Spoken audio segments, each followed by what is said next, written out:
away movement. Mohamed Siraj was quite accurate with his Yorkers in that first game, and he will use that at the back end of the innings.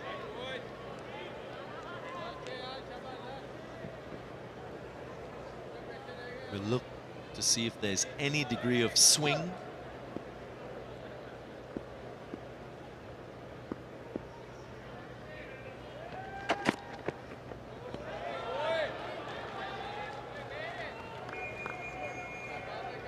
Very similar looking pitch used today, same pitches, but bereft of grass, quite dry. You're out there, Samuel Badri. Quite hard surface.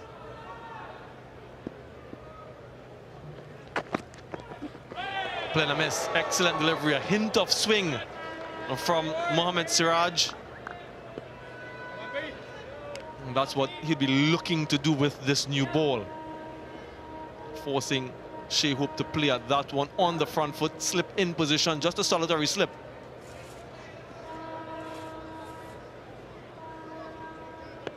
Yeah, looking at that surface, absolutely right. Not dissimilar to what we saw in game one, quite firm. A nice little sheen. So batting first, again, like we thought in the first game, is the better of the two options. And once you get a good start in the power play, and you can push through that middle overs with wickets in hand at the back end, then they should be looking at a minimum of 275. Minimum.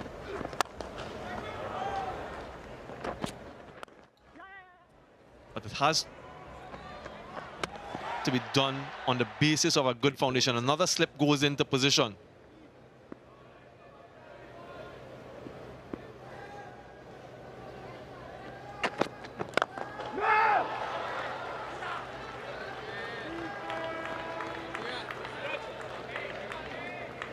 Very good over so far from Mohamed Siraj.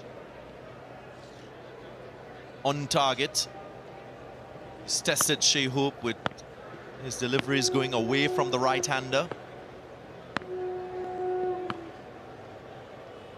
At some point in time, we will see the short delivery, which has troubled Shai Hope throughout his career.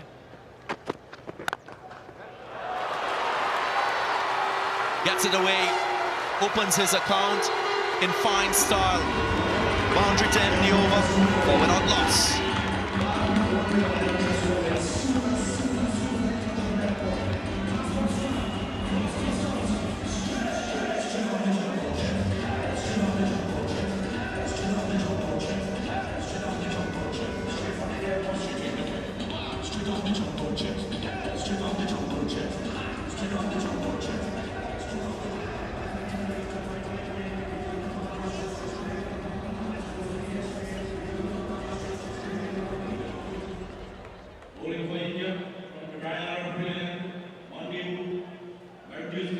Last ball of the last over. Saw the very best of Shai Hope, punching off the back foot through the offside.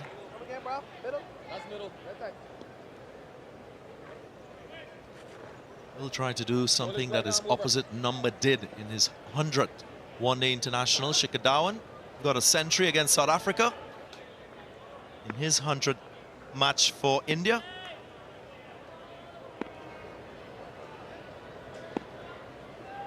On debut, Avish Khan.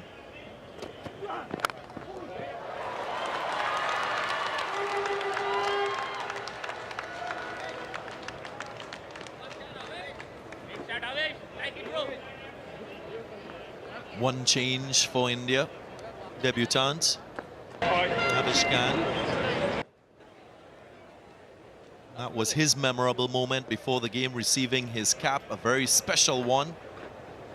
One that he will cherish for a long time. Right arm over to you as well. Two players coming up against each other in special circumstances. Good delivery. Good start. for Avish Khan in his first game, 22 list A matches.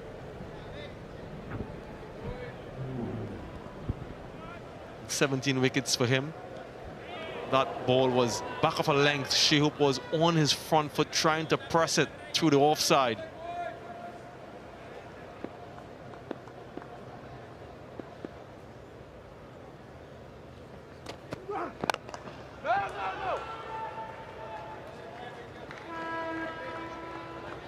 Usually he gets the ball to go away from the right-handers, Avish Khan. Made a name for himself in the Indian Premier League. This year he played for Delhi Capitals, an important part of their fast bowling group, Avish Khan.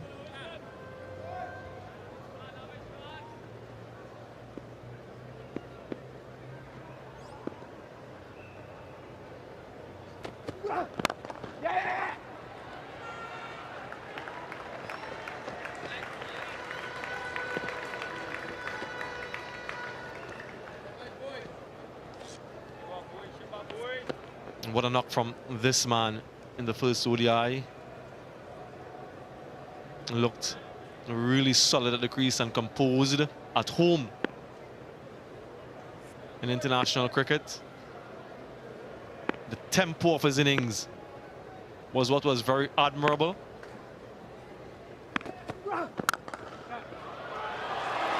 Starts very well.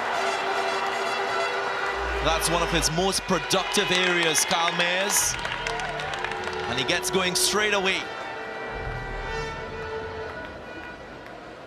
What a shot, a man in form.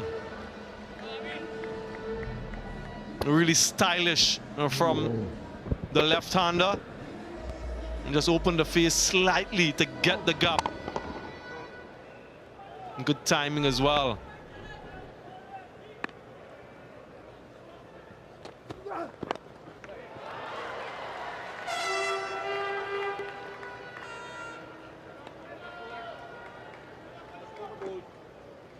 Seven runs from his first over. 2 overs gone, 11 without loss.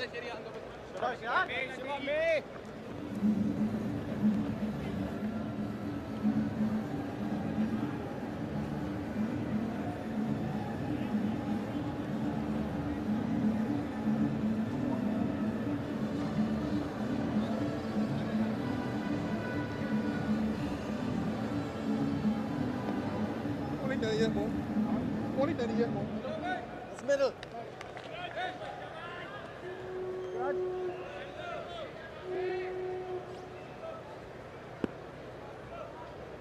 Nicholas Puran, Rovman Paul.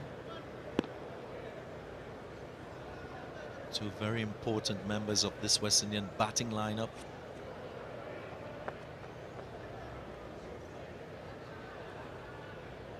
Always communicating with his bowlers, Shikhar Dhawan, making changes in the field.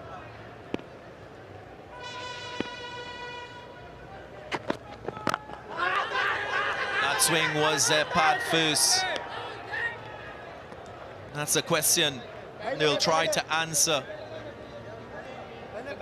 Mohammad Siraj with a little bit of a consultation with his captain and teammates.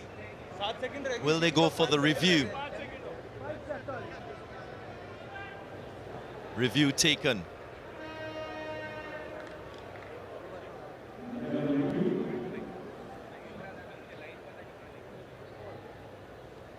TV umpire to director.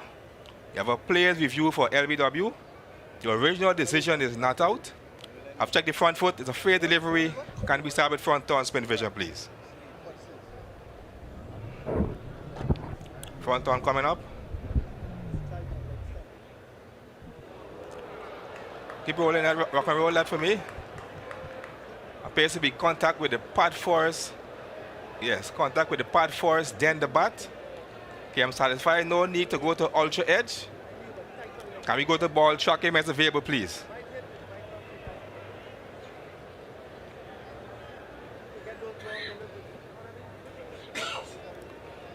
Wait on ball tracking.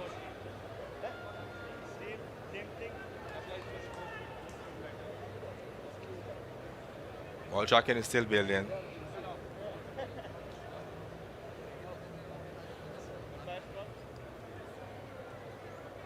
Ball tracking coming up. He's pitching outside leg. Okay, I'm satisfied with that. No need to go any further. Can we go back to Joel on field? Joel, can you stay with your not out decision and let you know when you're on screen? You're on screen now, signal. Very good decision by umpire Joel Wilson.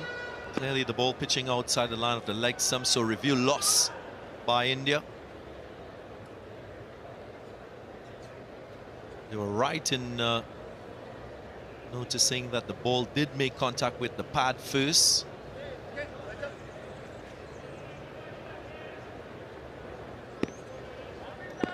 The lead swing is what almost did him there.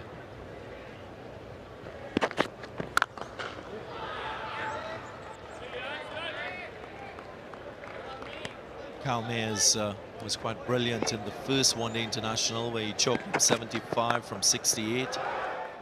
10 fours and a mighty 6. A lot of those fours coming through the offside, finding the gaps quite well. And that was a hallmark of that innings.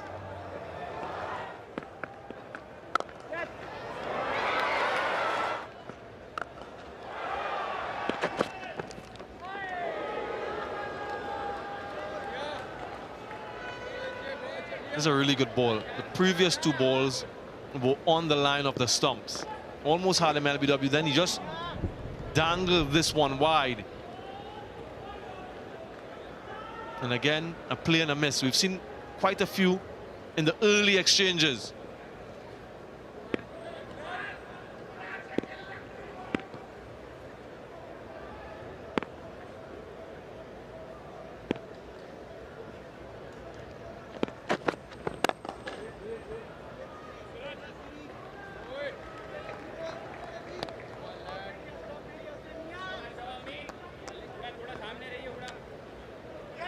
Another good crowd in at the Queen's Park Oval. Unique experience if you're a cricket fan at this venue.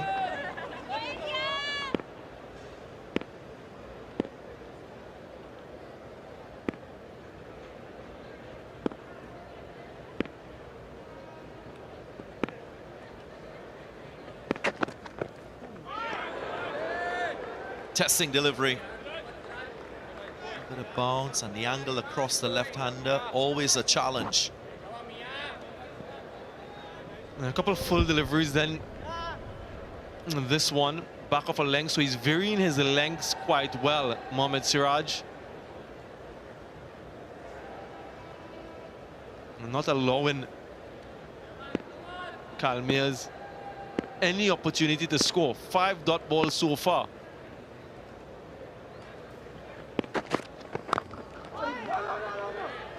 Tight off stump line once again. Pressure being created. A maiden over from Mohammad Siraj. 3 overs gone, 11 without loss.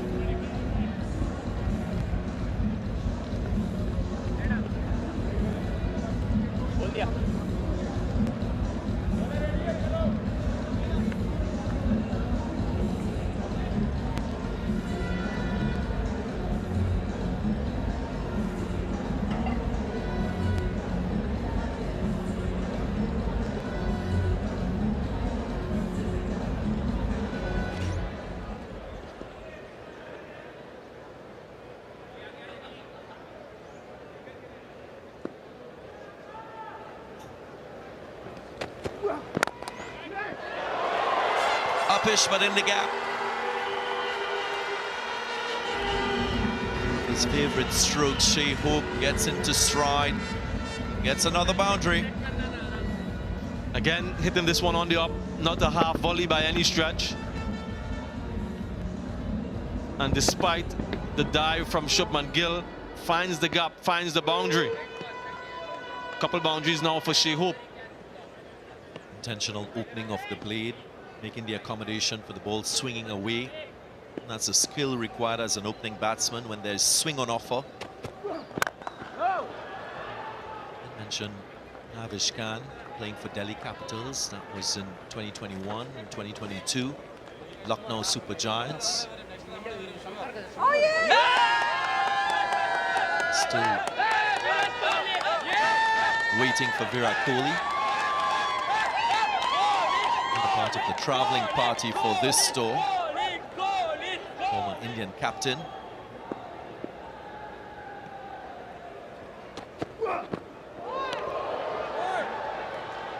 Good short delivery from Avish Khan, some aggression.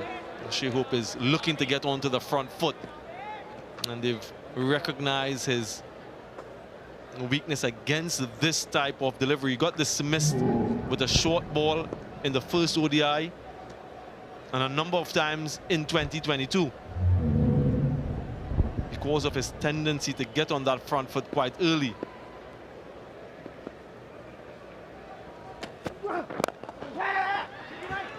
Good aggressive running. Really good from Shai Hope. He seems to be focused and switched on.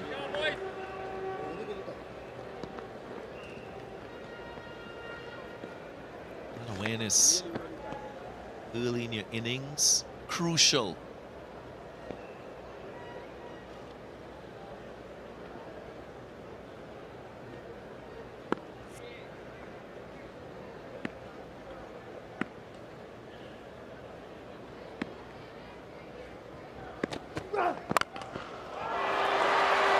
Bludgeoned away onside.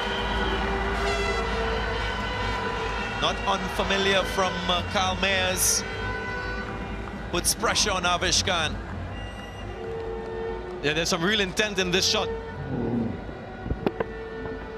Outside the line of the off stump, tugged away to the one side, trusting the bounce of the surface. And showing that he can score on both sides of the wicket, Kyle Mayers. Confidence. Mentioned Lucknow Super Giants, both Kyle Mayers and Avish Khan played for the same IPL franchise, so there's familiarity between these two.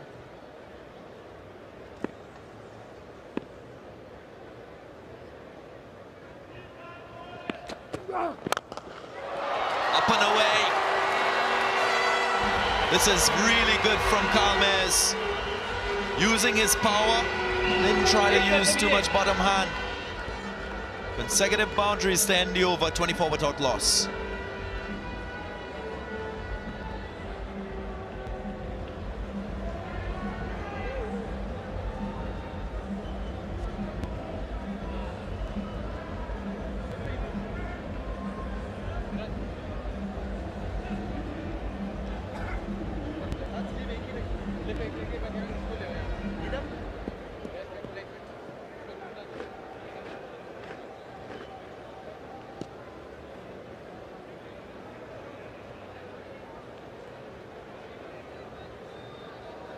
Last ball of the previous over, full from Avish Khan, and deliberately hit over the top. Again, demonstration of how good this surface is, particularly batting first with this new ball.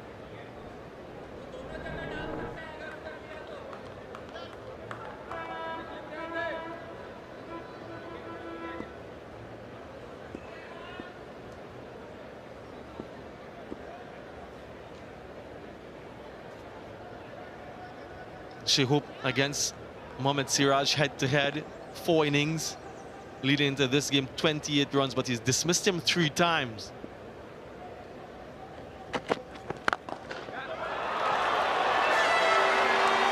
Glorious. And that's a dazzling shot by Shai Hope.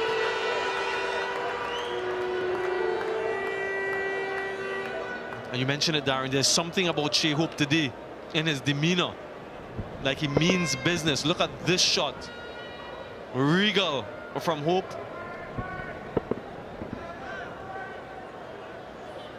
It's been an impressive journey from him in one-day international cricket. He started way back in 2016. His second game, picked up his first 101 against Zimbabwe. And since then, he's added 11 more, 12 one-day international centuries. Also has the honor of scoring back-to-back centuries in Test match cricket. That was against England. I had the chance to speak with him before the start of the day's play. A little bit about his journey.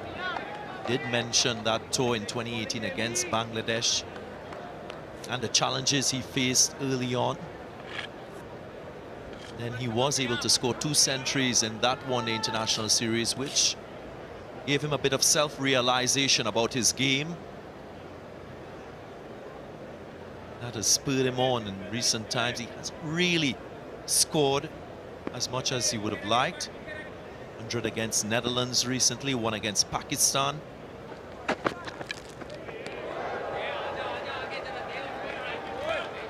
when you speak with Shai, you hear that level-headedness from him as a person.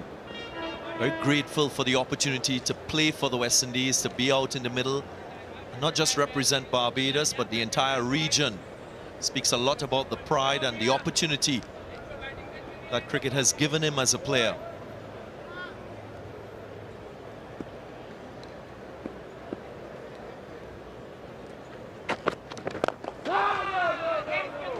Will be a tremendous accomplishment for him to get to 3 figures.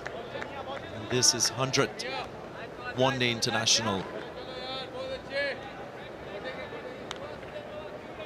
He's off to a good start, isn't he? 14 of 17. Looks quite comfortable at the crease. I'm surprised that India haven't bowled too many short deliveries at them. We've seen 1 or 2 in this first 5 overs so far. But there's another. And that's what I was expecting more of before Shai.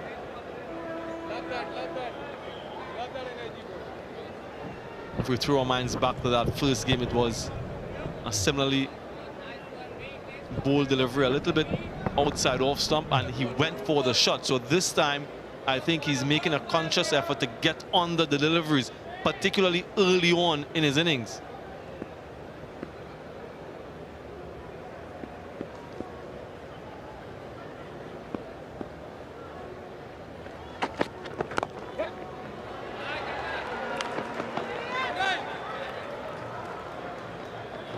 Was just jogging through for that single. Shai quite opposite, quite intense. 5 overs gone, 29 without loss.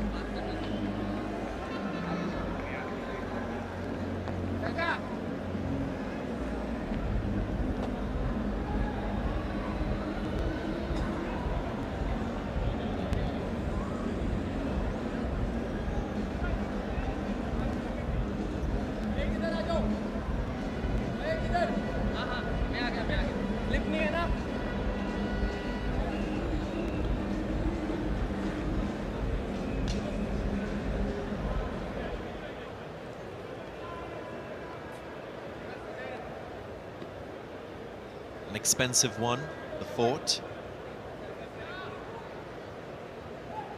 They will continue their assessment of the conditions.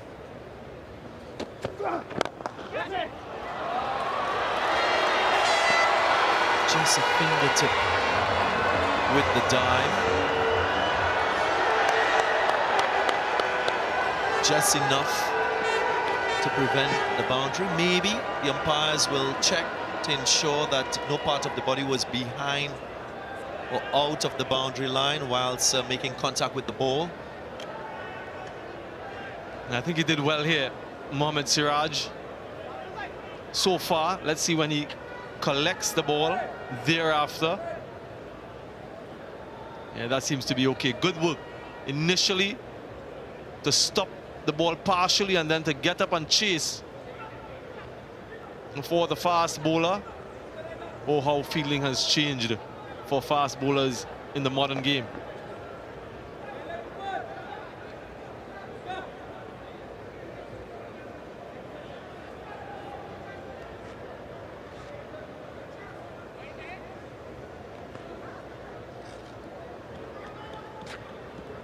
Third umpire, I just want to make sure that this isn't a boundary, so he's gotten rid of it there.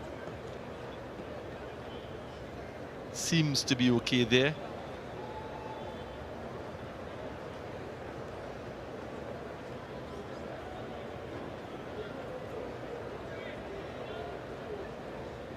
So how close that first game was. Just a matter of 3 runs, so every run is crucial, so they just want to get this decision right. The third umpire. Nonetheless, a good stroke.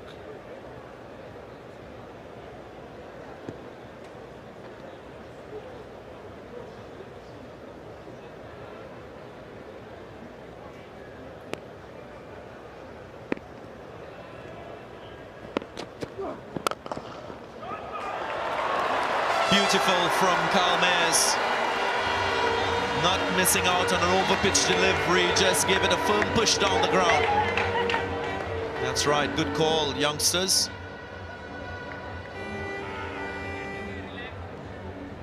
This was a gift.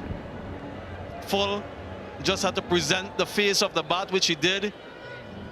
And as straight as a die from Calmes. It's coming right down around to you, guys. He's not going to miss out on that, is he?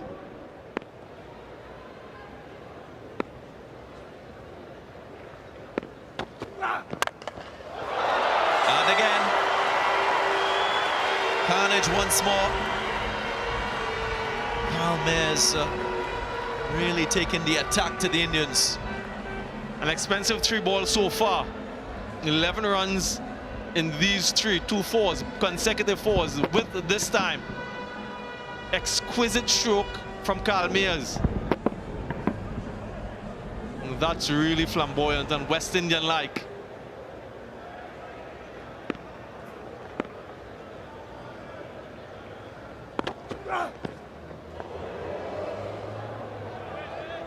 Made an adjustment in his leg, might have kept a touch low.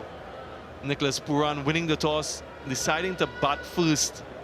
I think it was the right decision, but batting first for them in the recent past since that 2019 Cricket World Cup. Look at that win percentage, just 13. Considerably better in chases, but they'll have to put on a good show, a good score. First thing first, bat out the 50.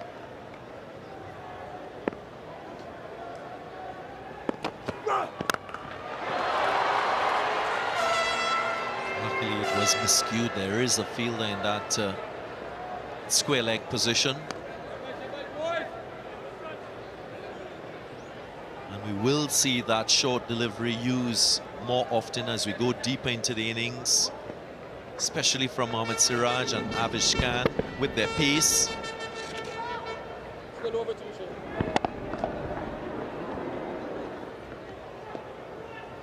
Pace off the surface might be a little bit different as the ball gets older, which will make that shot a bit riskier. Smart, really smart from Shai. A deft touch with pace on the ball. That's a third 4 off the over.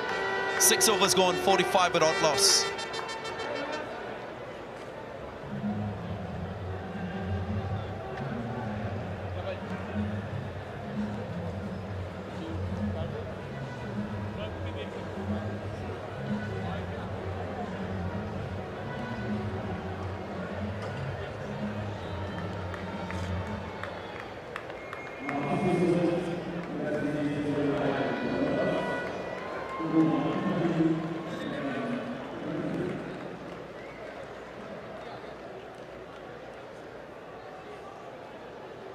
He's going at knots. Shai Hope, strike rate of over 100. This shot would have added to that strike rate being so high, showing his skill set as a batsman.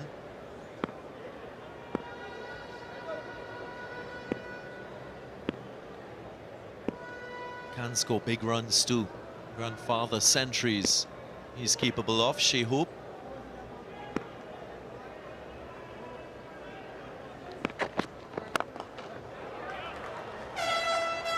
Hope got 170 against Ireland. That was way back in May 2019. Both himself and John Campbell put on a partnership of 375. Not 170, of course, his highest one-day international score. The rate that he's going, if he bats the entire 50, he might get close to that 170.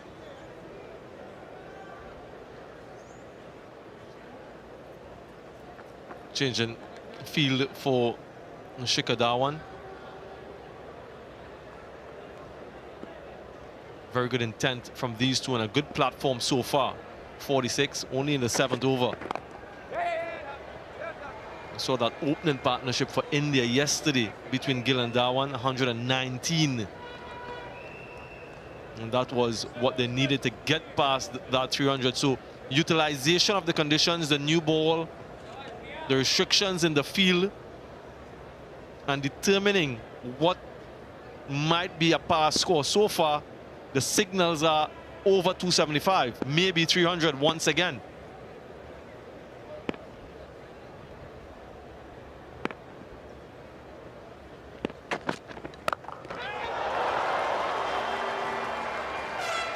Played it comfortably in the end. Appeared as if that delivery hurried Kyle Mayers. Had to sway a little bit offside to get inside the line of the ball to stroke that one to backward square. Kyle Mayers. And he's taking on these short balls, Kyle Mayers. Not in control of that shot. It could have gone anywhere. And Shai Hope seems intent to get under these.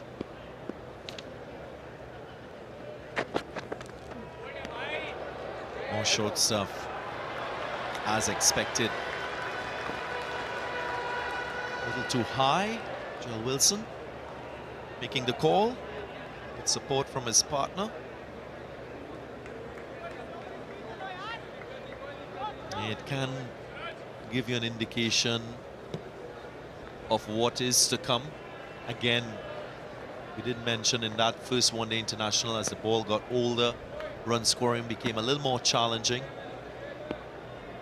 So this first power play might be a little bit deceptive. Of course, spinners as well, they've been very economical in these conditions here.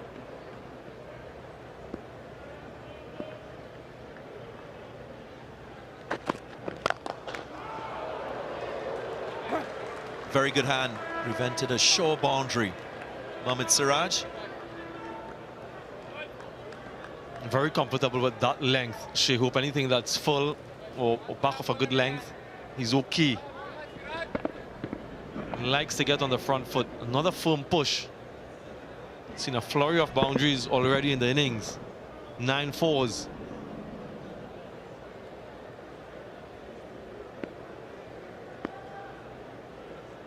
Abishkan, very expensive, none for 36 from 3.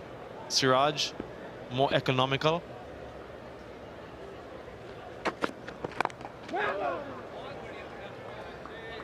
Very different start to the West Indian innings from what we saw in that first one-day international. After 10, they were 52 for 1. And you wondered if they would get close to that target score of 308. Did get quite close. Different outlook in this West Indian batting for this second one-day international. Already 49 in the 7th over.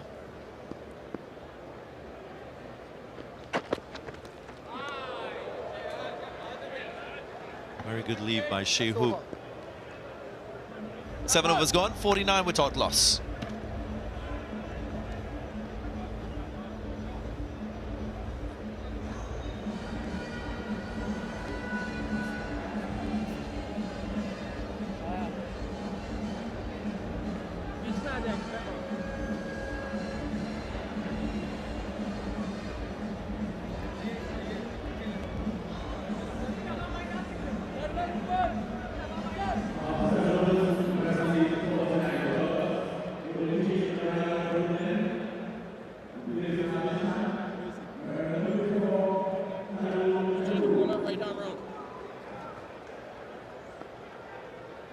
Bright sunshine here at the Queen's Park Oval. Shardul Thakur, who picked up 2 key wickets in the first game, one of them being Kyle Mayers.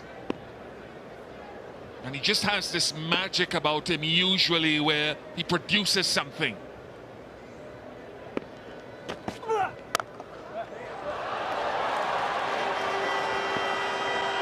Should have been stopped, isn't stopped. 4 runs. Good morning, Darren Sammy. Good morning, Bish. And again, Shardul Taka starting his spell with a boundary. It brings up the 50 partnership for the West Indies. Something we've not seen for a while. But so far, this partnership is exactly what Nicholas Puran and Phil Simmons would have wanted.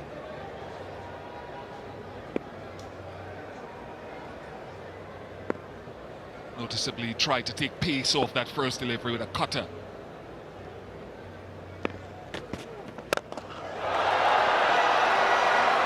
Back to back, 4, then 6. Outstanding from Kyle Mayers. Sims is searching for revenge for that dismissal. Just hitting this one on the up. Cross sim delivery, but Mayers was equal to the task.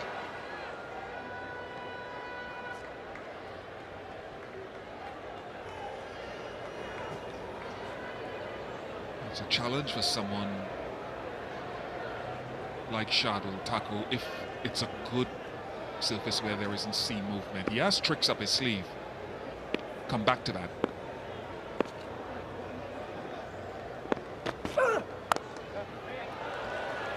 He can bowl the little cutters, he can use the angles of the crease, and he did that against Kyle Mayers in that first game 2 days ago. Went wide of the crease and Mayers flirted with it. He got Brooks first with a short ball, that's another option. And that's how he got Mayers. And because he's a man of average height, his normal length ball you can hit through the line because it slides on. So he has to have other variations when there isn't lateral movement.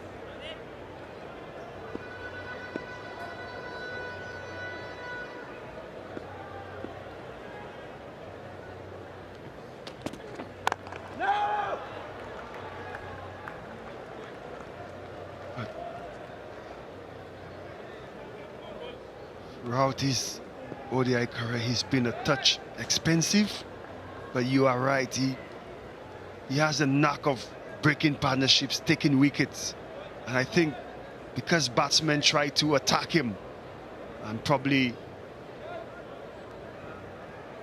try to dominate,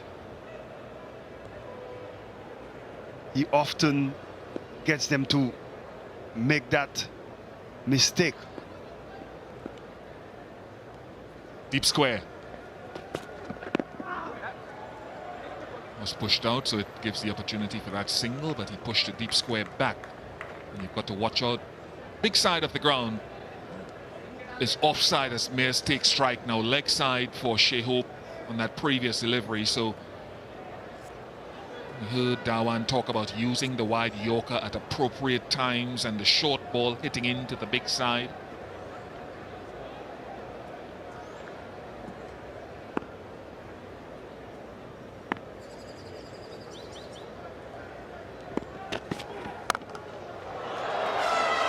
Takes some cutting off. Good work this time by Yuzvendra Chahal.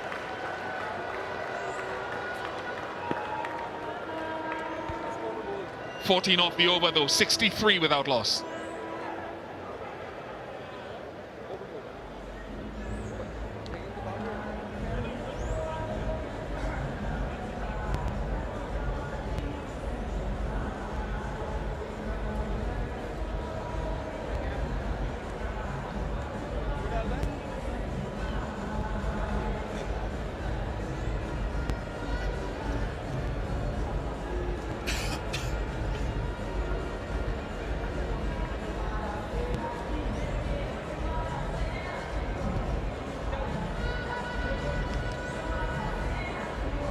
Projected has gone early.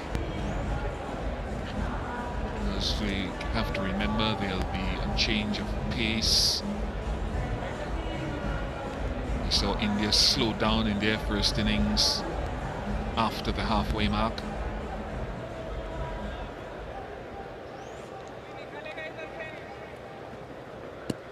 Also, this partnership will have Shikadawan putting on his thinking cap. He can't just go along with the bowling plan he had at the start. Will he bring Chahal in early? He used him quite late. I think it was in the 17th over of the inning, because the opening bowlers, they bowl so tightly up front. But now it's a different ball game. When will he introduce his spinners?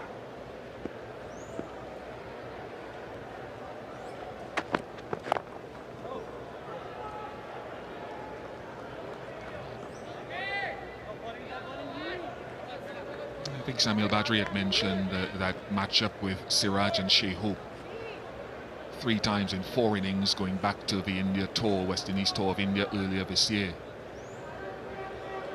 It's a wonderful story. For those in India, you all know it out of hand, but West Indian viewers may not know that Siraj's dad was an auto rickshaw driver. His mum was a domestic help. He used to bowl barefooted in his early days of the game. In fact, when he went on tour to Australia in December 2020-2021, his dad died while he was in quarantine. And it was a big decision for him to stay on to play international cricket or go back to India. He chose to stay on. And it really started working out for him in 2014 when he went on those trials for zones for the Hyderabad state team, where he was sponsored with a pair of spikes from Abdul Azim.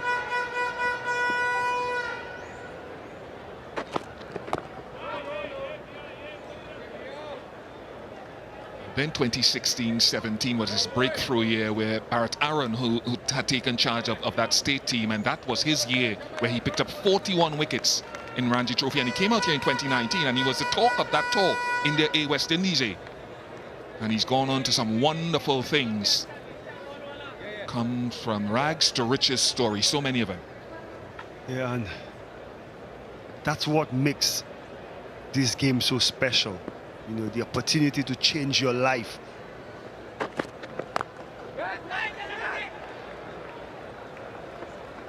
And he would always be hungry to just perform, to come through all these challenges and making it in the end. There's something special about that.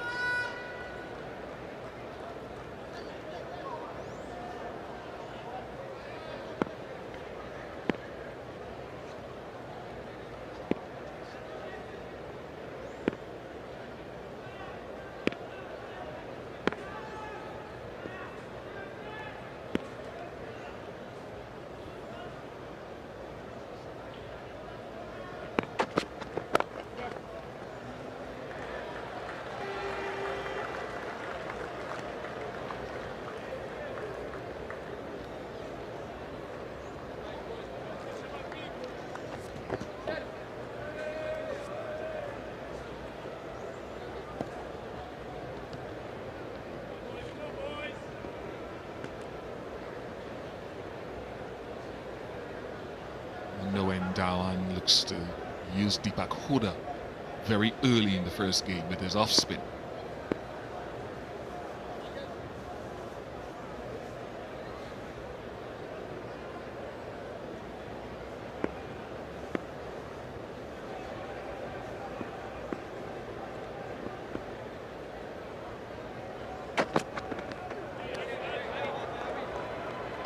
.65 without loss.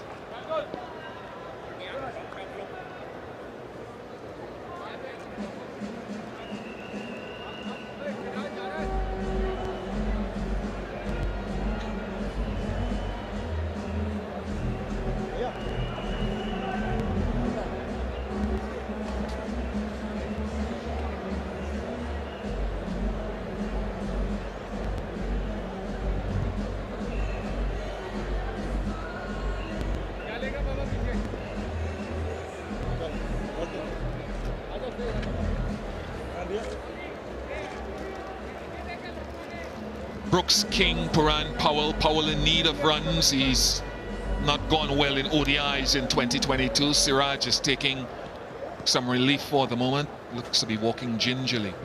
Had some issues at the back end of the game with his leg 2 days ago. And change of bowling. Deepak Huda into the attack. So change of ball, he's coming right arm round. 42. A really good job for Shikha Dhawan in that first game.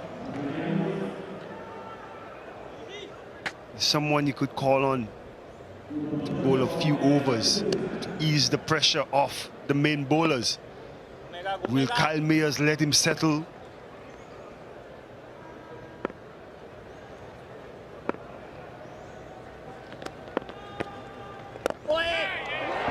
Straight away. Off spin again. Gets Kyle Mayers. It's done quite often recently. First ball wicket for Deepak Huda. Masterful from Dhawan.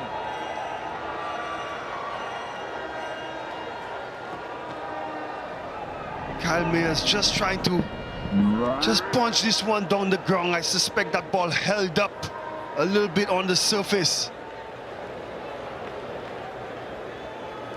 Good start for Kyle Mayers. He goes for 39. It's 65 for 1.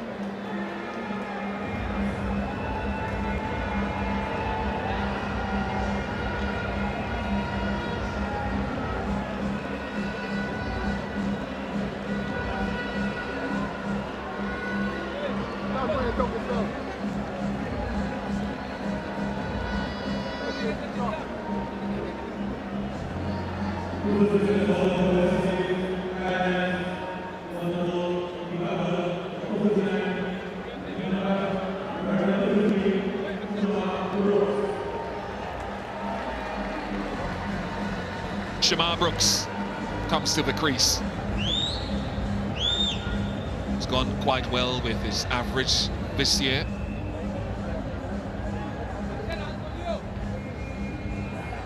The wicket again. I would love to see the other angle, to see how, if that ball held up in the surface.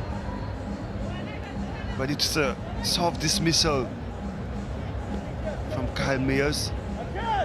Haven't get that start seen of the new ball. He would have loved to continue. Brooks is in good touch. Missed out on a half century in the first game. That's middle. Thank you. Ball is right arm over. Right arm over, 5 degrees remaining.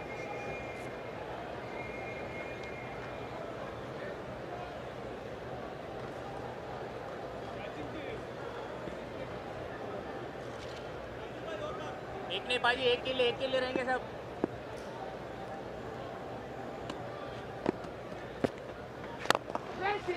ये आएगा दोबारा तेरे. ओ well done आवे.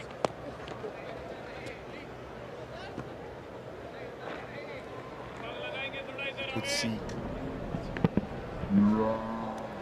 just extra bounce, I think. Hitting high up on the bat. Brooks is away.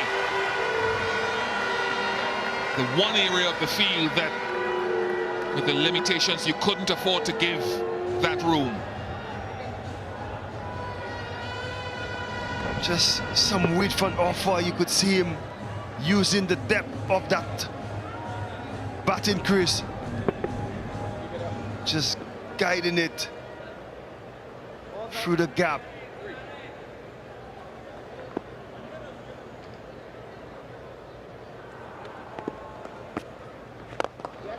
You mentioned, and viewers who don't have our vantage point may be wondering why you couldn't afford to give room. He's only got 2 fielders outside the circle for new viewers, and those 2 are straight down the ground and at a place we call deep mid-wicket. So he has to bowl straight. Bit more. That's it. That's off. Bottom right of your screen, and just a little bit further upright. That ring on the left of your screen. एक के लिए रहेंगे अंदर वाले, एक के लिए रहेंगे.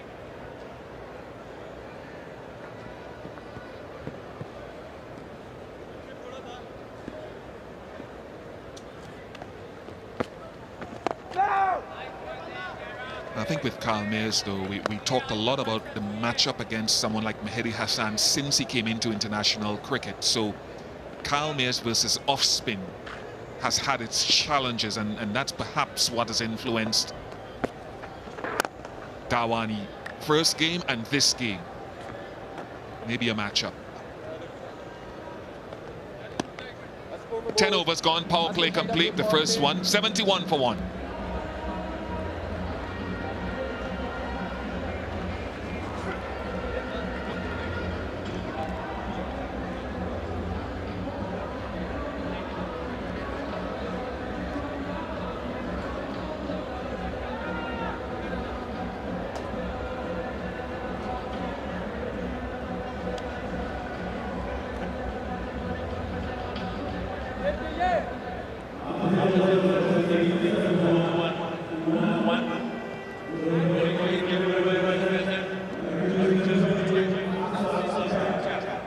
Second phase of power play from overs 11 to 40, where you're allowed 2 extra fielders at your choosing to drop out of the inner circle onto the boundary as you like. Maybe another matchup with 2 right-handed batters at the crease. Aksa Patel, the left-arm spinner, comes in.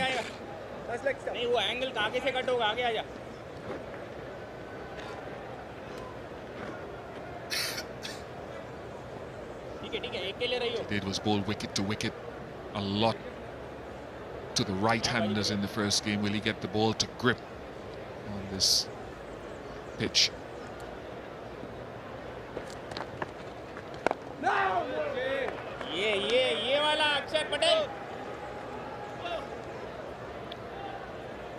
And that's how we would operate.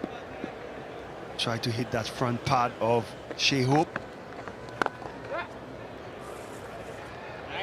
nicely, ये बढ़िया.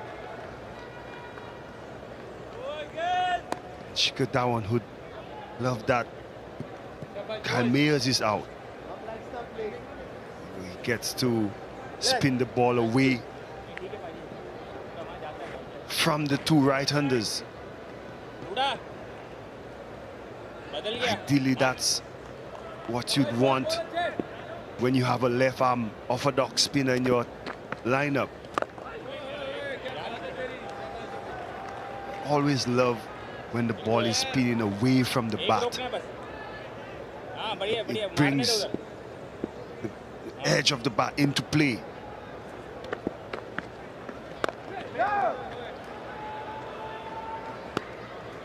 On the surface, we saw that ball from Deepak Hooda just bouncing.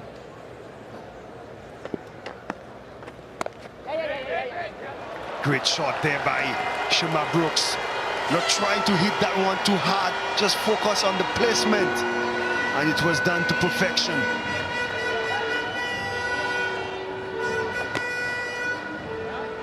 Two boundaries to Shima Brooks. One off Hooda, one off Aksa Patel, both in similar scoring areas. Aksa needs to remember to tighten his lineup. I suspect now he'll be a bit straighter.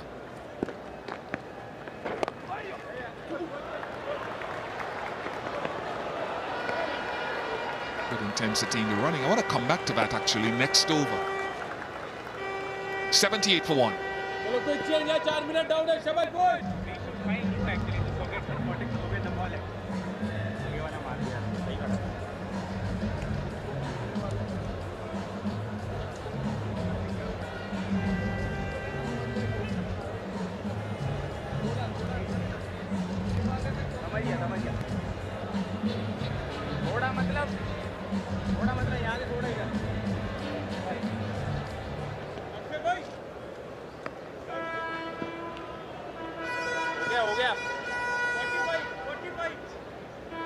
A good power play for the West Indies. Chose to bat on winning the toss today. Deepak Hooda, who struck with the wicket of Kyle Mayers.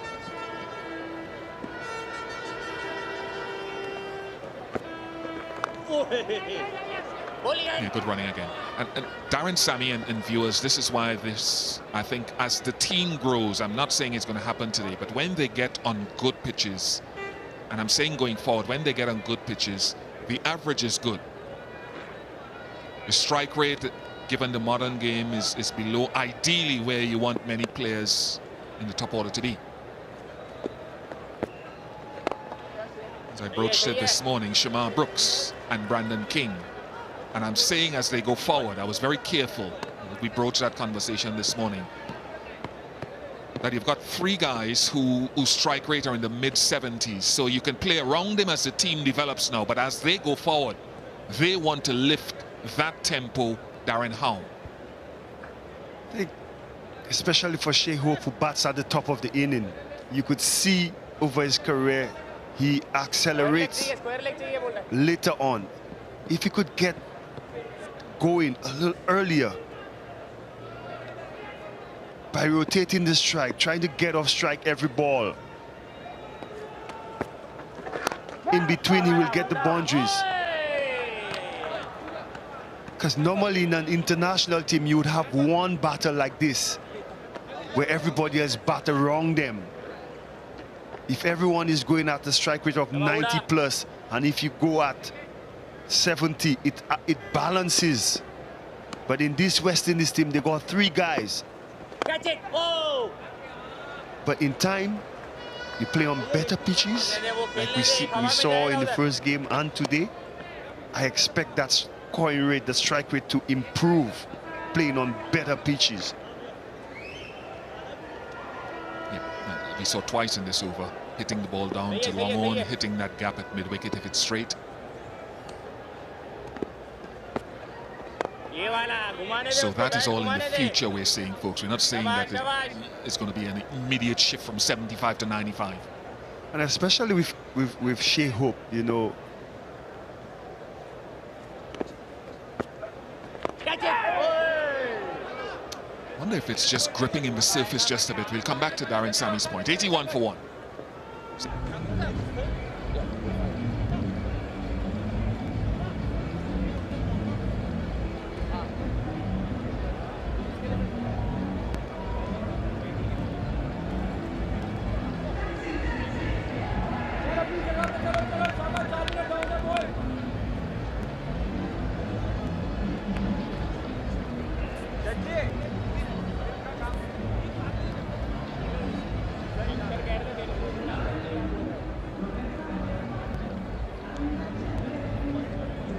West Indies were good in the power play. India were good in their first power play in game 1.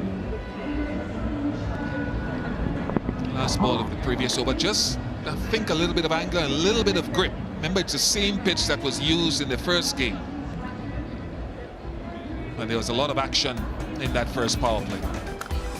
Oh yes, it was all West Indies. Unlike the first game where they did not capitalize on the early loose deliveries, it was not the case today. Especially Kyle Mayers. He was severe on the debutant. This one was a stand and deliver inside out over extra cover. But the first ball in the 10th over, India got the success. But West Indies still in a very good position at 80 for 1.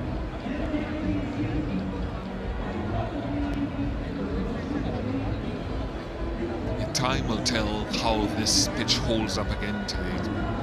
One thing that I thought when I looked at it,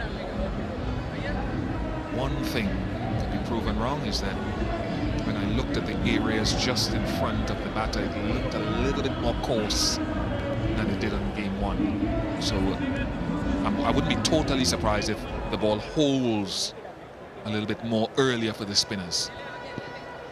And I think that influenced Nicholas Puran's decision to bat first, bringing the leg spinner Hayden Walsh in his 11, and also seeing how the ball did reverse swing a little bit for India in the second inning. He hoped that he could put on a good score and exploit those conditions later on.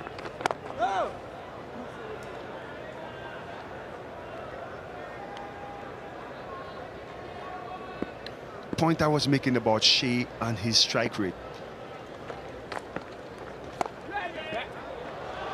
Massive. Nils threads this one through backward point. Not much wrong with this delivery. But the class of Shai, you could see him leaning back to access that offside, opening the face of the blade. And placement was correct. When Shai started his career, not many batters were scoring runs around him, and his job was to bat through the inning. And when you're asked to bat through the inning, your defense must be correct. You cannot go out and play as freely with the risk as other players. And I think that contributed over time to that strike rate. And it's a role he really grabbed on to. But later on, I expect it to improve his strike rate. Yeah, there's a natural cruising speed that each player has, depending on where they bat. And for King, Brooks, and Hope right now, that operates around that late 70s, early 80s mark. But all players learn. So it's not a criticism, it's an observation and where they need to improve. Axar Patel, not a big spinner of the ball. Just wicket to wicket stuff. Curious to see how they negotiate these middle overs today with the bat, West Indies.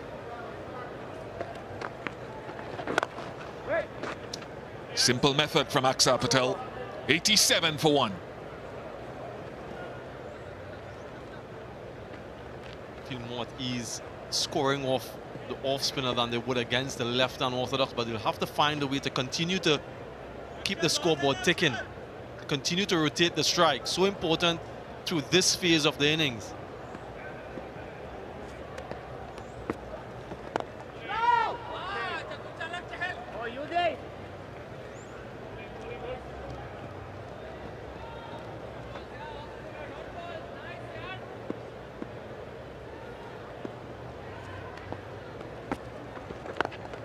It's a simple game plan from both of the orthodox bowlers. Wicket to wicket, back of a length. Ask the batsman to play off the stumps. Minimize the amount of width that is on offer. And just like that, Darren Ganga, a good start, a good platform laid by the openers. Indeed, and at a rapid pace. Run rate per over quite good in the first power play for the West Indies.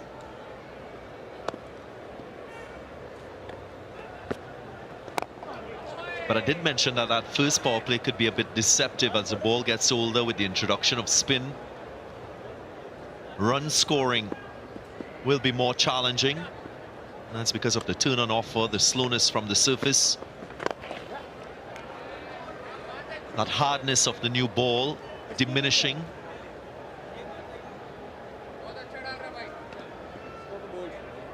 $89 for 1.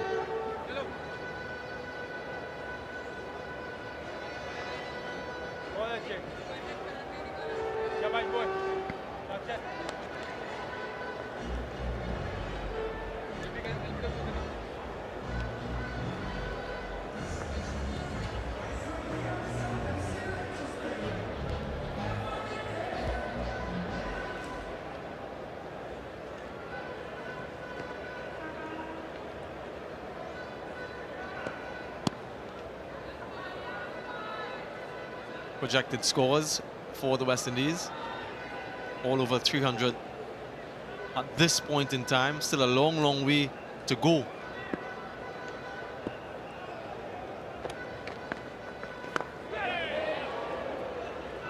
Not where he wanted it. Still gets a single. Shai Hope. One of the things we've spoken about, Darren, is the lack of experience at the international level for some of these Indian players. But they've played a lot of competitive white ball cricket in their domestic circuit. So in as much as they don't have that international experience, good running,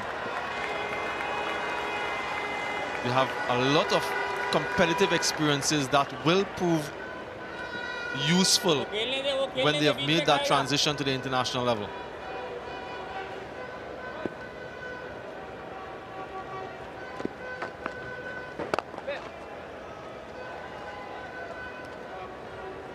The IPL is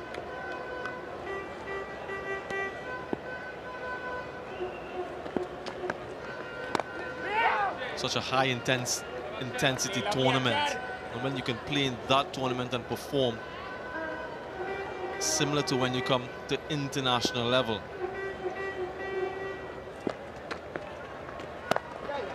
Shamar Brooks has been really good in 2022, the leading run scorer for the West Indies in this format. Once again, he's gotten a start and he needs to push on. One of these two need to get triple figures.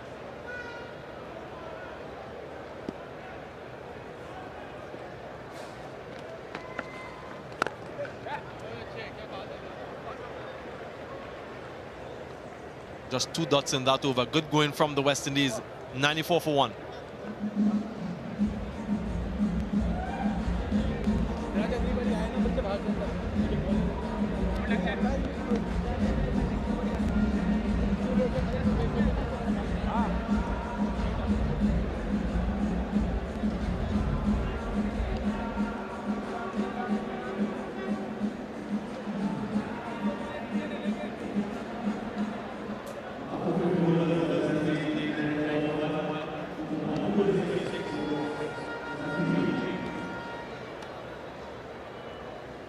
Brandon King, good score in the first game. Puran Powell, Shepard Hussain.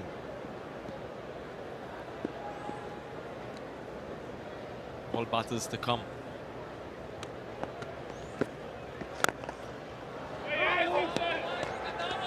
Hi Samuel, hi everyone. You made a few interesting observations there with the amount of cricket played by Indian players back in India.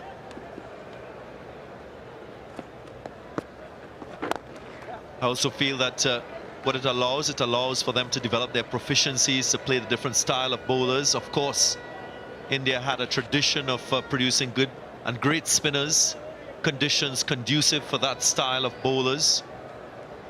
Tend to find Indians being very good players of spin.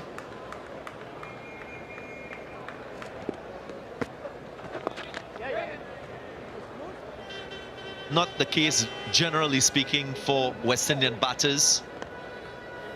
They love the ball coming on to the bat. So this phase of the innings where we're seeing, what, the 7th over being bowled by spin in this power play 2, just slowing the run rate down.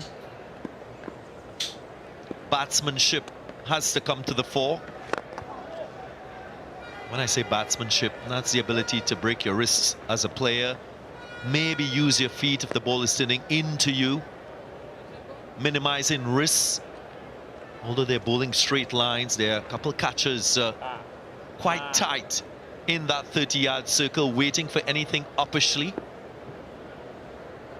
There is a leg slip too. Catch it! Oh! Yeah, Shikadawan used Deepak Hooda quite well yesterday. Not yesterday, beg your pardon. That first one-day international. He bowled 5 overs, none for 22 in a high-scoring game. And similarly today, he's doing a good job. He's getting some overs out of the way. The wicket, a bonus.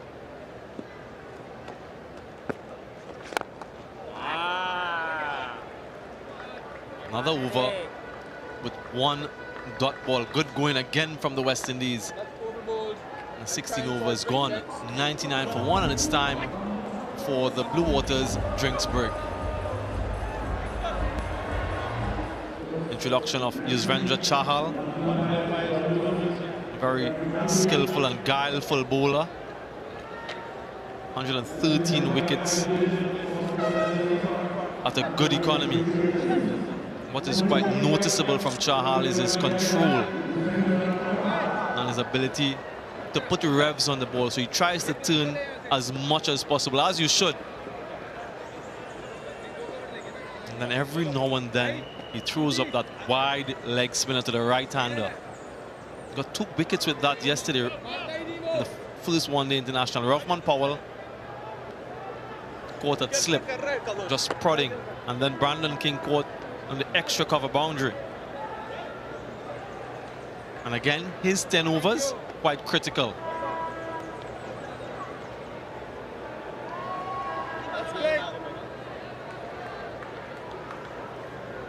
Has a slip, extra cover, long off, long on, and a deep square leg as his 4 fielders out.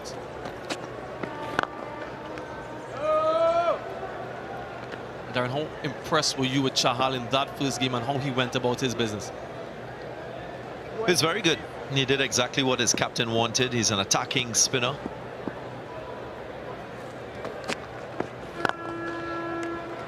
Yesterday he celebrated his birthday. 32 years of age. 100 up for the West Indies in the 17th over. And applause around the stadium for that landmark. Much more needed, much more expected. 9 wickets in hand. Chahal shares a birthday with Rahman Powell, who also celebrated his birthday yesterday, so might want to gift themselves a special performance in this second one-day international.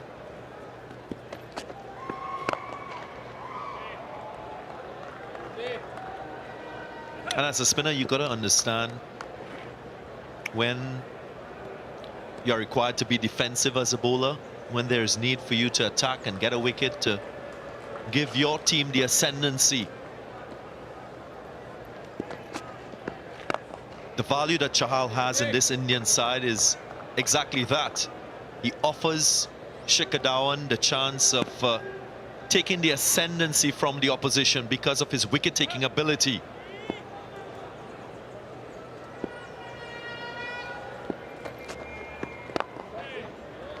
Next couple overs, I'll tell you why he's so attacking. 17 overs gone, 101 for 1.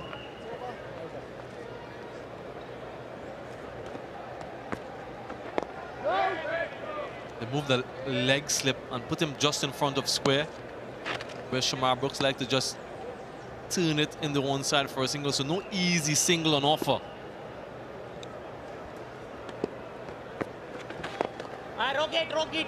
He's asking him to do something differently. Yeah, what he's asking Shamar Brooks to do is to break his wrists and know exactly to what degree to break his wrists. No breaking of the wrist on that occasion. Too short. Gives Brooks enough time to pick his spot leg side and deliver a boundary for his team. Yeah, too short from Huda. This pitch is, as we've mentioned before, good enough so that he can play that shot with confidence and trust the bounce.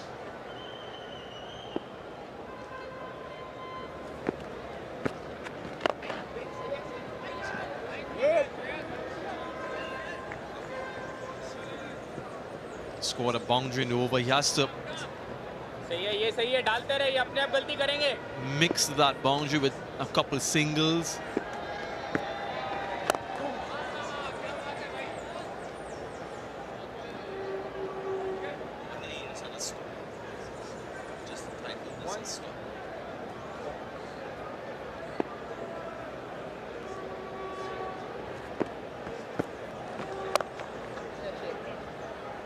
Apart from that, 4 delivery, 5 dot balls, 105 for 1.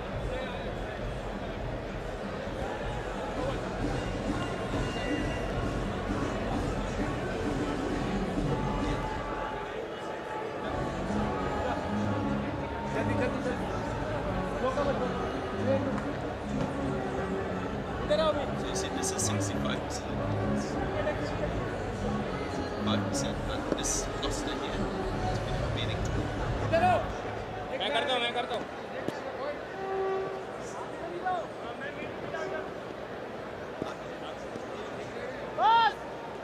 projected score is under 300 now if they go at this current run rate or 6 and over.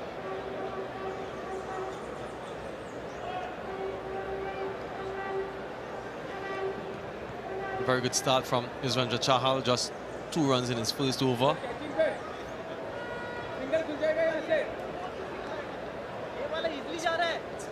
Extra cover in a catching position.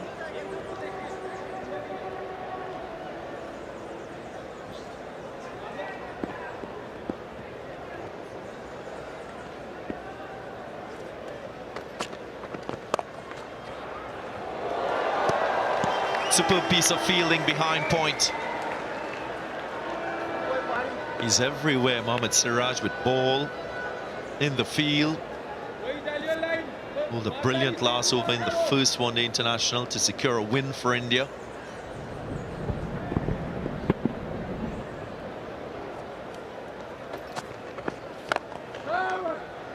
Last couple of overs I spoke about Yuzvendra Chahal and why he's so attacking.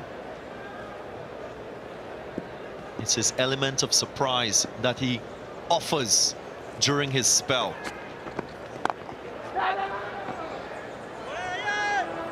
In that first one-day international, we saw about 65% of deliveries finishing on off-stump thereabouts. But the remaining percentage actually were a little bit wider, and he's not afraid to be courageous and to do something different from that stock delivery.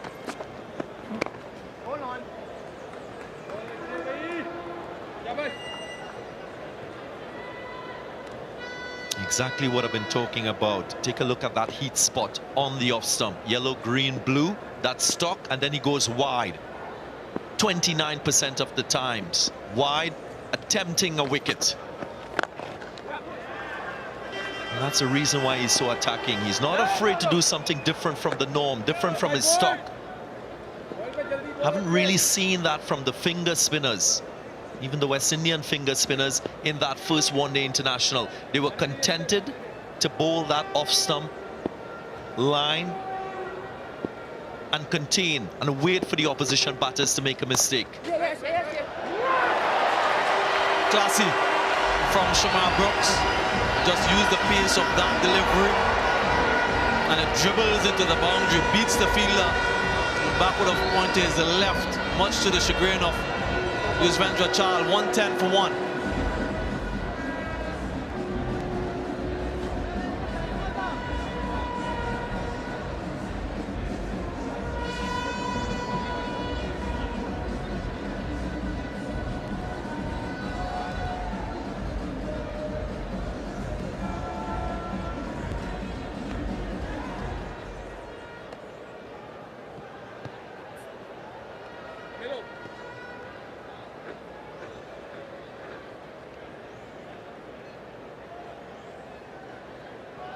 Really wonderful shot. Last ball of the previous over from Shamar Brooks. The timing and the placement. So important when you get those loose deliveries to put them away. Really wasn't that loose, to be honest. Shamar Brooks created the room to hit the ball behind point. What it does, it puts pressure on the bowler and prevents that bowler from maybe trying something different to get a wicket. And that's how you keep a bowler in check, by transferring the pressure from you as a batsman back onto the bowler.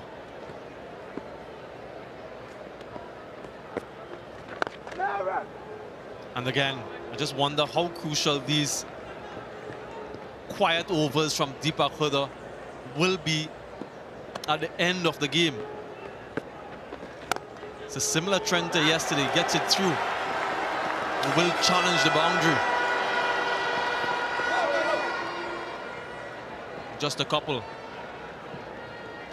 Into his 6th over, Deepak Hooda.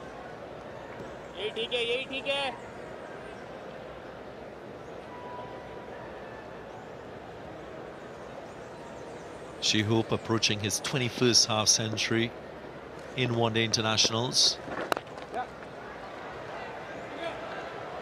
And I listened to our previous commentators, Ian Bishop and Darren Sammy, speak about the need for him to increase the tempo to his batting, his strike rate and career strike rate to move upwards. And they were spot on, both himself, Kyle Mayers, Shamar Brooks. But I also would like to focus on the other players in this batting lineup. There's need for the other batsmen to convert their starts too. Think of Kyle Mayers, still quite young in his career. We'll talk about that in the next over. 20 overs gone, 113 for 1.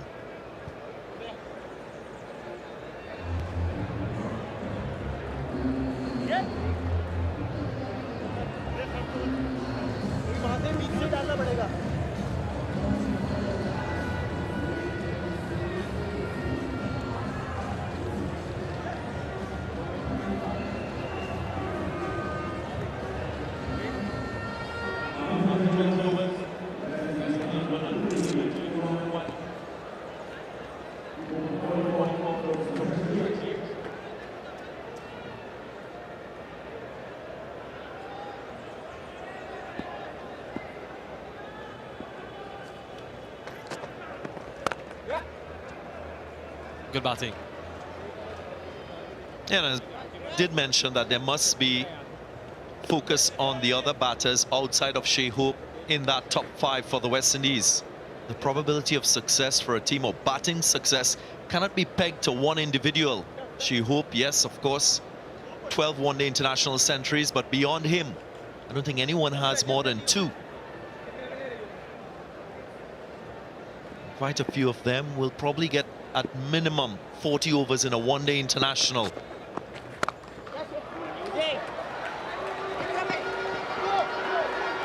This West Indian side, of course, without the services of Shimron Hetmeyer, who since 2019 would have played 27 matches. He's got 2 one-day international centuries.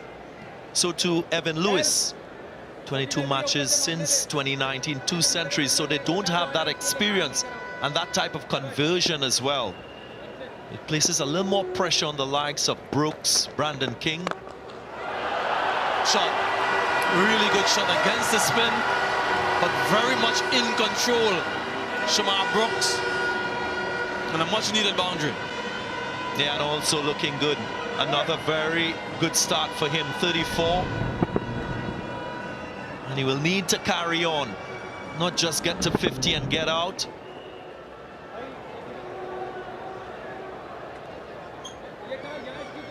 That's also very crucial for the West Indies' batting success and ability to compete against top-ranked teams.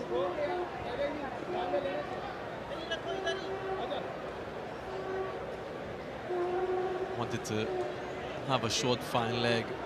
Yuzvendra Chahal changed his mind, so 2 fielders backward of point. Well, that has now changed.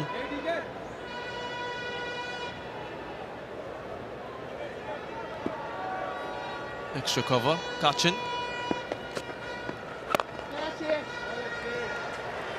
Partnerships so crucial, so key. West Indies had 117 runs, second wicket partnership.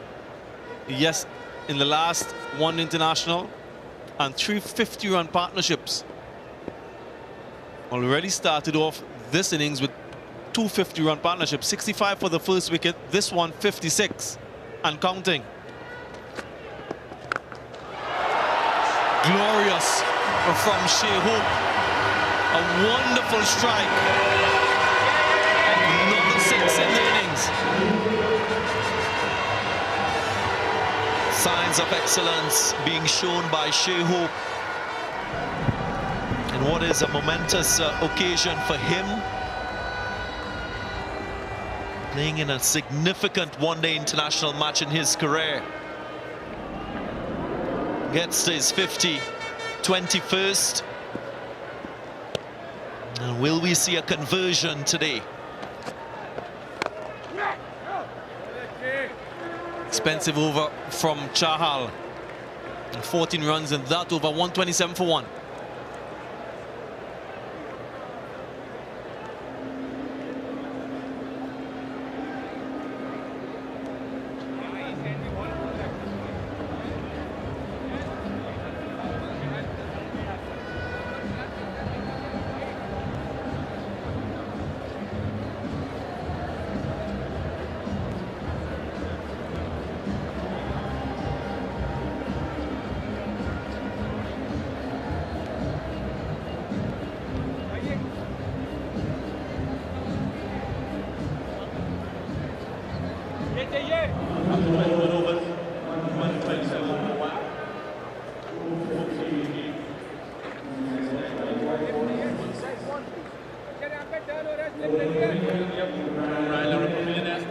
Thank you.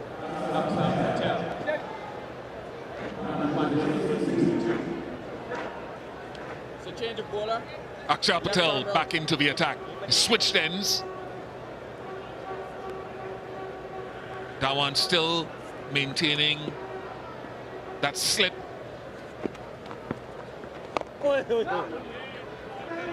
Position himself there. 127 for 1 into the 22nd over Darren Sammy. What are we to make of proceedings so far?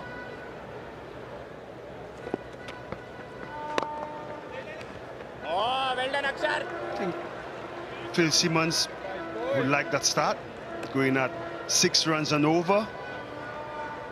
Just saw last over of Brooks and Shai. Brilliant.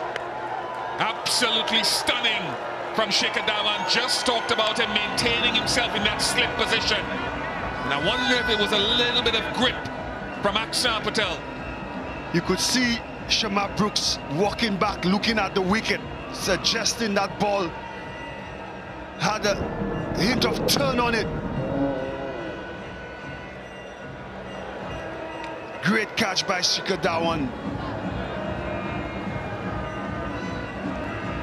Shamar Brooks gets another start. He passed for 45. West Indies 127 for 2.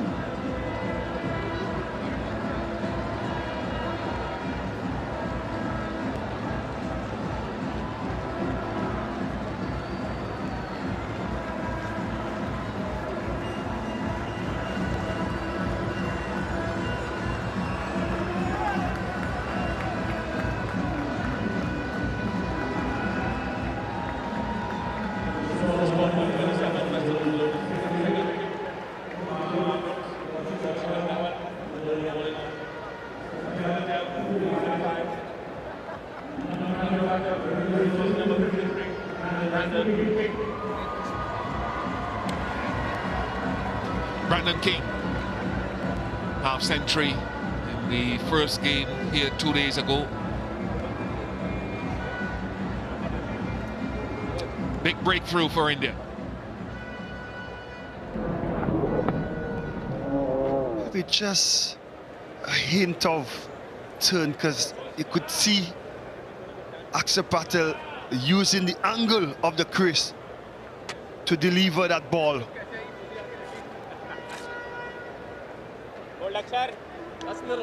Important breakthrough for Shikhar Dhawan.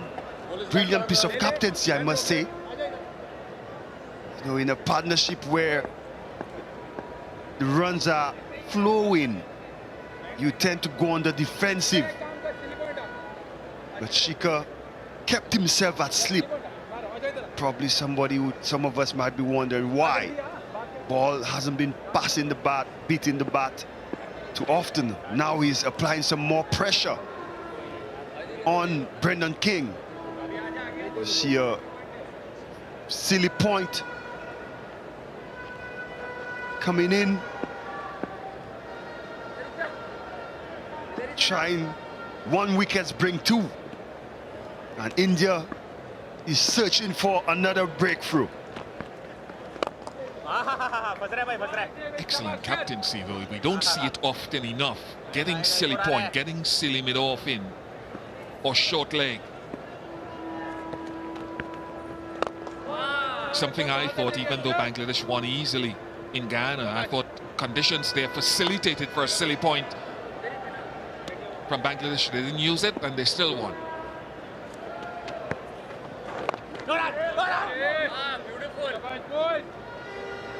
A wicket maiden.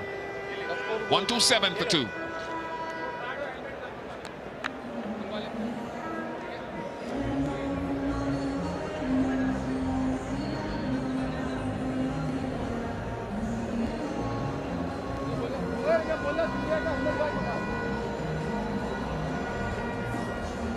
know, he's just calling for Shikhar Dhawan. Shikhar Dhawan down with a short leg. I got a short leg, but he wants it.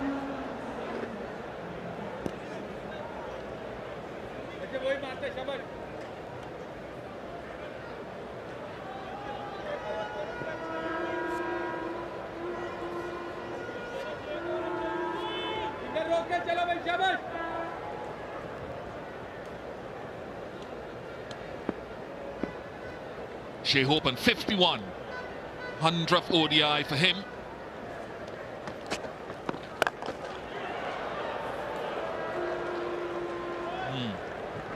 Must admit, as I looked at that touchdown, that delivery in slow motion, I thought it might have been a back foot punch rather than a pull.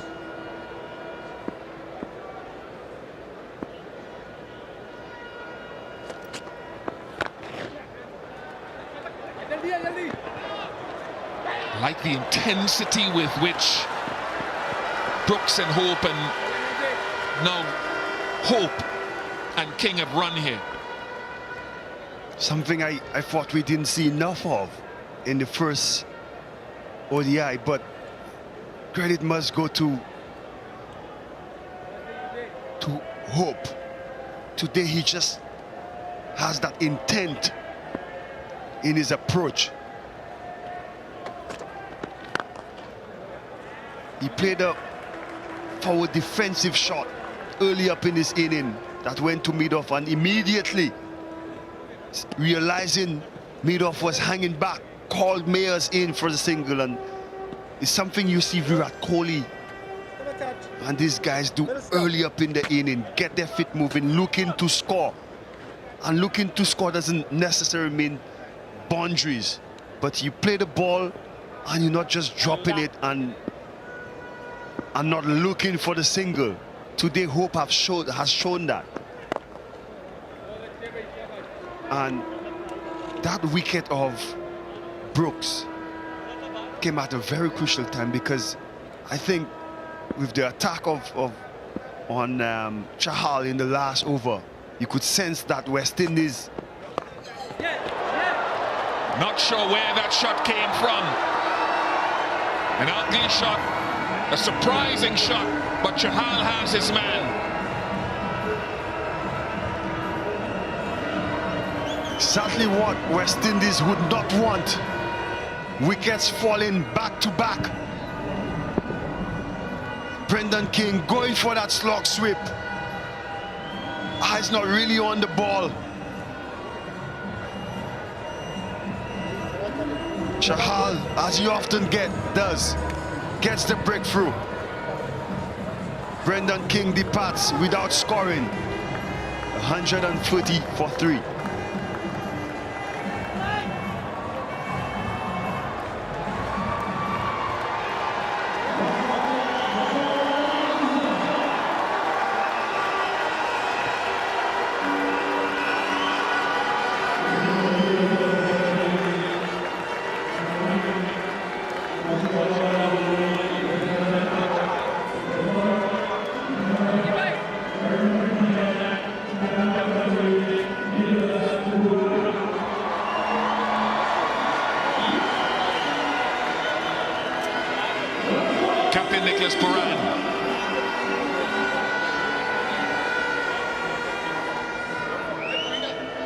Critical to the innings for many reasons, at least because it's his club ground, his home ground, but being left-handed here as well. Very straight line. Chahal, knowing that Brendan King is fresh to the wicket, throw that one up in the air with some flight. Ball bounce and turn. And the sweep shot was not a good option. You asked me the position of West Indies early on. And it's something I always tell my teammates when we were in the field. Whatever a team finds itself,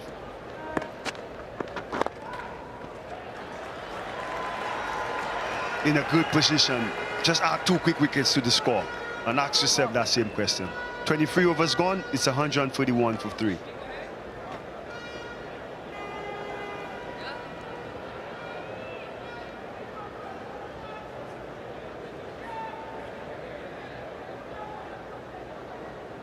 shot leg ले रहा हूँ कोई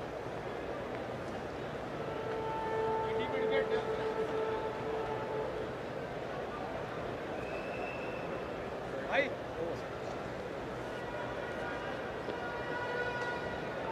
थोड़ा line से रहता हूँ मतलब हल्का सा Fascinating numbers for these slow bowling options. Rashid Khan, an outstanding modern day exponent of wrist spin. Ajanta Mendes, who we saw out here in the Caribbean, who Darren Sammy would have played against. Shakleen Mustak, going back a little bit further in years. Vindra Chahal, fourth on that list. Kuldeep Yadav recovering from injury. Adam Zampa still in the game. Adil Rashid applied a straight against South Africa earlier today. And it shows you the value of mystery spin or wrist spin. Short square leg. इसको आगे वाला मत दे बस Man. क्या बात है अक्षर आगे आएगा Captain, that one sense this partnership would be very crucial. He's trying everything to get Nicholas Puran out early. ज़्यादा आगे नहीं खड़ा तू आगे बहुत आगे खड़ा ना उठ के आए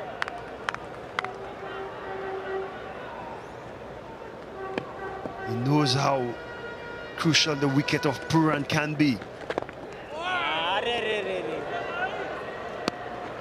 That man under the bat will just keep Puran on his toes.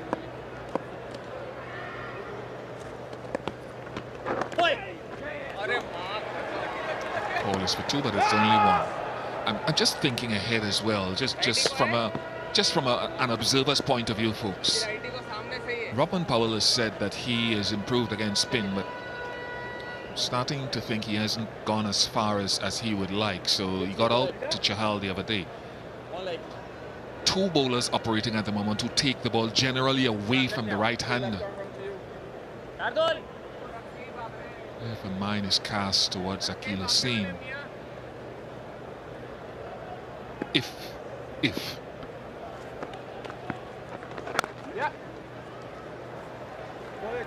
Especially the left-right combination.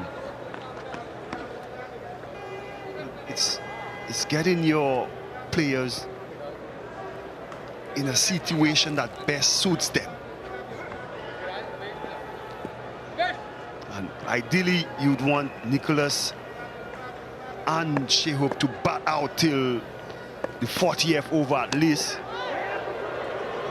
What a delivery by Aksa, beating everybody.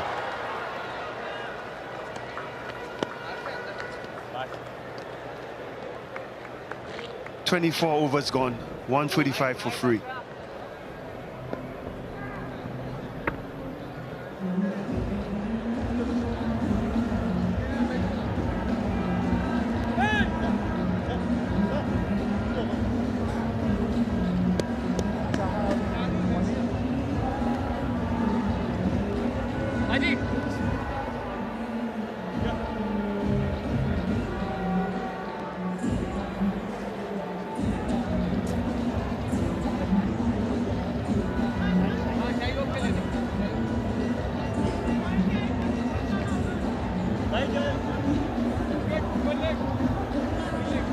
Go back to that last ball again. Where did it pitch? Did it pitch in those footmarks?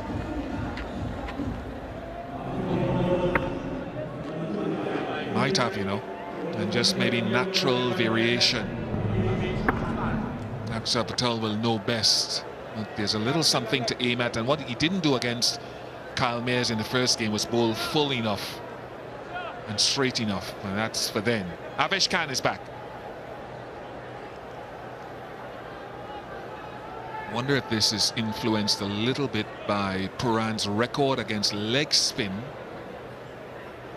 That Chahal is out of the attack and a hit the deck bowler is back in.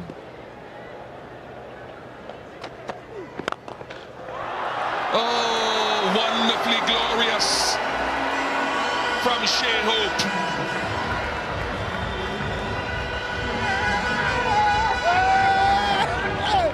Sometimes you just got to sit back and admire. Don't even say a word. This was one of those moments. Just admire this stroke from Shai. Pure class. Got to pull his length back.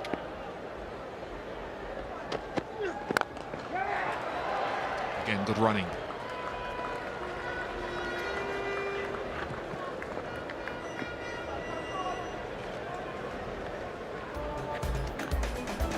Here's the package, 50 for Shai. Always a joy to watch him play.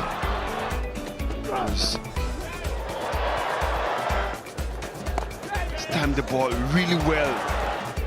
Threaded the gaps, and this one, slog sweep over mid-wicket, brought up the 50. Remember, he's playing in his 100th ODI.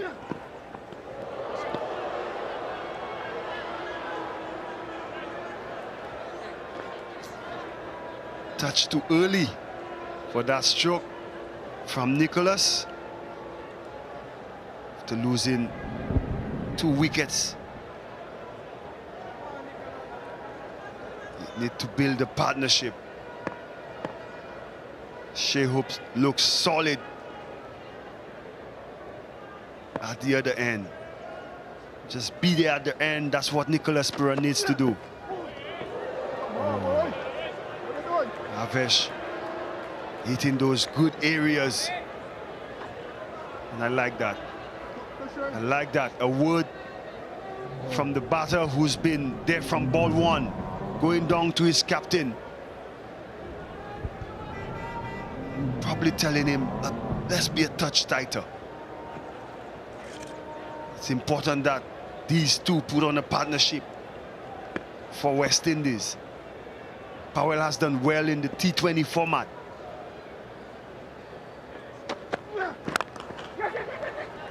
Good cricket. I just want to say good. I heard Puran talking admirably about showing fight and passion, but I broke that down to be more than that in order to succeed. I broke that down to mean what did the batting do well in the first game, and to a lesser extent in Ghana in the last game. Trust your defense and build an innings and graduate into it. Don't forget those principles. So fight is applicable and it's one thing, but how do you do it from a batting perspective? Build. Absolutely. And that's exactly what Shai has done, given West Indies a platform. Brendan King nor Brooks could have capitalized on.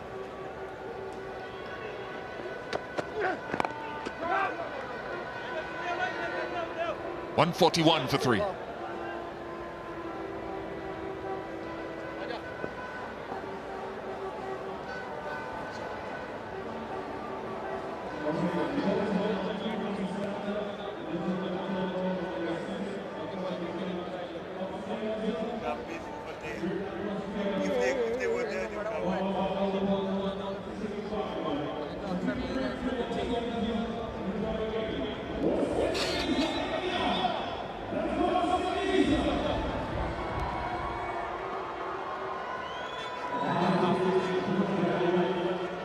Talked about matchups as well. Chahal out of the attack.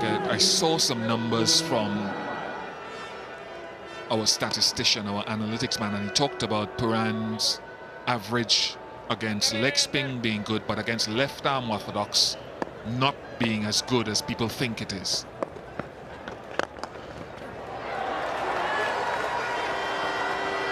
And so Darren, you know this game very well as a player and someone who's also led franchises administratively and playing wise. Analytics are playing more and more of a significant part. Oh yes,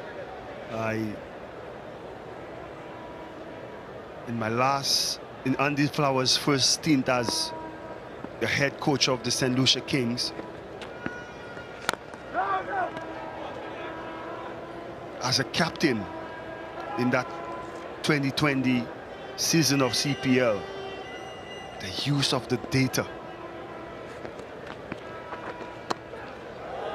it made my job so easier, knowing the information coming from the stats guy, the analytic guy. As you could see, some bounce and turn there. Just seeing the information being given, the data is backing it up. It was quite surprising for myself, because you watch the game and you think you know. Sometimes just the dimensions of the ground, you know how the wicket plays, how this batter has been out the last few innings. And I would never think Nicholas Puran starts against left arm spin is not as good as it is against left leg spin. But it shows you, when you see teams and captains and coaches plan, they have the data right there with them. And kudos to those guys. To have that information on hand is something that helps teams plan throughout.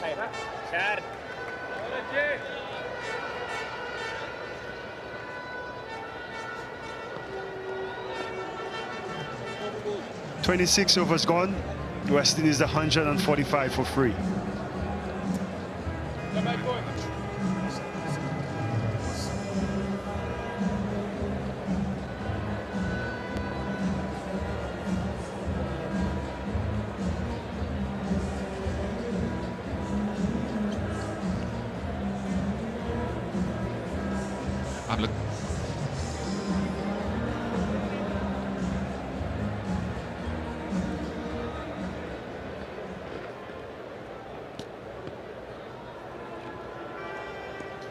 A wicket apiece for the three spinners, Huda, Aksa, Patel and Chahal. It's Avish Khan.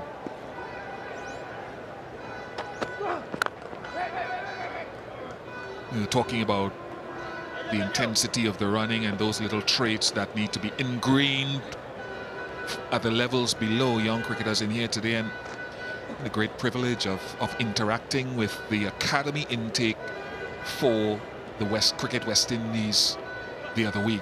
Guys like Ashmead Med and Joshua James, Leonardo Julian, all of those guys now in the academy for their first semester.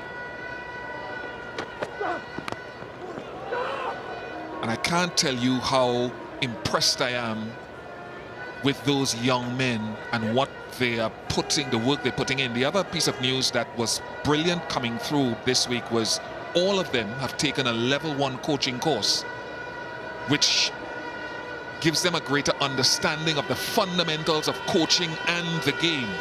Congrats to Cricket West Indies and that academy intake. I'm looking forward to seeing all of those graduating to senior level.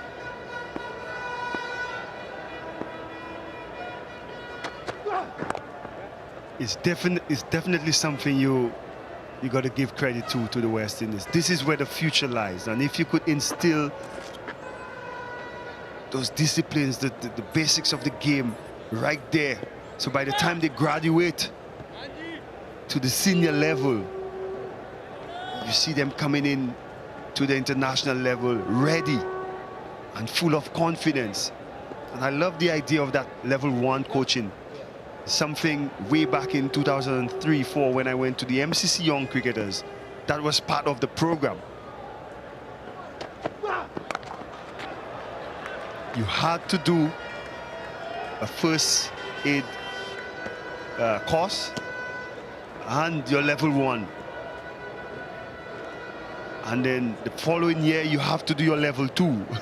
So it gives you a better understanding of the game, and these youngsters, when they go back home to their various clubs, they too could impact that knowledge at an early age to the other players. So great initiative by the West Indies Cricket Board.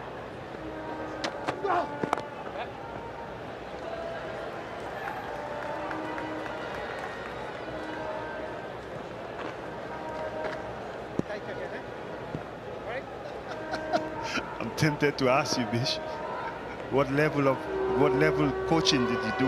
Up to 2, level 2. Level 2.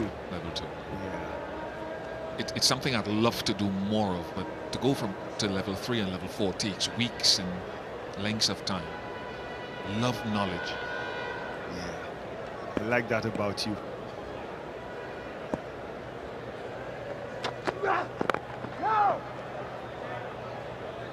Steady from Avishkan, 148 for 3.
Deepak Huda back into the attack. It's a good comeback by Aksa Patel today too. I don't remember how many his first over went for, but 6 and 1 for 23 is solid. Huda in someone else's shirt, as you can see by the name Prasid Krishna. Prasid on the back, I should say.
This is also an introduction to say, let's see if we can work out against Puran with theoretically the ball going away from him.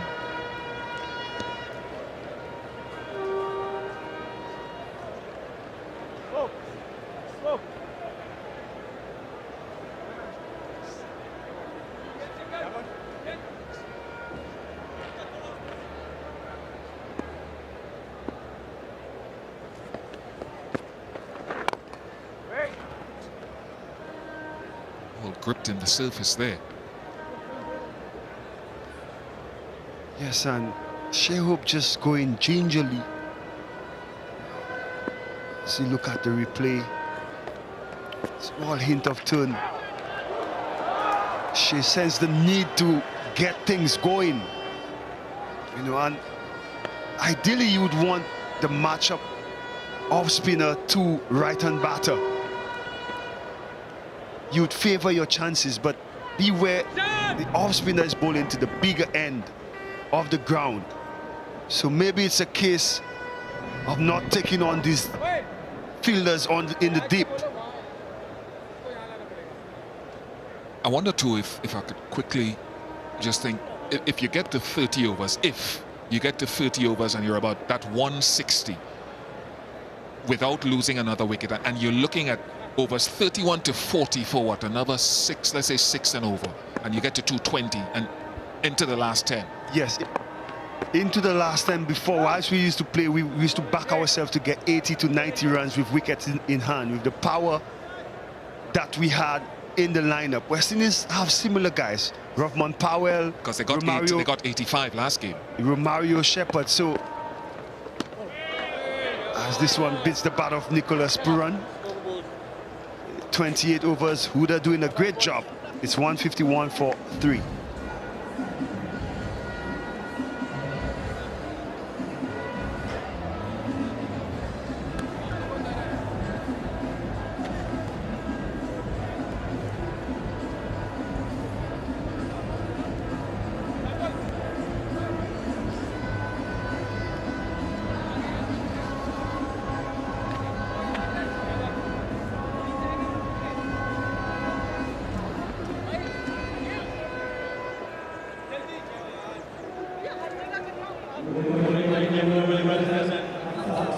Spin doing very well for India. Deepak Huda taking more of a leading role with the ball in this second one-day international. Just one over from Shardul Thakur.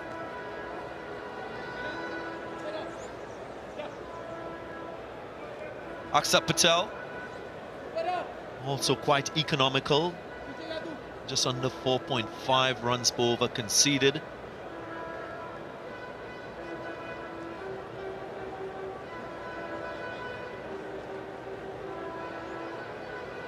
Got the wicket of Shamar Brooks. Akshat Patel.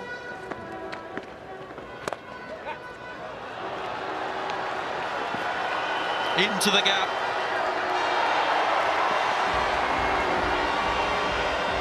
Not quite sure if that went into the boundary line from the reaction. The fielder indicated that not before. Umpires will check and confirm. Yeah, he wouldn't be too sure, Shardul Thakur, because after he did this, he rolled and he wasn't looking at the ball, so he wouldn't be sure, but it clearly went onto the boundary rope, and so it's going to be a 4.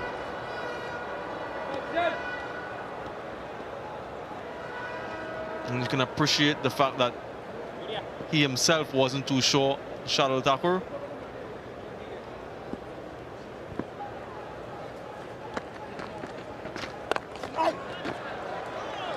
More runs from Shai Hoop. Did mention Shardul Thakur with just 1 over. It's a credit to Shikhar Dhawan. The very best of captains, they're able to assess their players' form and on-the-day form. He's been quite expensive throughout his career in terms of his runs per over conceded. But Shikhar Dhawan believes that his spinners should be given more weighting in the conditions here today. Not quite sure we'll see many more overs from Shardul Thakur.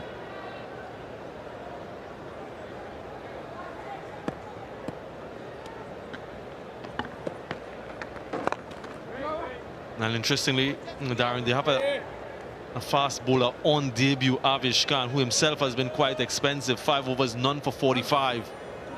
So if the West Indies can get themselves in a good position for that last 10, then somebody has to bowl.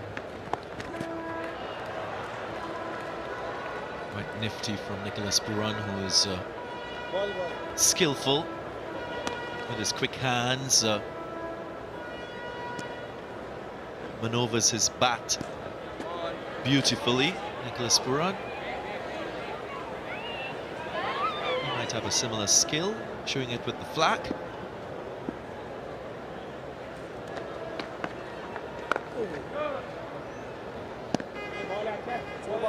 .29 gone, 157 for 3.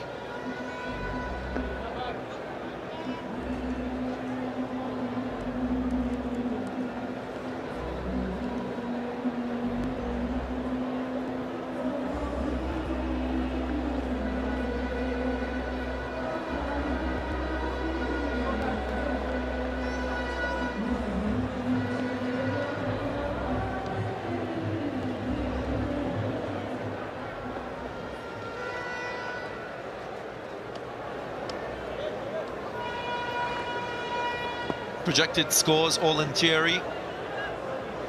Conditions, the deterioration of the ball, fall of wickets will influence the outcome.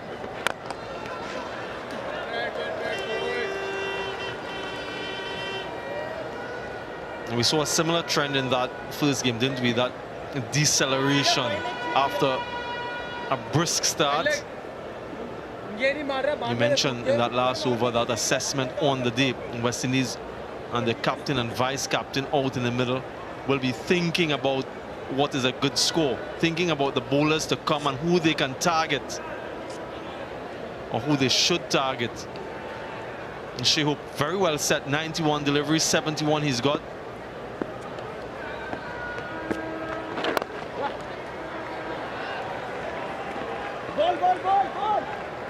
Great thing about Shai, every time he bats in a one-day international, you can tell that he's organizing his mind as to what he wants to do. He bats with a century as the outcome, which is a good goal. Of course, he has to focus on the process of getting there. But I'd like to see many more of the West Indian batters have that type of approach, maybe with a higher strike rate.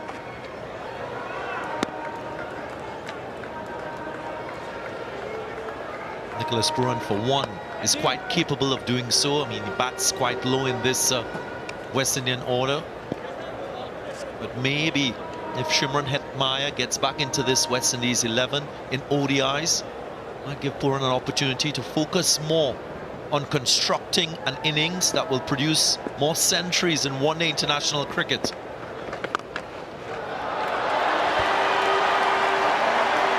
Another 4 for Shai. Real purpose in his efforts so far. Yeah, they can't allow Huda to just bowl deliveries going for singles. When they get these types, they have to put it away, which is done quite well there. Shai short and skillfully played in the gap.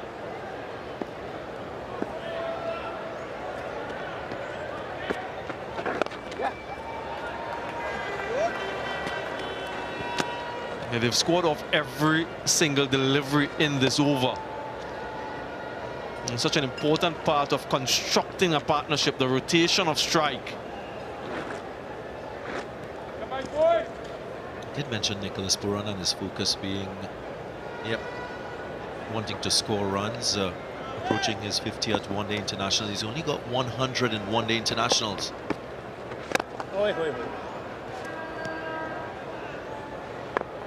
So he has to improve that conversion. It's about 9 half centuries. 30 overs gone, 165 for 3.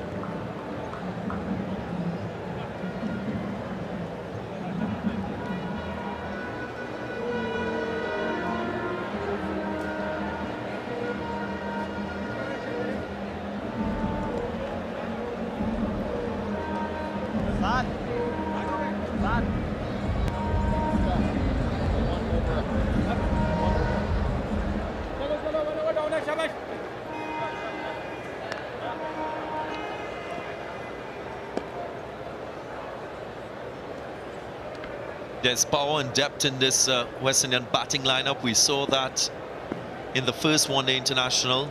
Great partnership between Shepherd and Akil Hussain.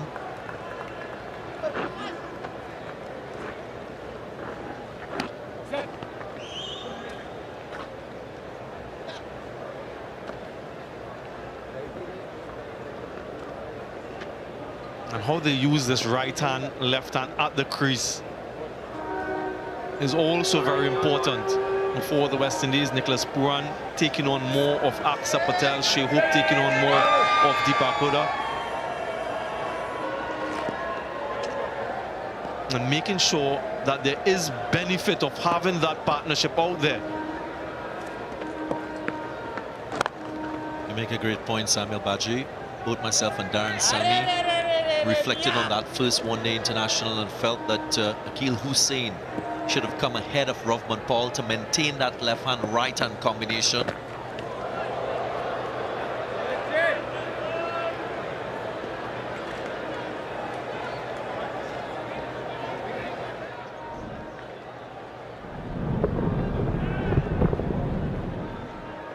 Minimal risks in playing that type of stroke, hitting with the turn.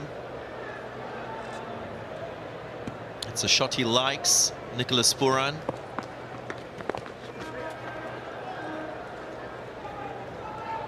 I mentioned that first ODI, Darren, that I came down to look at these two teams practice, and one of the things that they were talking about quite a lot, the West Indian batsman, was using the depth of the crease, playing the spinners as deep as possible. Both players padded up. Good sign. Both Rahman Paul and Akil Hussain. Still to come.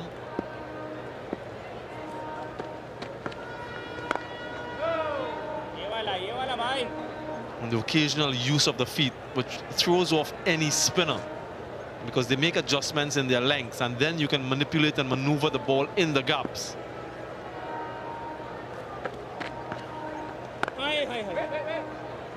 Excellent fielding. Prevents the run. Just 2 runs from that over, 167 for 3.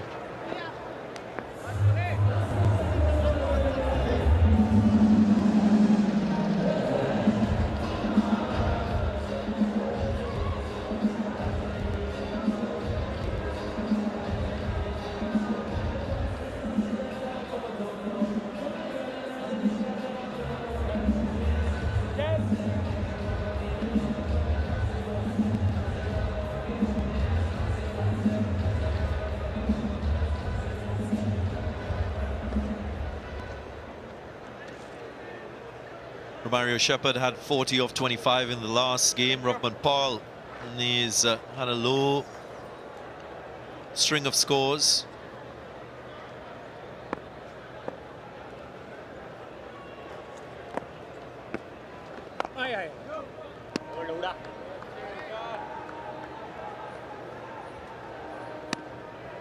This spell from Deepak Hooda, it's interesting. Is in his 9th over, 1 for 34.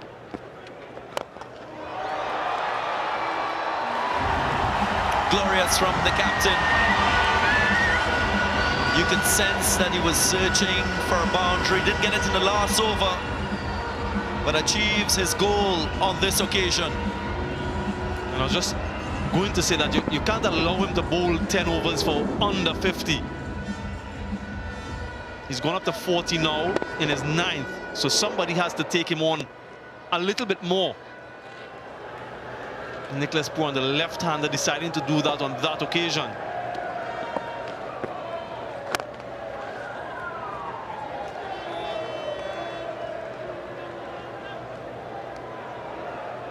Again, not being overawed with the ball theoretically spinning away from him as a left-hander.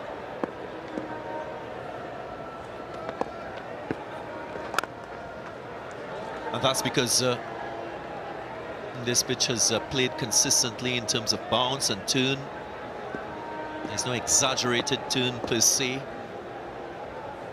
Also familiar with the conditions here. This is his home club, Queen's Park Cricket Club.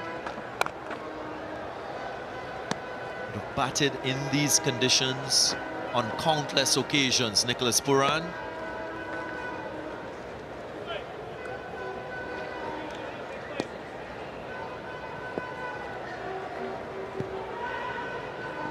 Critical stage of the innings. These two, if they can bat straight into that last power play, it gives them a really good chance to explode at the end.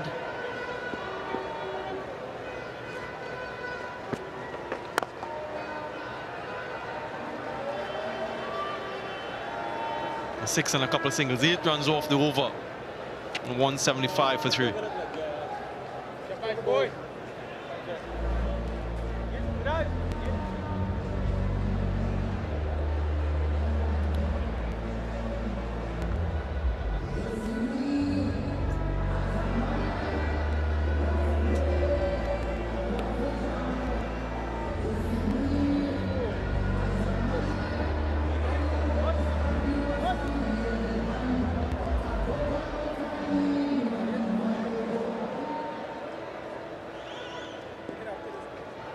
Rahman Paul, he's impressed in T20Is. In one-day international's last 10 innings, he's produced 214 runs at an average of 21.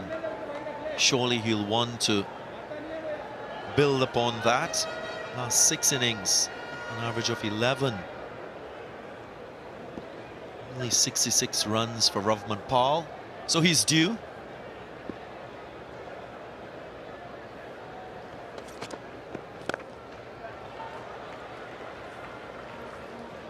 Shikadawan has called back into the attack his trump card, Yuzvendra Chahal,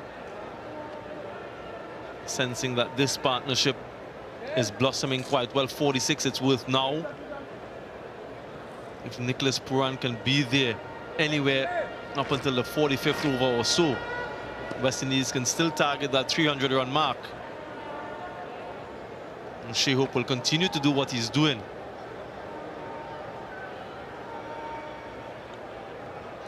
And he himself will be looking to bat the entirety of the 50.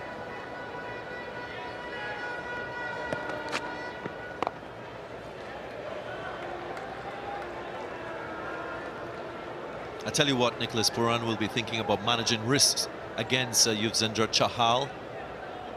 Won't want him to come on and straight away get a wicket, break this partnership.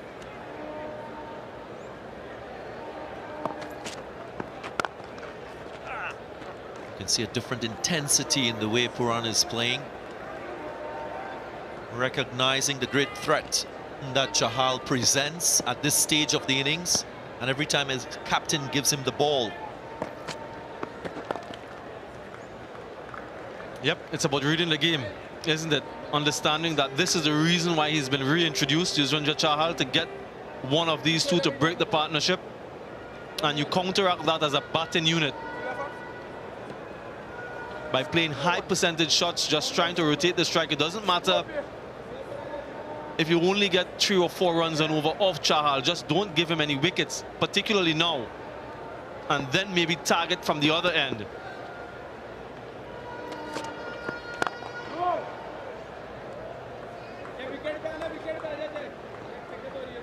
So you still look to hit the gaps, you still look to get the singles, but play your percentage shots.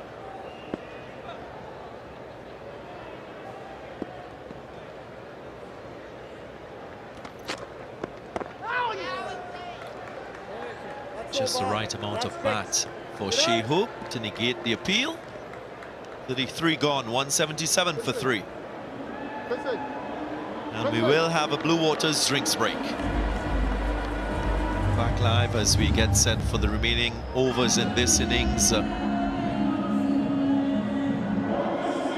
Shikadawan will expect a similar effort from Mohammad Siraj, similar to what we saw in that first one-day international. Was the leading bowler in terms of the seamers for India. Very much the same today.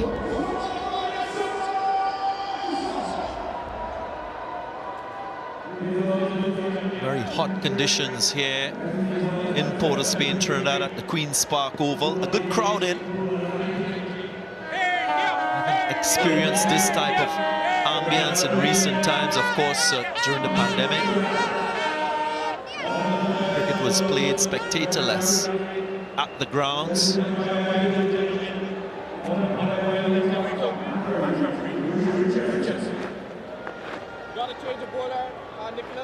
Another crucial phase of the innings, 17 overs remaining, 177 on the board. Siraj was quite good in his first spell. And of course, Nicholas Puran and Shai Hope will have small targets at the back of their minds. How many they want to be at in the next 2 or 3 overs, and then after 40, where they'll be ideally suited to launch for the last 10.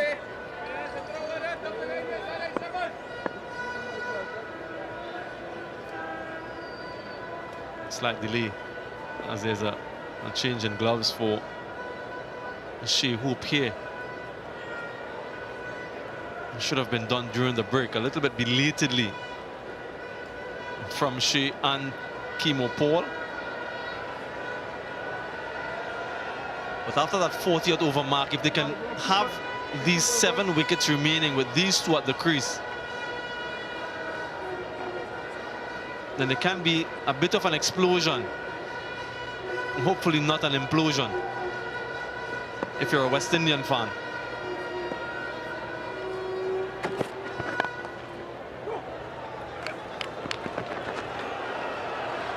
Beautiful running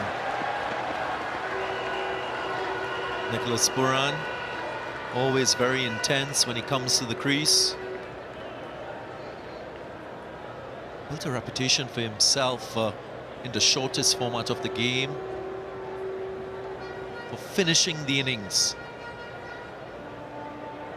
Thinks of himself as a match winner, someone who can assess the situation and play accordingly. He has the self-confidence to play his shots as well.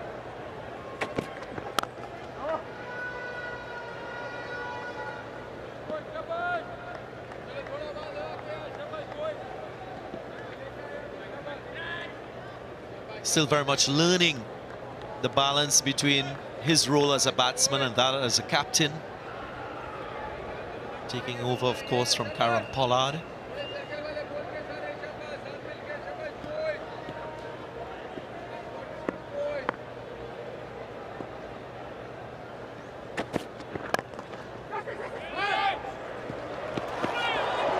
Another very good single. Plays the game in the right spirit, Nicholas Buran. Just 26 years of age and came through a lot of trials and tribulations before he was able to realize his true potential as a player.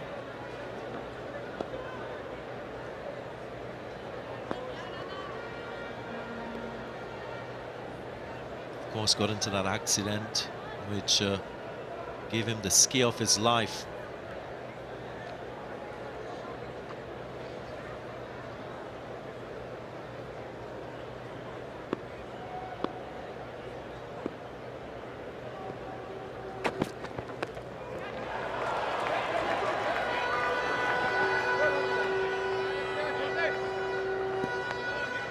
Again, the use of the short delivery to Shai, despite him being well set on 80. Now moving to 81. Still that urge to get Shai out because they know he is the glue in this West Indian batting lineup. You get Shai out, you expose another player to this pitch and conditions. Can really get into this West Indian batting lineup and restrict them.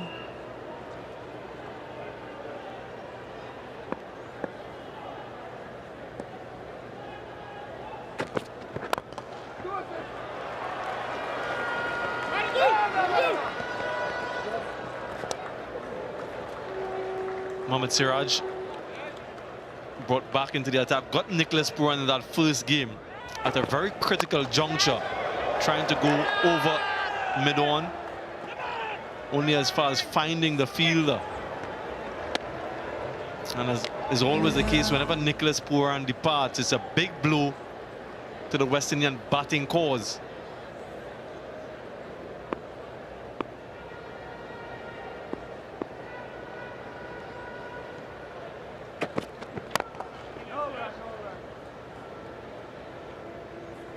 That's over, boys.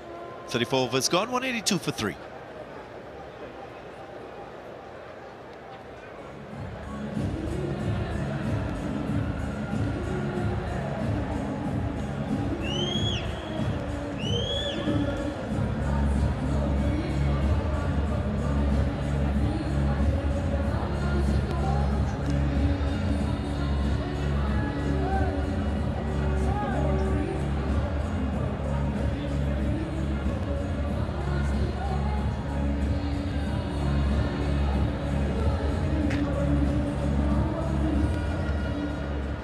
Where will they finish? The West Indies batting first in this second one-day international. Make your pick. Chahal to continue.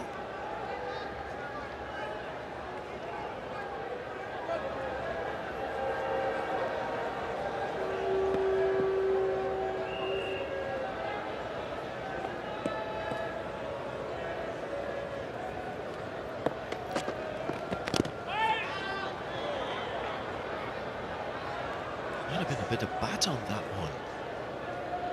No wide signal. Attempting the fine sweep, Nicholas Buran. Let's have a look. the glove and out of the wicketkeeper's glove. Pooran goes high and goes long. Nice looking stroke down the ground. Shows the power of the man, not really to the pitch of that delivery. Chahal pulled his length back, but still manages to get enough of it. Went straight, which is always a good option. 77-meter hit. And that's the 4th 6 of the innings for the West Indies. Critical phase. This is a critical phase in the game.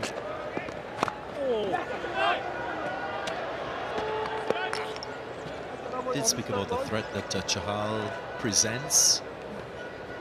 Players like Nicholas Pooran, who can attack, as good a bowler as Chahal, puts a lot of pressure on the likes of Shikhar Dhawan, the fielding team, because he has to probably turn to another option. He has to start thinking about what contingencies he might want to use in the circumstances.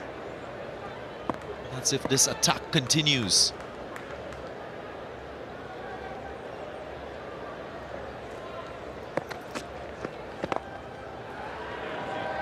We saw the average spin in terms of degrees from the Indian spinners so far. Chahal way ahead of the rest.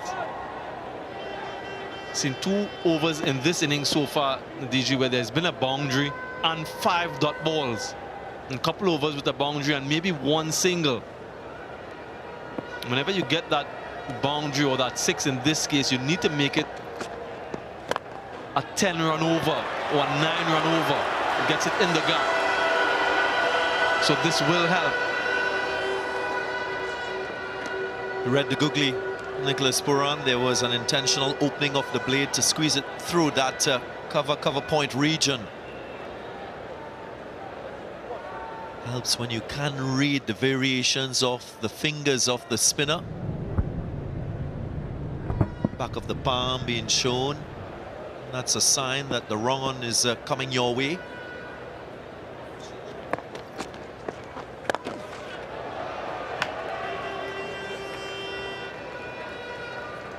Nine runs from the over. Good one for the West Indies.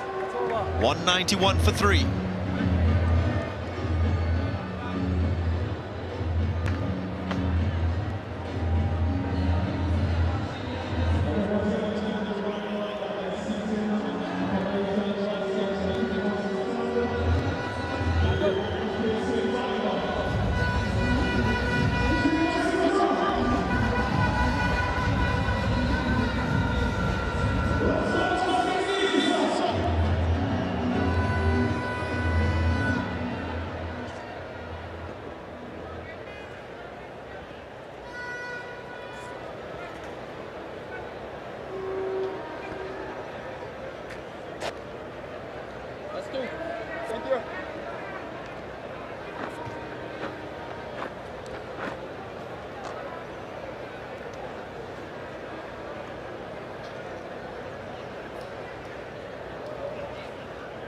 West Indian dressing room will know there's still work for Pooran to do.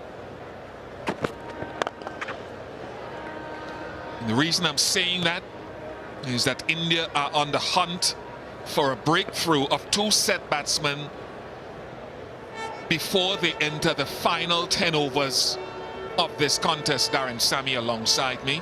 So that's what India are hunting for, and why Pooran and Shai hope, but Pooran in particular because of his power, has to be thinking last 10.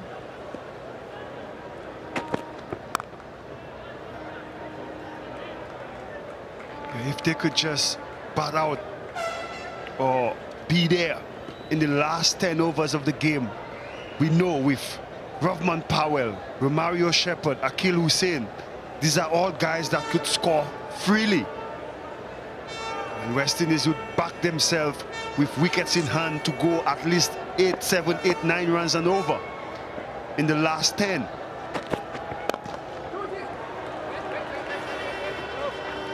Especially that man Pooran, he could change the course of this match within 3, 4 overs. The power he possessed and the ease at which he could clear the boundaries.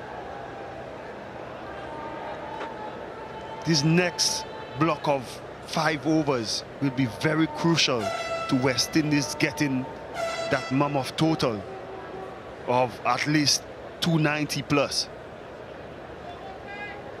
Shikhar Dhawan very aware of that, and Siraj understands it as well.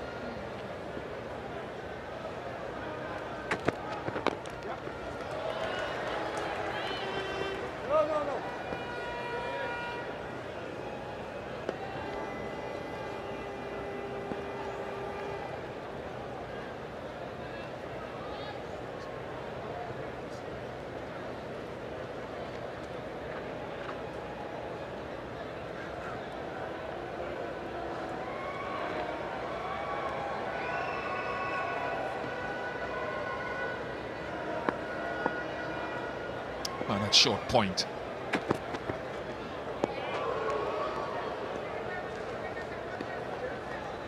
And Siraj, as he did in his second spell in the first game, operating on that wide line to the left-hander.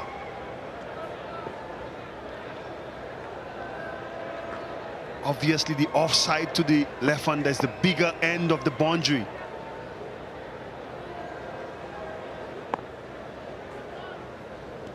Puran has to be careful.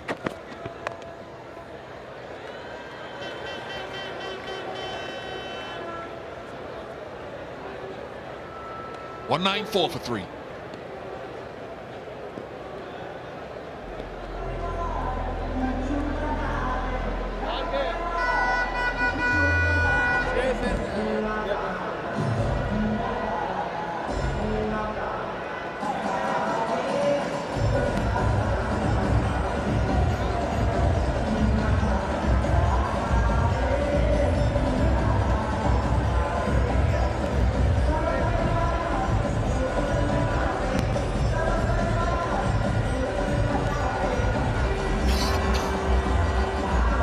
Powell, Romario Shepherd, Akil Hussain, not necessarily in that order.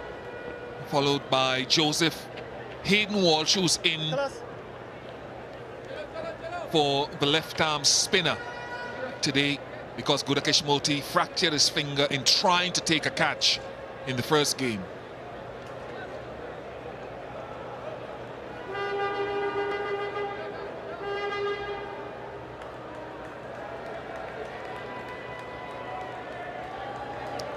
Possibly looking at another 2 overs from Chahal here at worst.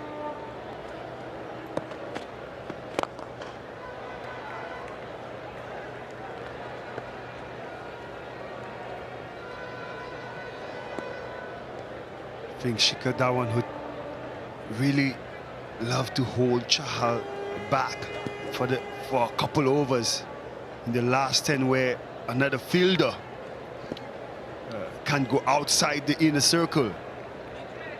The likes of Powell, Mario Shepherd, the extra protection would be good for the leg spinner.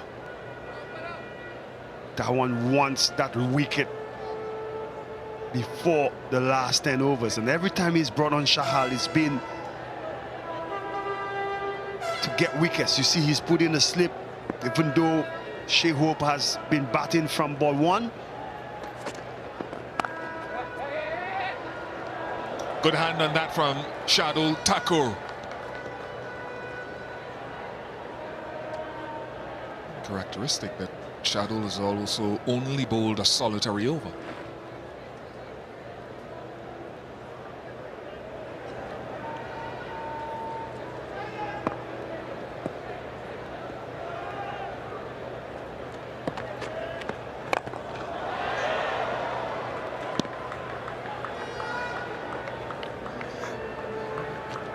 That's a shot born out of familiarity with each other, but also those numbers that we talked about. Puran to leg spin, he averages 70 against leg spin, 23 against left-arm orthodox. It's not that leg spin cannot get him out, and not that it hasn't.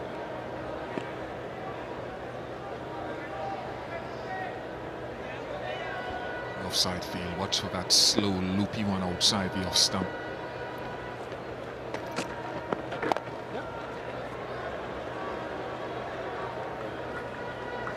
That's good cricket from Shai, especially knowing all what you just spoke of. Nicholas Puran, when facing leg spin, try to give him most of the strike.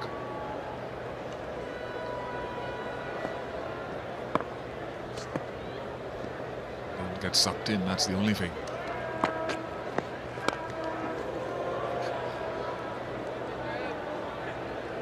Because he backs himself, he will tell you, once it's in my zone, that's my matchup. That's what the modern player would say. This is my matchup. You can see Chahal looking into the footmarks. Big side, leg side, remember.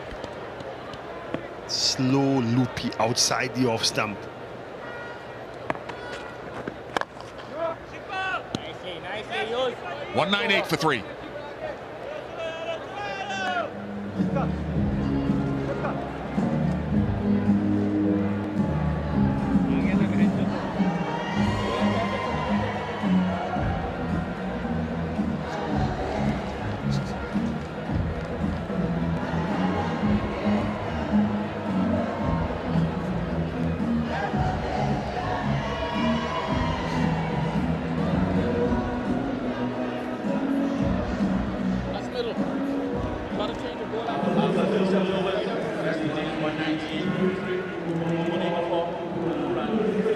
Partnership of 68 so far between Hope and Puran. Captain and vice captain, and here comes that man Shadul Thakur. Only a solitary over so far, but again, always beware of his ability to create an opportunity.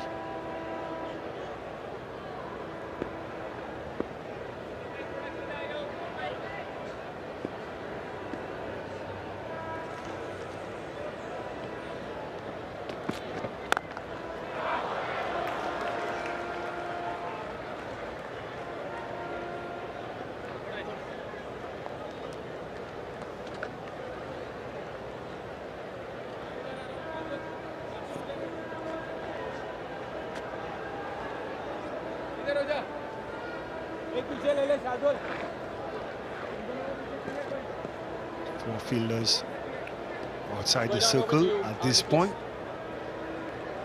Pressure would be on Shadul to keep Nicholas Puran.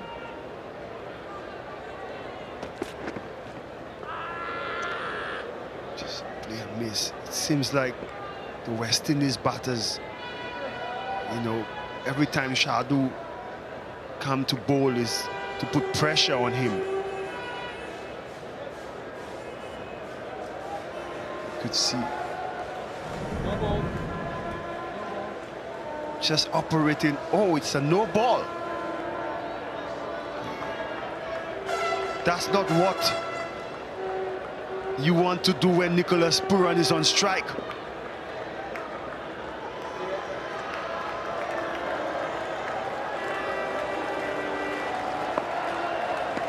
One Shadow will go full and wide, or try to go full and wide of off stump.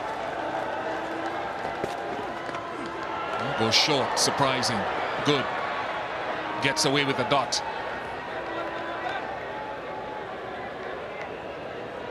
.200 comes up for the West Indies, Darren, and Shai Hope has gone to his second highest score in ODIs at home. Only previous score higher was 110, which is his only ODI 100 at home against Sri Lanka last year.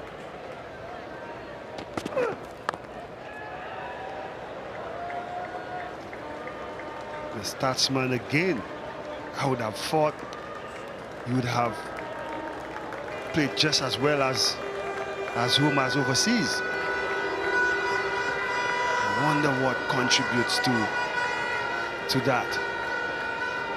Shai averages 60 and more away from the Caribbean, over 60 average away from the Caribbean, and before this game 32 in the Caribbean, so almost, well, just half of his overseas average here.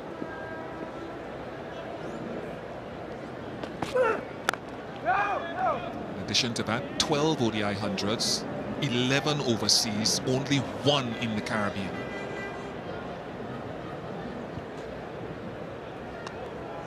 Clearly, you rather plays overseas. Well, today he could add 100 number 2. It will put West Indies in a good position once these two bat through to at least 43rd over.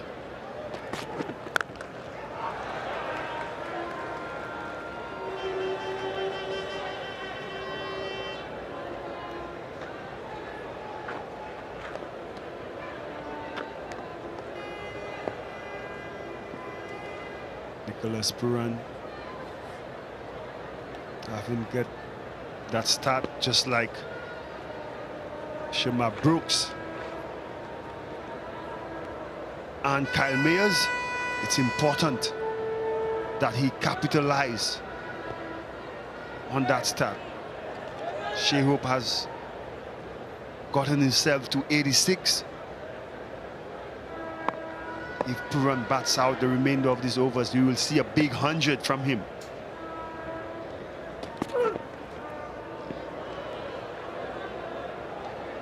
Only 3, in fact 4 off the over. 202 for 3. Check. Front foot check. Thanks.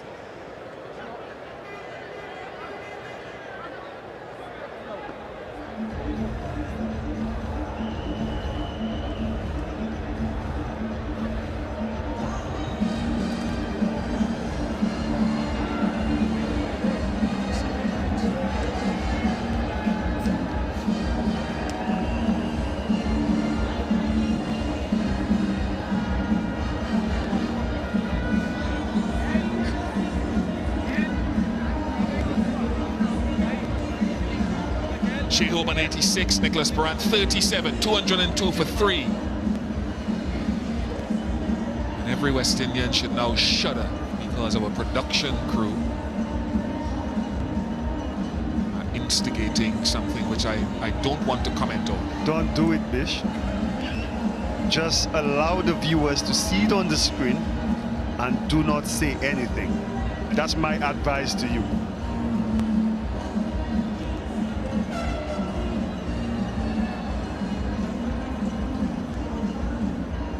Are you tempted?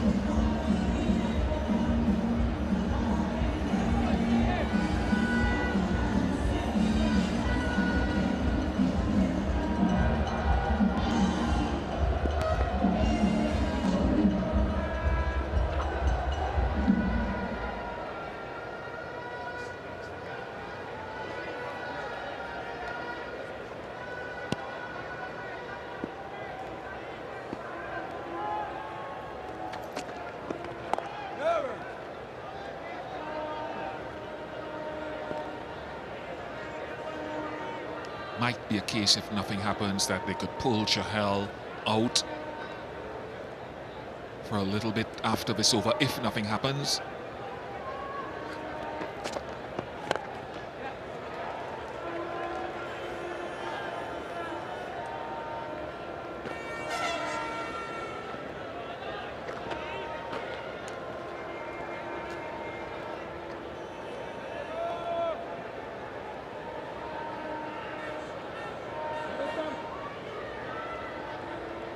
Puran taking the guard to middle stump, trying to cover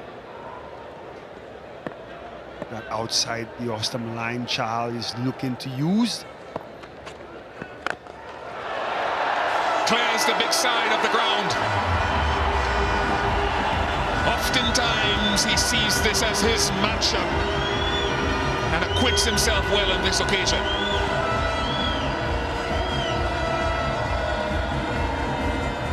Using his feet and backing himself to clear the boundary. We all know he favors leg spin. West Indies captain helps himself to another 6. And his local supporters, they are happy. Imagine if he gets going, the squints back over will be so noisy.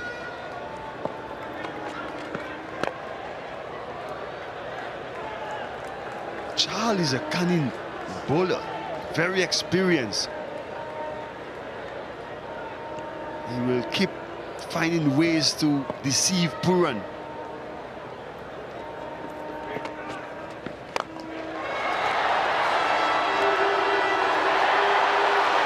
Six more. 6 more.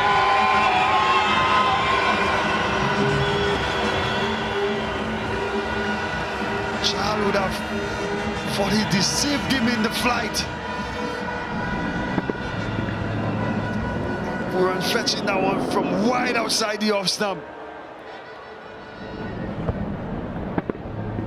And just hitting this one over, long off. For a minute. He closed out the over there. He closed out. You could tell with that shot there, he wanted to close out the over. So it's another half century for the West Indies captain. His second of this season here in the Caribbean. 216 for 3.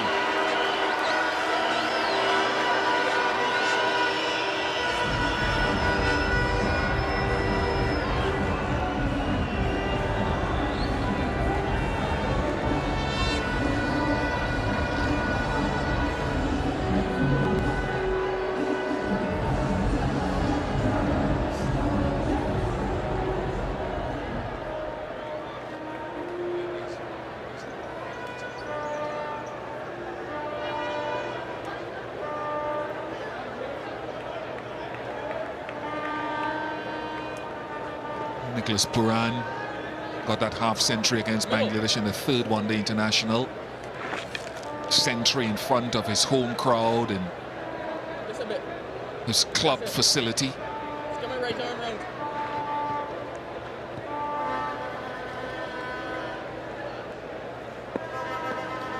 Over number 40.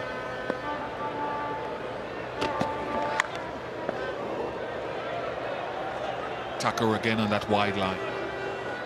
10th half century in ODIs for Nicholas Puran.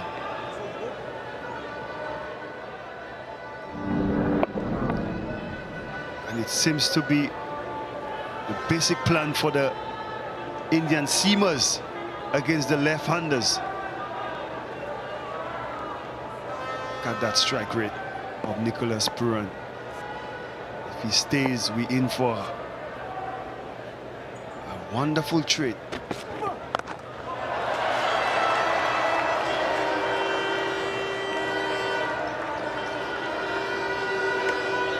Yeah, he has he's done a job, Nicholas Puran, but he has now, because the strike rate is only 82 in comparison to what he usually does, he will look now to say, okay, I've got a 50, but my strike rate is 82, so I need to build that up if I'm allowed to before I depart.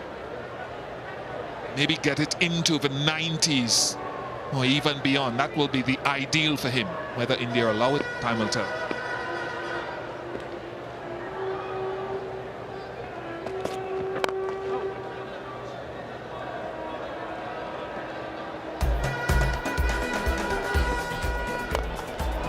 This is what Nicholas Puran has done. Get himself up to 50 for maximums.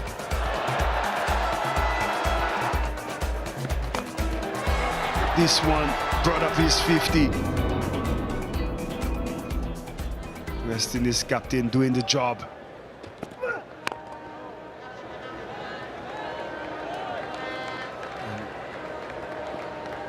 This is where you would hope that Shai accelerates. He's been there. I see what you did there. I see what you did there. As he's been there from ball one, as the best measure of the wicket. And that's where the likes of Nicholas Puran and the Johnny Bestos and all these other players, the ability to carry on and up the tempo of the batting. But at the moment, he has Nicholas Puran at the other end, which he knows could propel the run rate. So maybe he's just looking to operate in singles.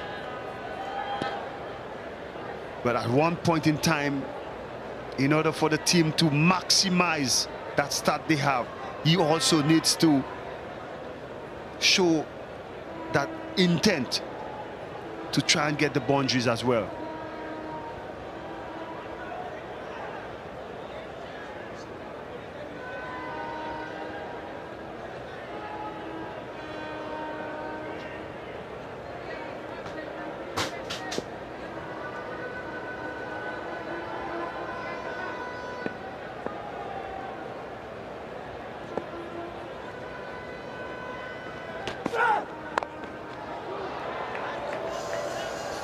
Lucky to get away with that, Shadow Tucker, with 2 men short behind point. 2:18 for 3. Second power play.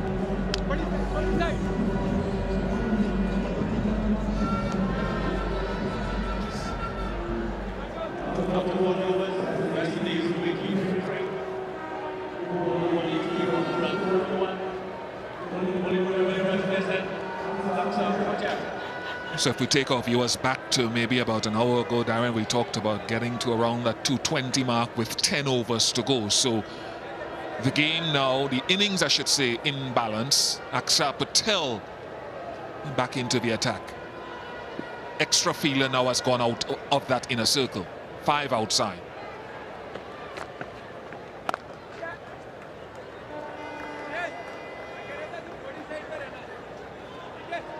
It would be interesting to see how Puran takes on this point of the game. Do you go early in the first 10 overs, last 10 overs? Or do you still tick it around, knowing that you have Rovman Powell and Romario Shepherd in the shade? Some cushion. He's seeing the ball well.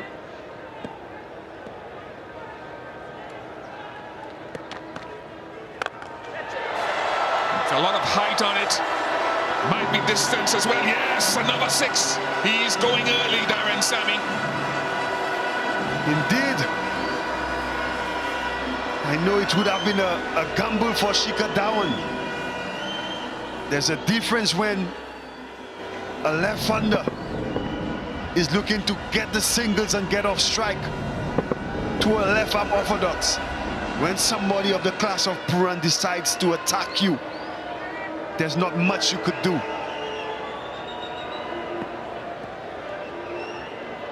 Early boundary. As Aksa Patel approaches, does he go into his legs or wide of off stump? Yeah, keeps it much closer to him. And also that's good cricket from Nicholas Puran. Got the 6, get off strike. He's thinking, I got to bat deep. I got to take this partnership. Keep Powell and co probably with 6 overs left, where they could come in and just be free. And we've seen how Powell bat in T20 cricket. Or why not bat all the overs?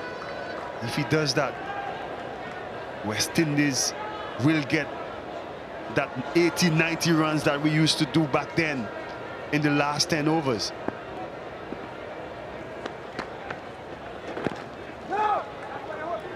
I think Shai Hope has to.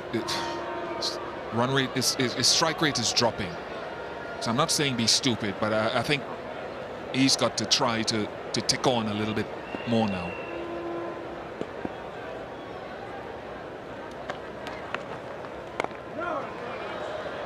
.226 for 3.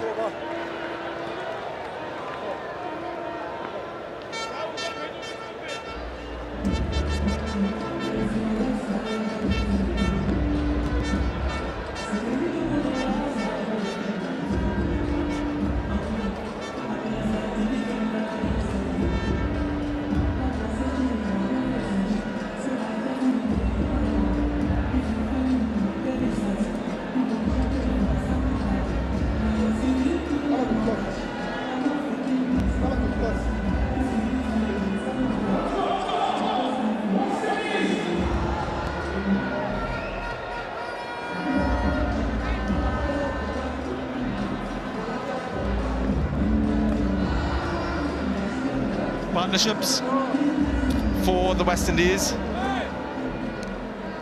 65, 62, and this one, 96 from 110, really stands out. And West Indies in a good position after 41.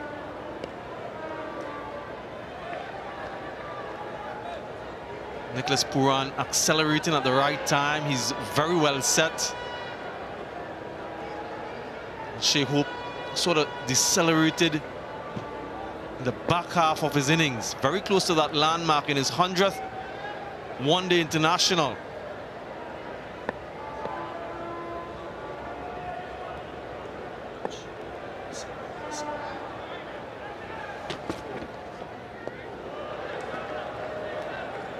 Shardul Thakur, as he's done so often, is looking to get a vital breakthrough, to get a new batsman in at this stage. With the pitch wearing, the ball softer, it's going to be difficult for someone to just walk out and smash it from ball one. Hence the importance of these two batting a little bit further.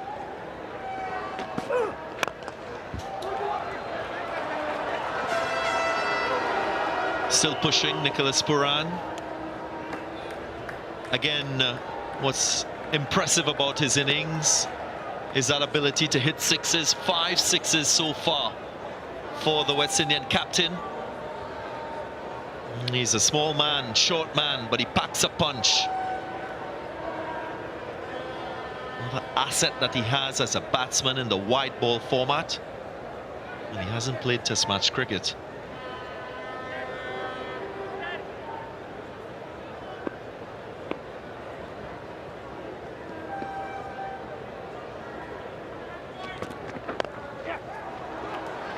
Well timed. Just a single, but good running. They converted that single into 2. A little bit of a slip from Shreyas Iyer allowed them to come back for that double. Moves into the 90s now. Shai Hope, the partnership 99.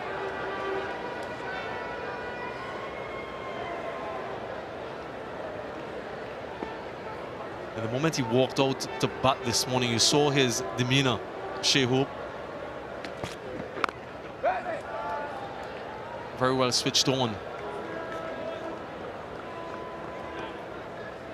And at the end of the game, we'll be better able to determine how well he's actually paced this innings. 120 deliveries he's faced for his 91. We understand that he is the glue, the anchor in this batting lineup. Should he have gone a little bit earlier? Or is he doing what is required?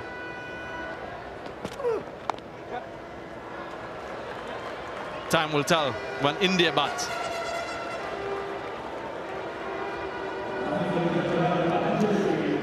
'100 partnership between these two, the first century run partnership in innings for the West Indies. They've taken control of this innings. Shai Hope, Nicholas Pooran. I'm sure both players would have communicated exactly what they wanted to achieve. They're at the moment doing exactly what the West Indies requires.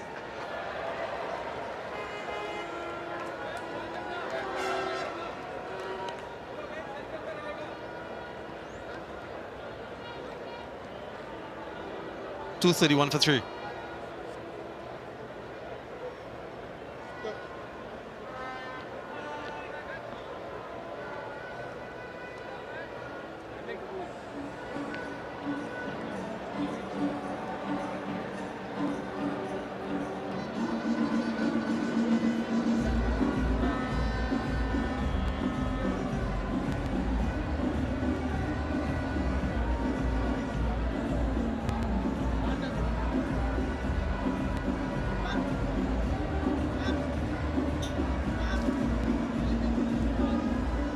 Brandon King, the only batsman not to make use of this surface. All the others getting really good starts. And this partnership, 101. bowling for India. The spinners, the 3 spinners, picking a wicket each. Nothing yet for the seamers. Remember, one of those seamers is on debut, Avish Khan, and he is now reintroduced into the attack from the Jerry Gomez media center end. We'll be running into a well-set Nicholas Puran.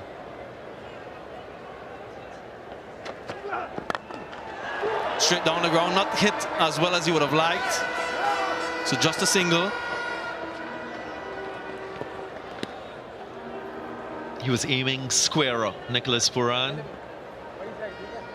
And looked like he was aiming to go back past the bowler.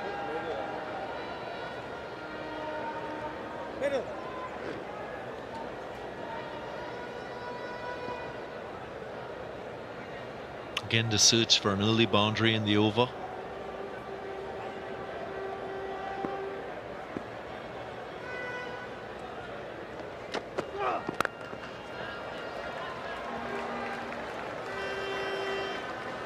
Inches closer to that milestone, Shai Hope.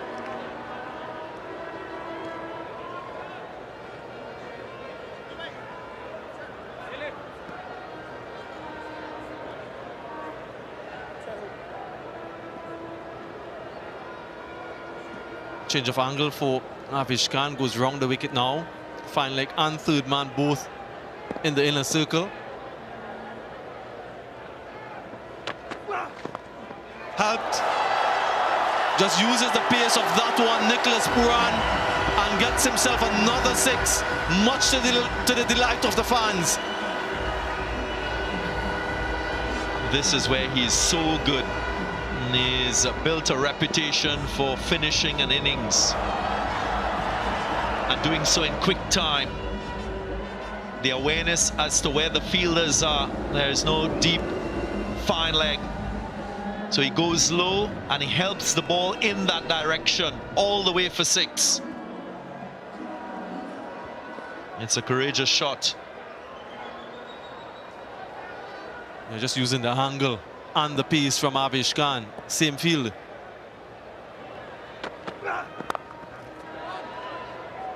The offside this time, but finds the fielder.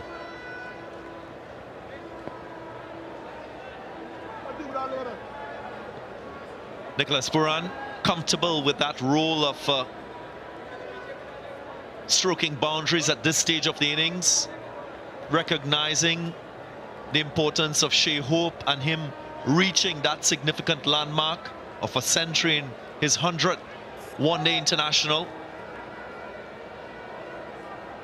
I'm sure it will please him as captain for Hope to achieve that feat.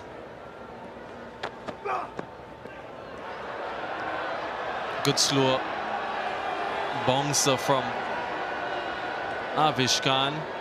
Made the adjustment in the field prior to that delivery, sent the fine leg back in the boundary, but into the surface slow ball.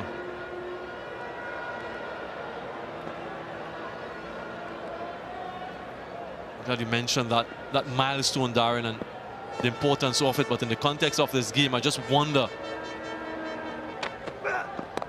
if he's taken too long to get there. 43 gone, 240 for 3.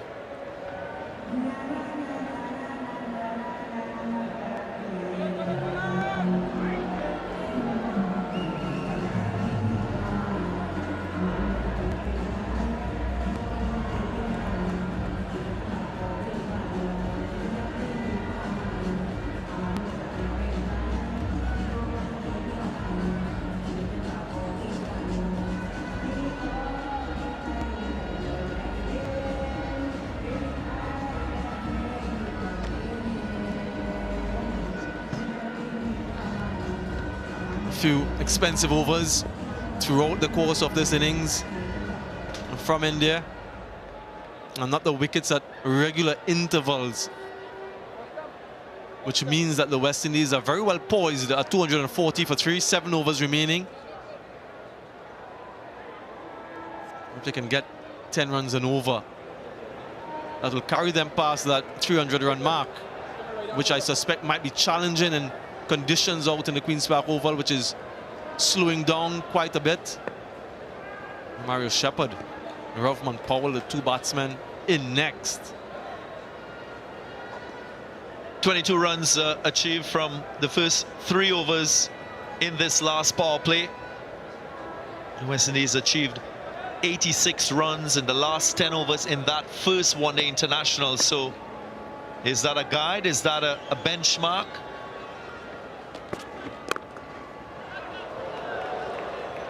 India, on the other hand, in their last 5 in the first one-day international, just got a run a ball, 60 runs. So I'm sure Nicholas Pooran will try to get beyond that run a ball in this phase of the innings. At minimum, will require 1 boundary per over.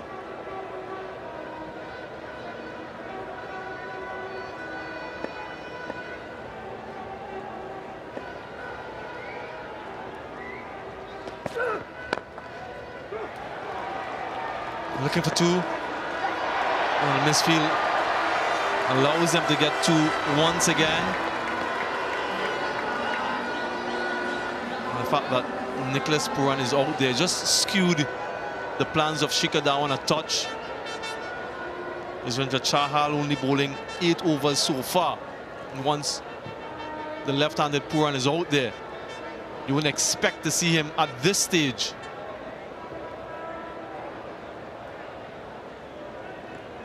Spoken about the inexperience of this Indian bowling attack in international cricket. Did well in the first game under pressure. Under pressure here again.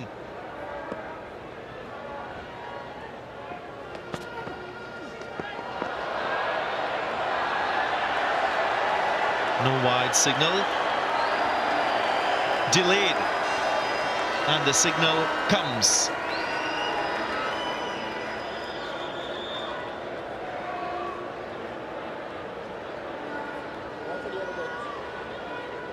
Just to continue on that point you're making about Nicholas Pooran and his impact out in the middle.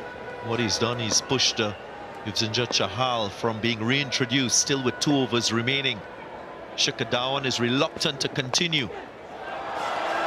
In the gap, just made that shot by moving across to the offside, Nicholas Pooran, and got enough bat on it. This is excellent batting.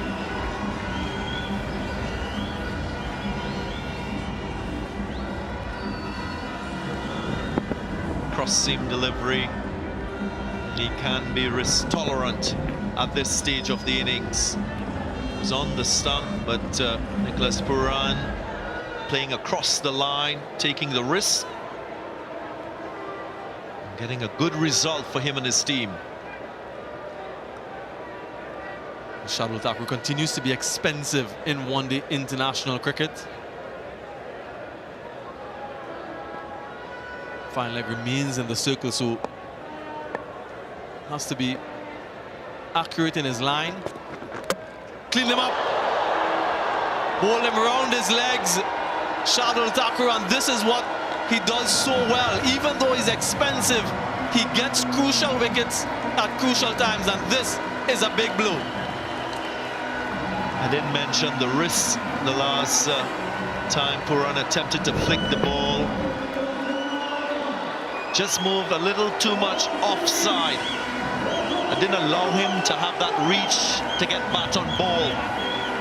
The thinking was right, but he wasn't able to execute. A good partnership comes to an end. One that produced 117. Pooran going for a well-played 74. 247 for 4 now.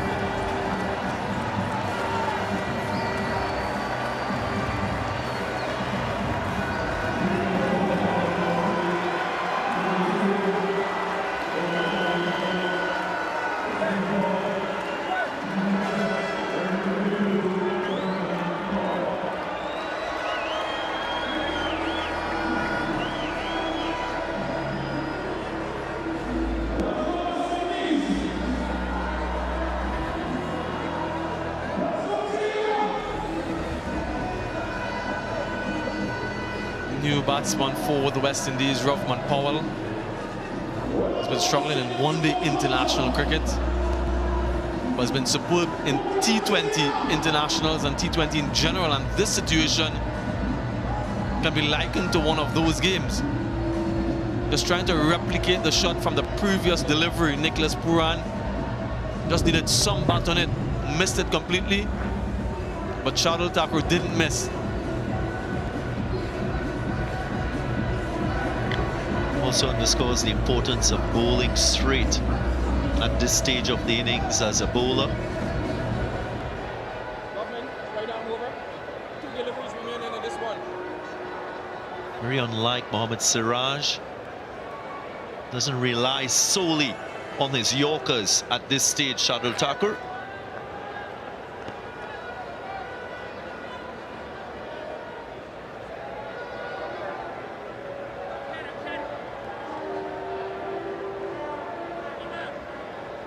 Fine leg and third on the boundary, mid-off in position.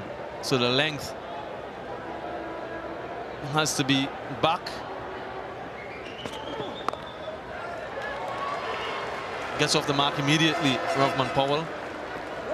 And gives the strike to Shai Hope, who now has to take on that mantle of scoring and scoring quickly. And yes, he's close to that landmark, but has to look at the bigger picture and continue with this propulsion that Nicholas Puran gave the innings. Last 19 deliveries or so, he's just produced 13 runs, thereabouts.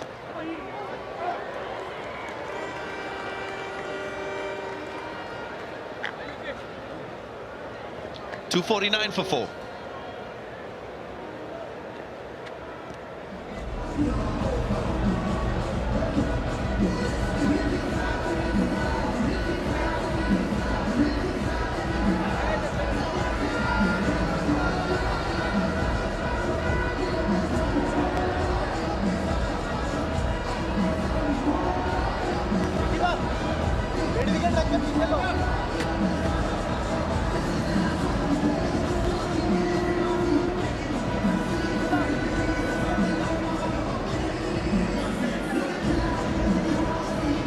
Pleasing scorecard if you're a West Indian supporter, West Indian fan.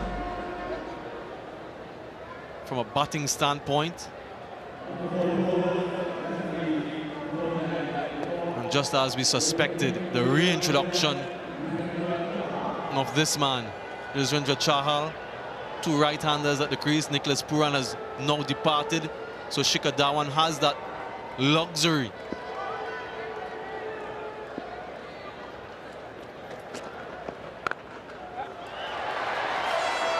Nice protection in the deep.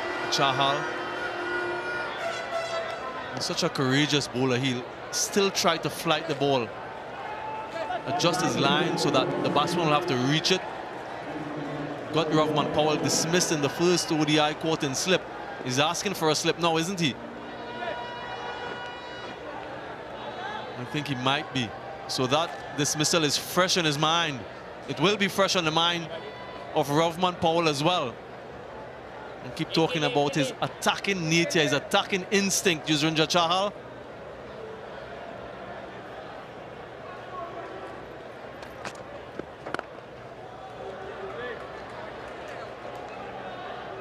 We'll just wait for that flighted delivery. Wide off, outside the off stump. He'll set it up. Gone straight. First up to Rovman Powell. There it is. A little too wide on that occasion from Chahal.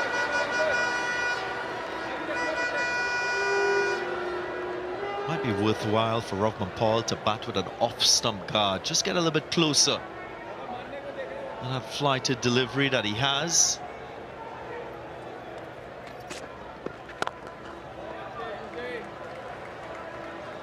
Yeah, at worst, should get the strike back to Shai Hope. Minimize the dot deliveries. Not many remaining in the innings.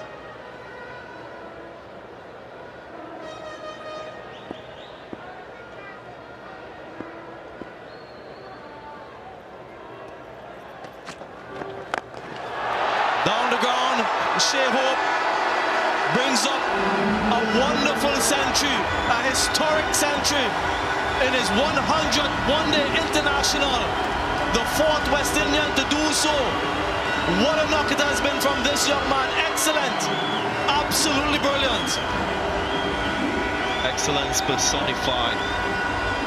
You could sense that he was destined for greatness today with the way he started his innings and the manner in which he played. And it's the icing on the cake for the right-hander from Barbados,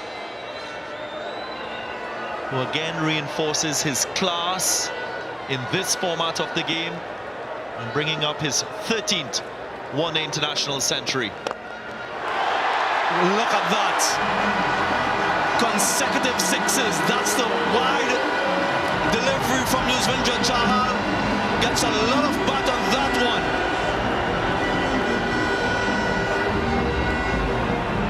Again, showing his skill. Not an easy stroke to play. To a wrist spinner of the quality of Yuzvendra Chahal. Plays it to perfection. Shai. Third series in 4 that he's gotten a century. Shai got one against the Netherlands in the first game, got one against Pakistan in the first game. Uncharacteristically quiet against Bangladesh in the previous series. But you can't keep this man down for long. Tremendous record in one-day international cricket for Shai. 100 matches, 13 centuries. And look at that average, above 50.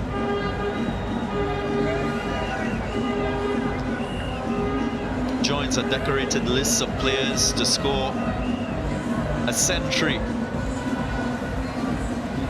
on the 100th one-day international played. Gordon Greenwich, also of Barbados, first West Indian to do so, to be followed by Christopher Henry Gale and Ramnaresh Sawan. And now Shai joins that list. Shikhar Dhawan, as was mentioned earlier, the first Indian to do so.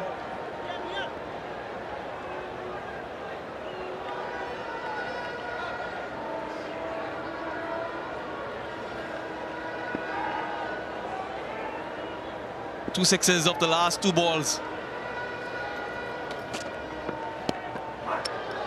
Anticlimactic end to the over. A dot. With 45 gone. 264 for 4.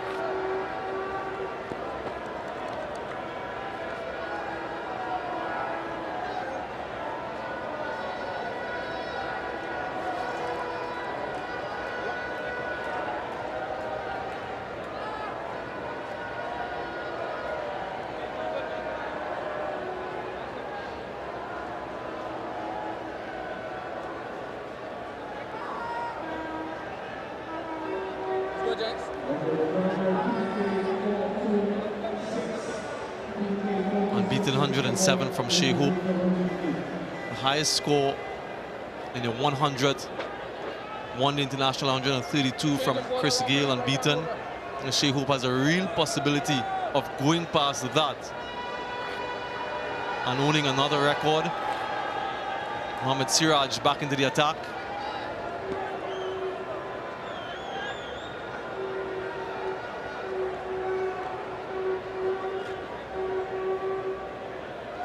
Demonstrated the ability to bowl and to nail those Yorkers in the death in game 1. Sends the third back on the boundary. Fine leg remains in the inner circle. So a cluster of boundaries going in that direction in game 1.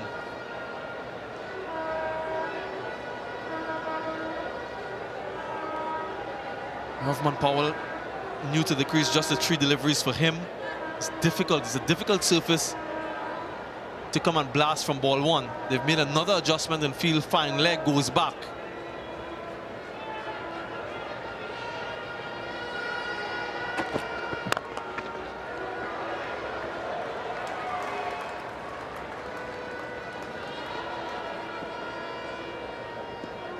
Not a bad way to get himself in.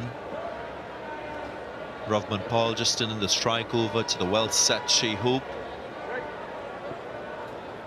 And he's got a different gear to his batting. No debate about that.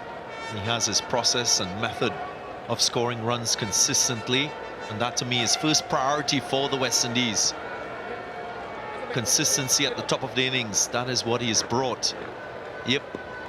He's spoken a lot about what he can improve on. And he's been a real gem for this West Indian side in this format. There's a real possibility now of him getting that strike rate closer to 100. Shai Hope, still some 4 deliveries remaining, and if he can get a few boundaries away, then he can do just that. West Indies on the cusp of getting to 300, but they'll need to bat well in the remaining overs to get there. Maybe 315.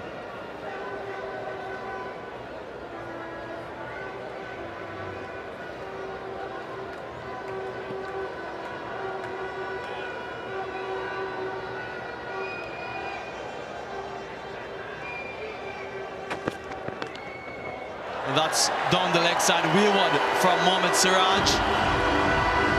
Gets some bat on it. Rovman Powell enough to get a boundary. A neat little flick. Mohamed Siraj attempting the Yorker, going full and wide down the leg side. The execution wasn't right, but the thinking was good on that occasion.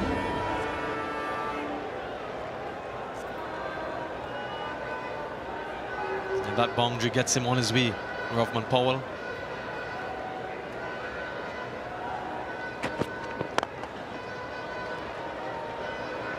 That's a line that he would be looking to attack. Has 4 boundary riders on the leg side. Mohamed Siraj long on, deep mid-wicket, deep backward square, fine leg.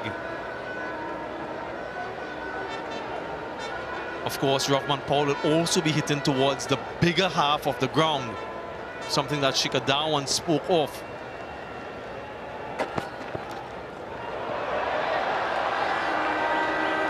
He'll come through for a bye. We'll just have to wait to see if it's wide as well. Just a bye.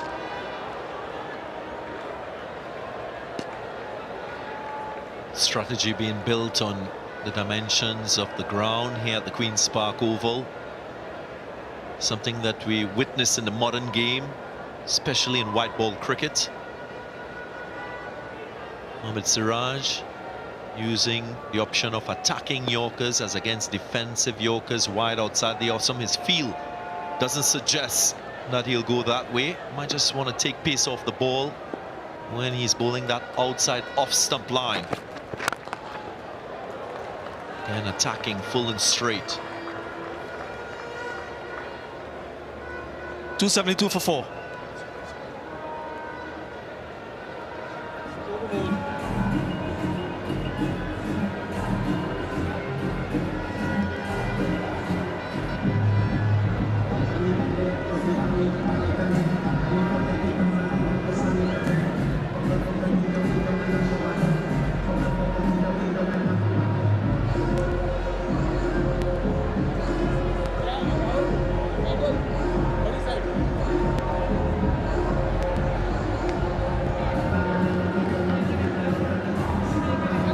Remaining.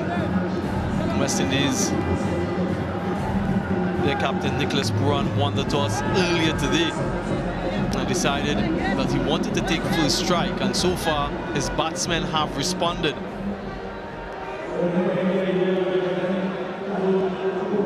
Changing ends for Shardul Thakur from the Jerry Gomez media center end. Has a deep backward square and long on the one side as his boundary riders. Third, very wide third, sweeper and long off. And with the bigger half being offside, And that should be the line from Thakur.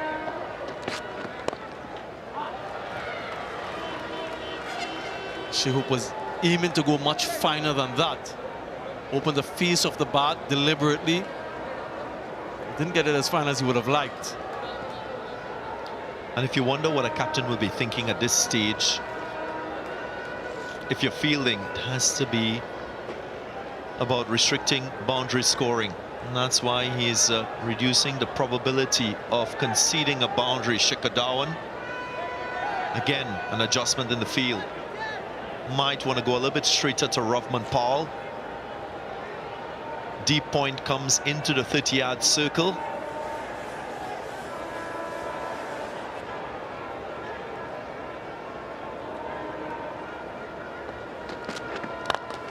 Down the ground. Does he get enough? Yes, he does. Rovman Powell, powerful Powell. Pummels that one down the ground. Not the length you want to be bowling at this stage of the innings. And with pace on the ball, makes it easier for Rovman Powell to swing through the line. He is very, very powerful. Powell power. That has prompted an adjustment in the field. A deep backward square in the inner circle. Deep point in position outside off stump line. That certainly saved 4. That was again powerfully struck. But too straight from Powell. If anything, too straight. It saved Joel Wilson as well. I'd love to see the reaction of umpire Joel Wilson. We might see the funny side of it, but he was in danger of being struck by that ball. Rovman Powell might just predict that line and get closer to off stump. Based on this field. Yeah, he does. He goes outside off stump. The bowler goes even wider. Signal a wide. Good work again from Sanju Samson, the wicketkeeper, saving a few runs for his team. And Shikha knows that Shardul Thakur is not as accurate as Mohammad Siraj, so he's giving a little more balance to his field setting, so he has a few more options than Mohammad Siraj. Shardul Thakur.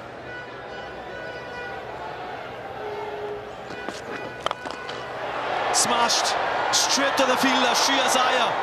Didn't have to move much and completes the catch. A few meters right or left, and that would have been a flat 6 in the end. It's a wicket. It looked quite easy, but that's a difficult chance taken. Iyer didn't look panicked. Was able to hold on. It was struck powerfully. Off the middle of the bat of Rovman Powell and raced into the hands of Shreyas Iyer. Feeling again, excellence in the field on show. Powell goes for 13, 280 for 5.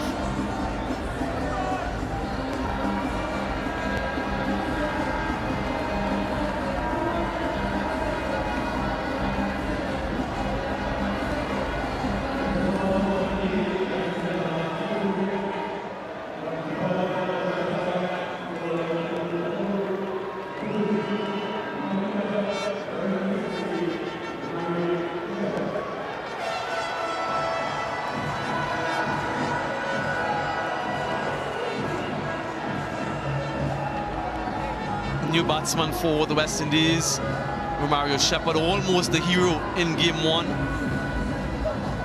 Wonderful striking from him to almost take West Indies over the line. This was traveling at knots. Couldn't get the elevation that he was looking for because of the length of the delivery, and so allowed Shreyas Iyer to take the catch and just silencing the crowd.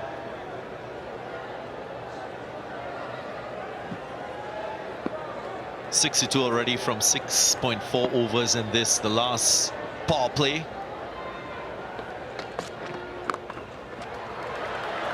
Well, that'll be 4. did really well there. Romario Shepherd had to wait. It was a slow delivery. And even though it's the first ball that he's faced, delayed the stroke to get it in the gap. Seems as though he's just continuing his innings from the last one-day international. Shepherd, 40 from 25 in that first game. An unbeaten innings, and straight away he gets a 4.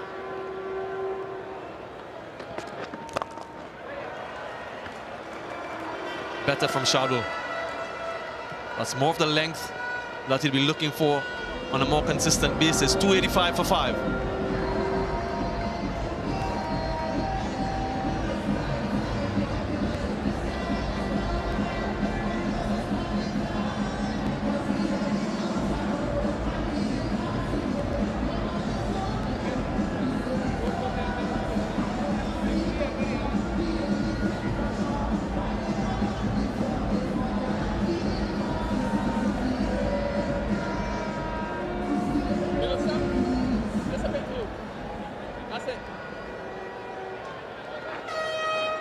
Final 3 overs remaining, 285 for 5.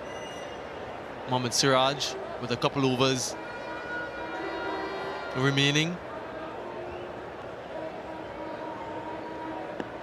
Romario Shepherd, 2 deliveries he's faced so far. But back in the heat of the battle.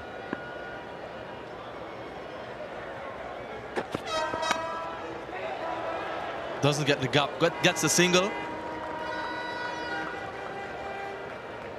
Darren, what do you make of this score at this stage, and where would West Indies like to be?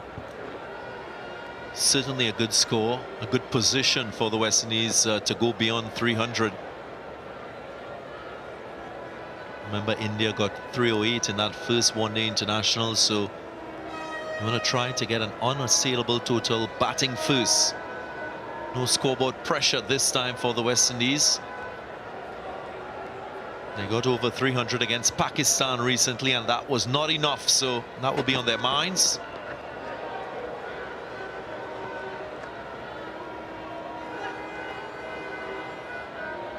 And one of the few occasions that they batted through the entirety of their 50 overs batting first, or something that Nicholas Pooran and Coach Phil Simmons have spoken a lot about. So they've checked that box, or they will check that box at the end of this 50, and then the onus will be on the bowlers to try to defend whatever total they get. Hayden Walsh Jr., remember, into the team. No Gudakesh Moti today.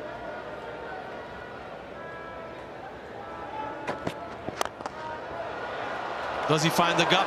Yes, he does. Power from Shepherd, a strongly built man, and he's showing how strong he really is. Indeed, Guyanese power. Young all-rounder. Every opportunity he's gotten, he's impressed.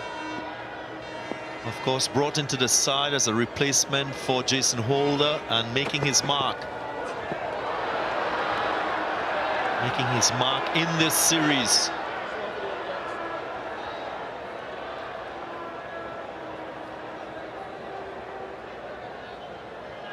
You're just questioning the height of that one, Romario Shepherd. Not deemed high enough to be called a wide.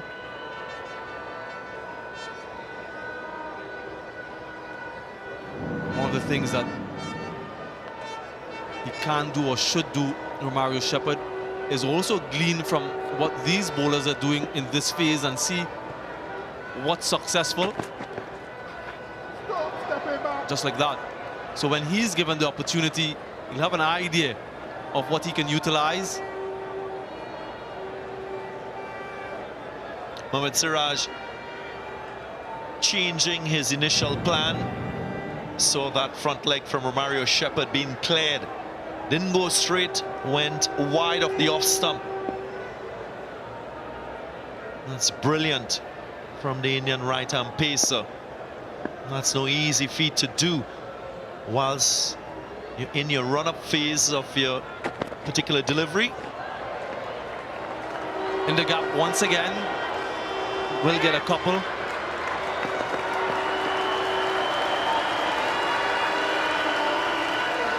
.48 overs gone, 293 for 5.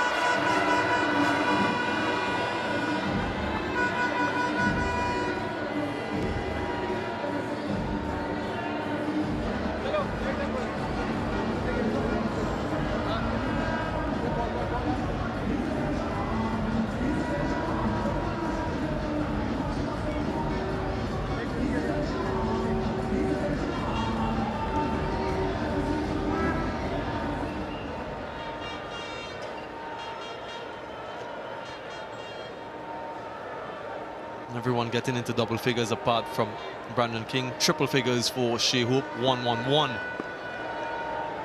Not out.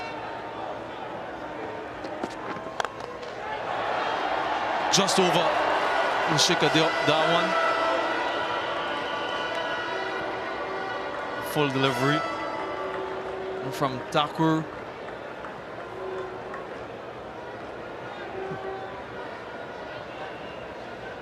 Very strong through that offside. Shai Hope. Just the right elevation to go past Shikadawan.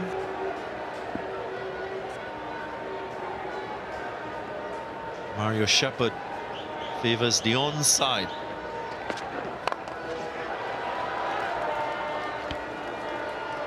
He predicted the line and was looking to go leg side. But again, the length doesn't allow him to get any sort of elevation. So 2 good balls in the over so far. Where can they find a possible boundary, the West Indies? What will Shai Hope be thinking? He's looking behind square on the leg side. There's a short third, very fine, and a deep point, so there's a possibility there as well.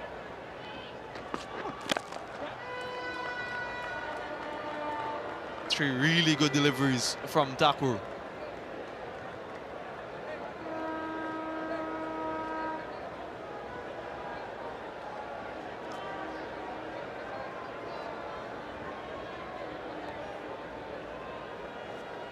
Shepherd must also give himself the option of hitting offside. You don't want to be one-dimensional in your approach to run scoring at this stage of the innings.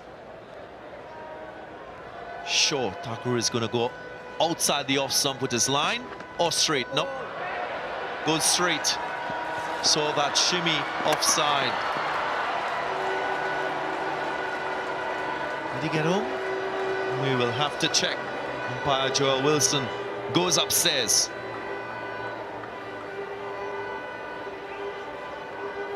TV umpire to director. We have our umpire's review for run out at the bowler's end.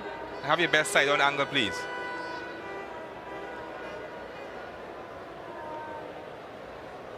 Keep rolling, ball is in hands. Keep rolling. Batter short of the ground. Keep rolling. Keep rolling. Wicket is broken. Batter's on the line. You have another angle. Can I see a front on? Not want to see the bails were completely removed from the groove. Okay, waiting for a front on or a split screen.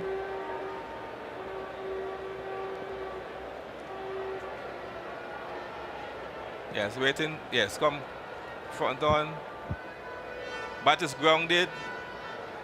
Yeah, you have a split screen so I can see the crease and the wicket at the same time. A split screen. Okay. Okay, wait on the split screen. Okay. Yeah, just keep rocking and roll that for me in the meanwhile. Bat is on the line, the wicket is broken. Okay, the split screen would confirm whether the bat was grounded behind the crease when the wicket was broken. Waiting on the split screen still.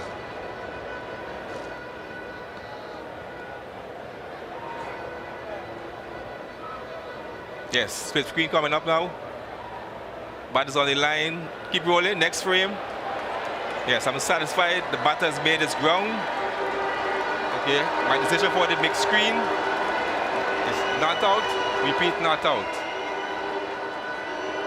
Just await confirmation of that decision. Not out. And the wide, so that's a couple runs added to the score. 298 now, the West Indies.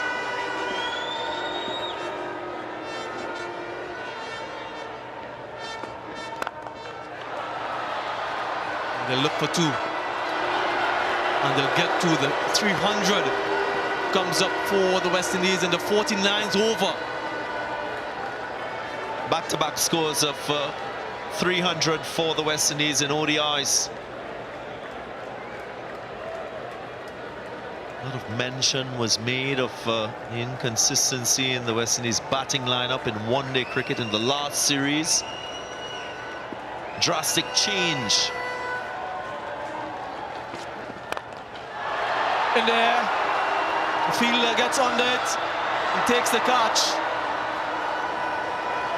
Patel completes a relatively simple catch, and Shai will have to depart by just having a check maybe for the front foot no ball. So there may be a glimmer of hope for Shai.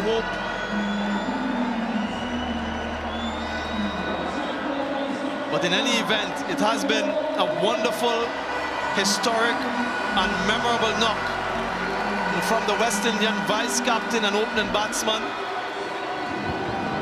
getting himself a century in his 100th one-day international. It's his second one-day international century at home in the Caribbean, a significant one. He'll remember this innings and this moment for a long time in his career. Very well played, Shai.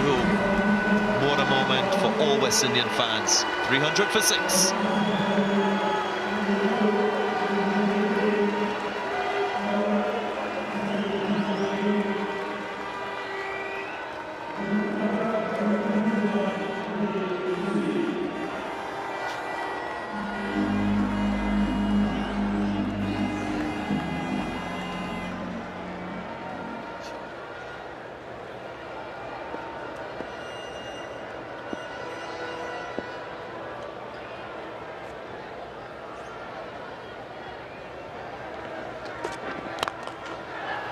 Shardul Thakur,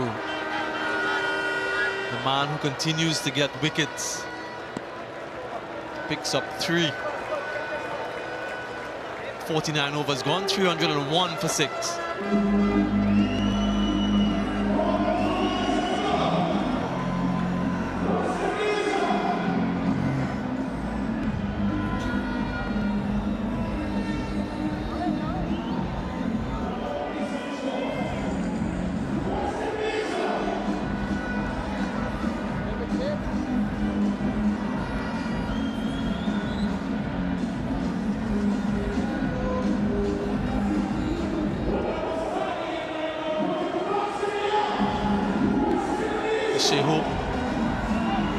Highest score in ODIs in the West Indies, 115. Nicholas Puran in 74, that 100-run partnership and some useful partnerships along the way meant that West Indies are over that 300-run mark. So 3 successive innings at the Queen's Park Oval have all yielded over 300 runs, and it would mean that India would need to continue that trend for 4 successive over 300-run innings to win and to chase down this total. Well, India has won 12 one-day international matches here at the Queen's Park Oval.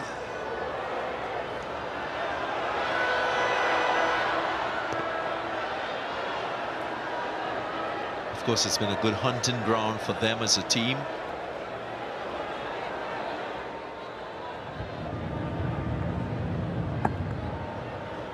Bowling skill on show from Shardul Thakur. Slower bouncer using the surface to give himself another dot delivery. And these are quite precious at this stage of the innings. Mario Shepherd turned down that single of the first ball.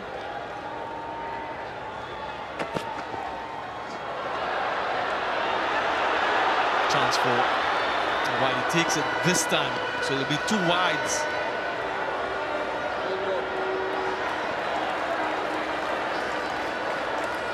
Hussain will be on strike. Very familiar with the conditions here. Plays at this ground. Had a good score in the first one-day international as well, Akil Hussain. But they need a couple boundaries in these remaining 5 balls. Can they find any of those anywhere? Anywhere would do. Get past that 310-run mark. You got 12 off the last over in that first one-day international, attempting to achieve 15 for a West Indian win.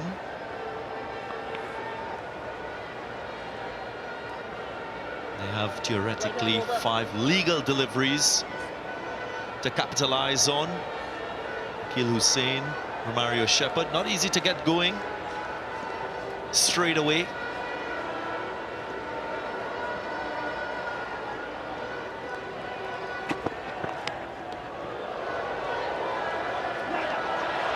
Well, they get the single, a bit untidy. Samson was anticipating that they'd run through, but they gave an awkward throw to Mohamed Siraj.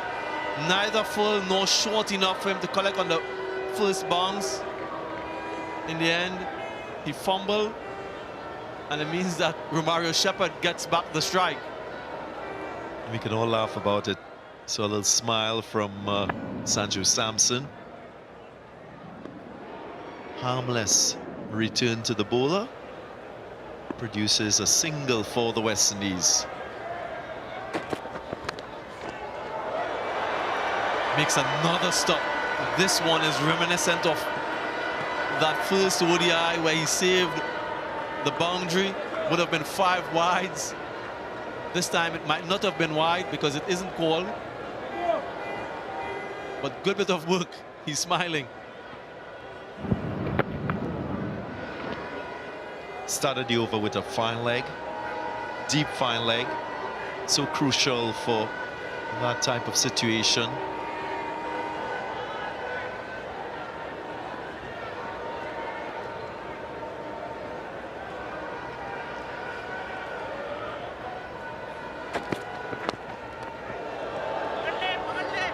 Really good delivery. Really top delivery from Mohamed Siraj. Yeah, and he could have a smile with his teammate Sanju Samson, because the throw from the wicketkeeper to the bowler was a clean one into the hands of the bowler. No fumble this time around. Yep. Gets it right. Catch it. Please catch it.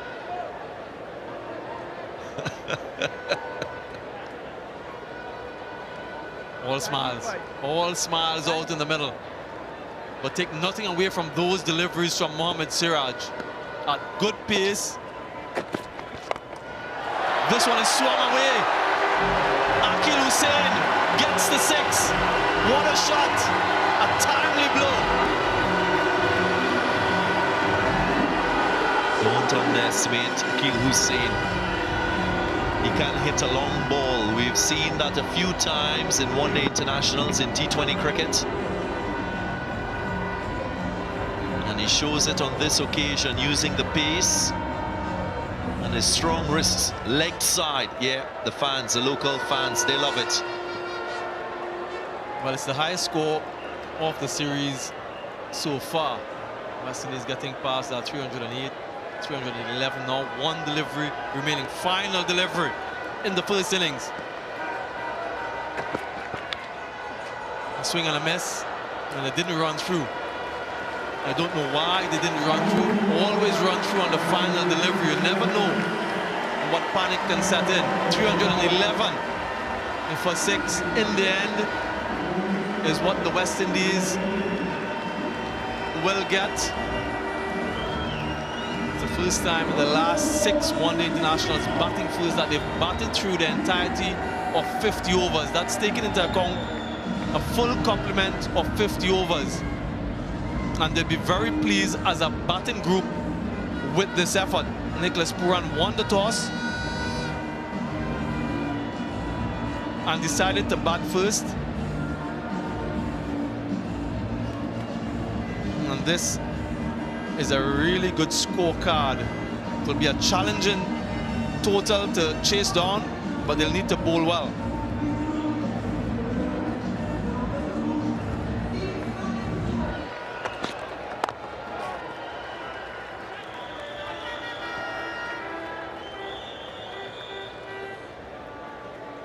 Zari Joseph straight away 140 kph. It was a bit expensive in that first spell in game 1. First 3 overs cost him some 25 runs. He was looking for swing and understandably pitching the ball a little bit fuller. Tried a few short deliveries that didn't work on that day.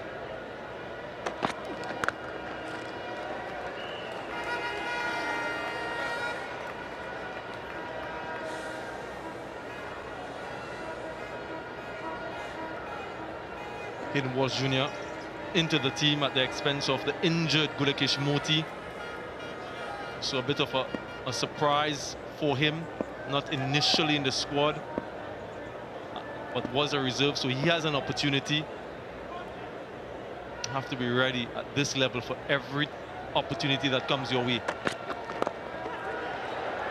He's going to refer to that man there at short point, went straight to him for that punch from Dawan that can go in the air. Shimar Brooks. It's a strong area for Shikhar Dhawan, square of the wicket, but it has also at times led to his downfall. You need to get hardship money for feeling that close at point.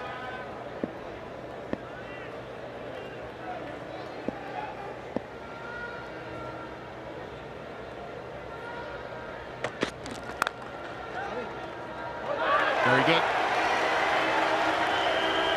Hayden Walsh Jr., it's an aspect of the West Indies game in the first ODI that was excellent.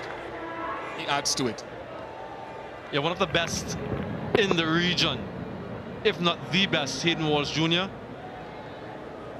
So having him in the field will bolster that reputation. What Nicholas Pooran has done as well is that the third, he's having position quite fine.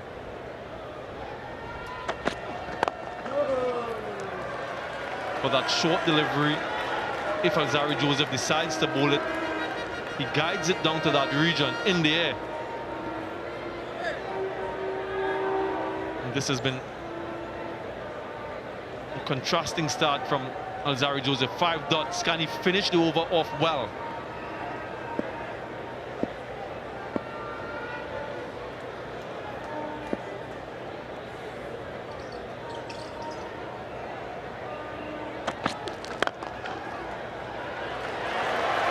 Maiden over to begin.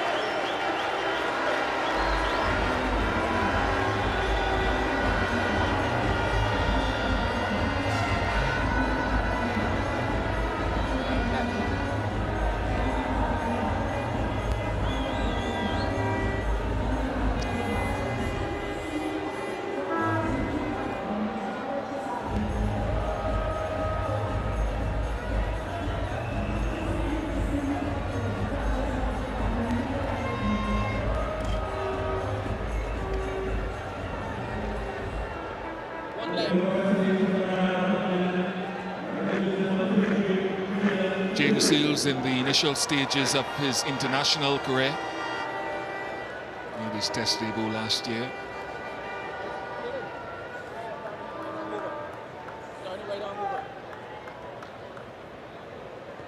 An equally talented young man, just a touch older, Shubman Gill.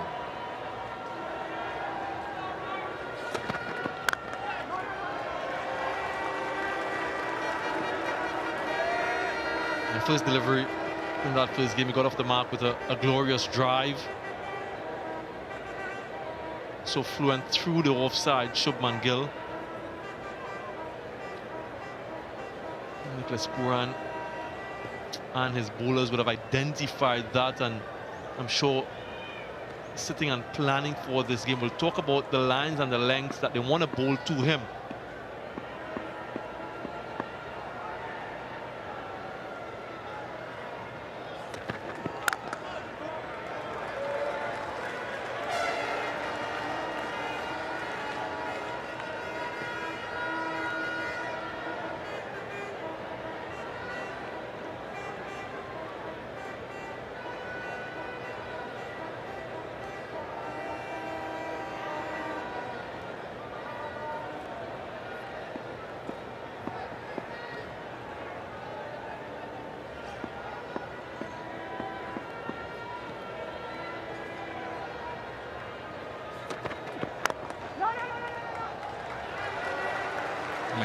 crucial for any seam bowler in these conditions. You have to make an early assessment as to whether there's any swing or lateral movement, and then shift your length accordingly.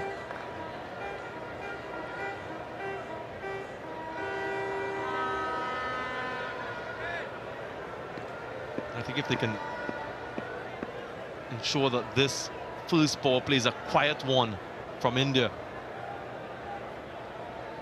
and just send up that required rate through the middle overs, will put them under some pressure. Good running. The hallmark of that first game with these two excellent runners between the wicket. India off the mark.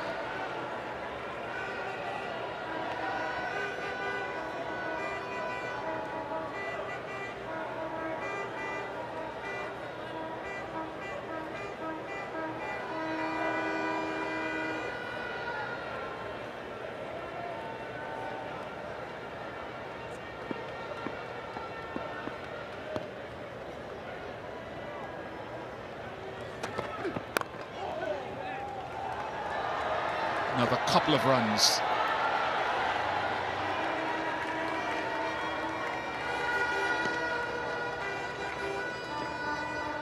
But you can see already the concerted effort to bowl that straighter line to Shubman Gill. That brings about a change in the field, so the slip goes to backward square. No one in a catching position in the second over.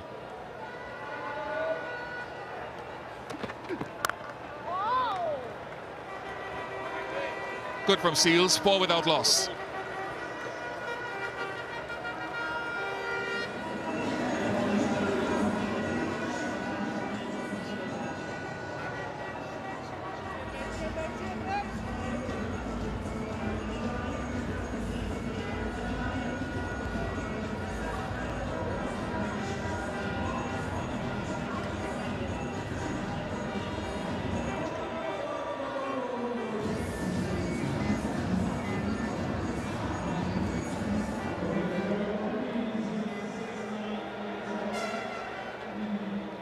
Shreyas Iyer, Surya Kumar Yadav, Sanju Samson, Deepak Hooda. The batting, I suppose, down to Shardul. Avishkan can swing his bat aggressively.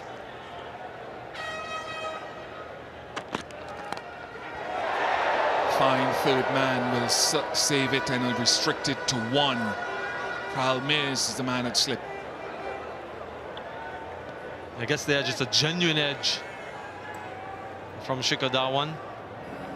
Only the solitary slip means that it's well wide of him. But that fine third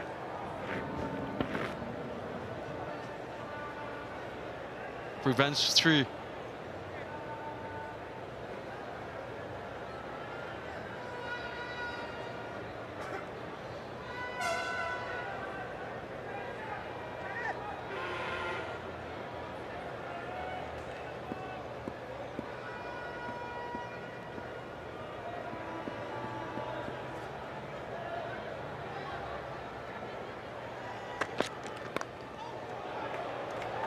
Yeah, it might have been a good ball to the left-handed Shikhar Dhawan. But that is sometimes a challenge of turning the strike over from left to right-hander. You're just marginally off in terms of the line and helped along its way. Fine leg much wider. And with the pace of Alzari Joseph, just sped away.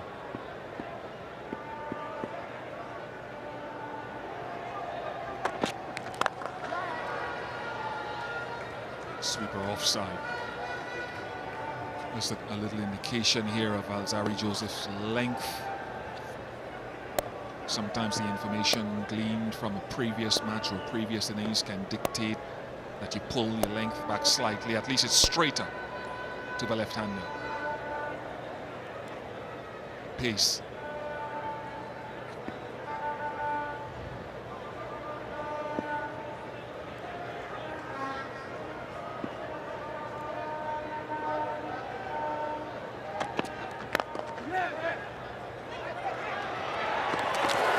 if that would have been tight had it hit. Well, he did produce a bit of magic in game one, didn't he? To get rid of Shubman Gill. This time, Shikadawan run into the danger end, and it needed another direct hit. Yeah, he would have been gone had he hit. Knock that down. Dawan could have been gone on one.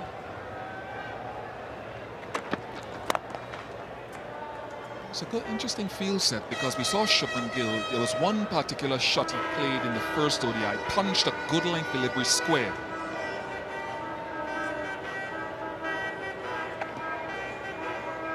In fact, in the previous over that Seals was bowling, Joseph ran all the way from third man to the inner circle to ask them to put the point back for Jaden Seals to Shubman Gill, but Seals didn't want it. Joseph has got it in himself.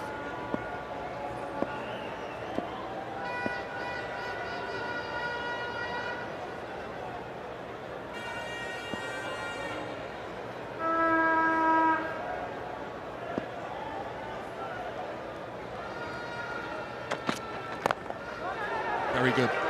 That is such a tight line. 12 without loss.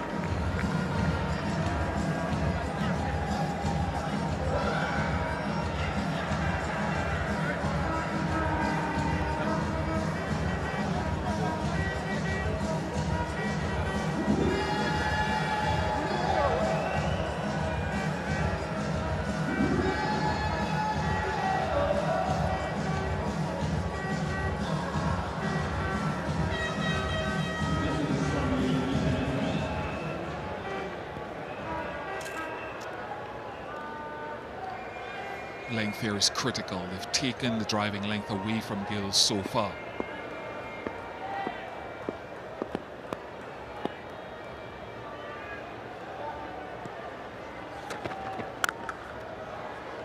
That's on the up. That's not driving length, but just want to go back to that information that you glean as a bowler. First ODI, the deliveries in red in that first over for Seals. You can see 2 over-pitch deliveries. I think one of them at least, if not 2, went for 4. But today he's pulled his length back from the start, anticipating there may not be much swing. He plays here. This is his club and country ground. Now, can you hold that length tight in on the off stump? Now, Alzari Joseph, with his information, gets that deep point left of your screen in place.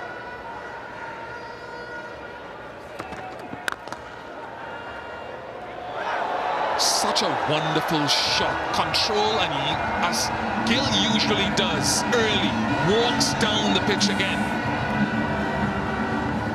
And in so doing, makes the length that he wants. And a supreme stroke from Shubman Gill. So look at that, on the move when he was playing the shot. Really an attractive stroke maker, Shubman Gill.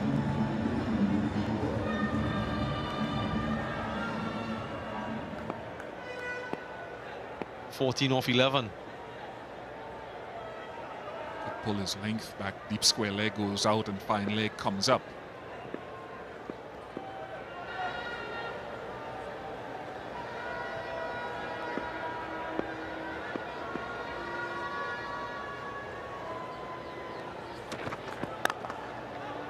Does pull his length back, and that's why they push the deep square leg out. Well done to Carl Mears. Danger with Gill, though, for those that know, is when he scores, he can times go big. I just wonder if Nicholas Puran can somehow find someone in a catching position. There isn't any slip. An early wicket will be an important strike, an important blow. If these two get set, it'll be difficult to stop them.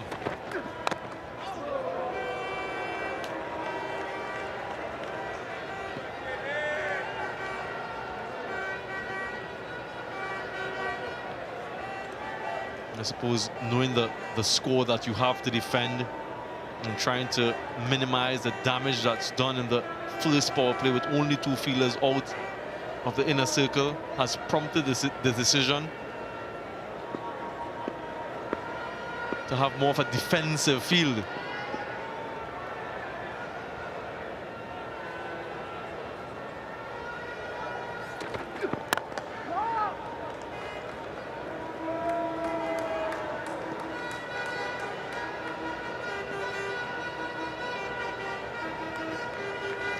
Decide where you're going to get your wickets. If there's no swing, where you're bowling wicket to wicket, it's not a bad idea to have a catcher. But are you looking to create pressure and get wickets in other areas? Impressive from Jaden Seals so far. Tough game for a young man at this stage of his career. Yeah, impressive to hold his length. 16 without loss.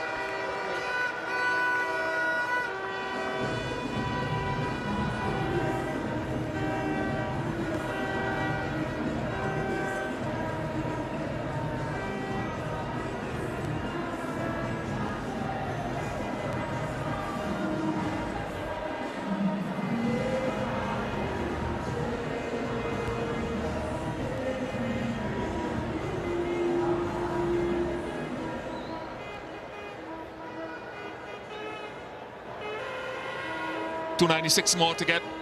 Critical over because the batters have gotten their eyes in. And critical over now from Joseph to hold his composure.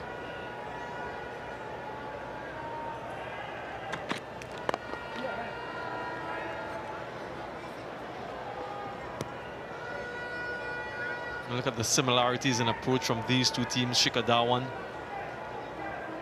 maybe play a similar role to that of Shai as the anchor. Shubman Gill given more latitude to be aggressive and attacking.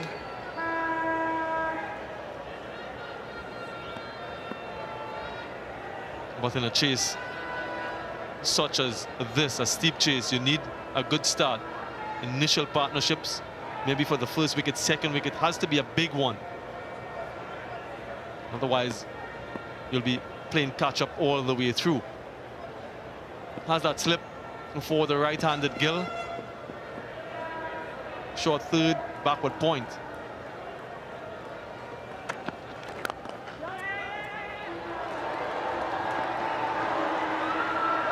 Couple of runs. Well, it should have been a couple of runs. Hoping that Shikhar Dhawan saw that throw offline because he didn't attempt to slide his bat in.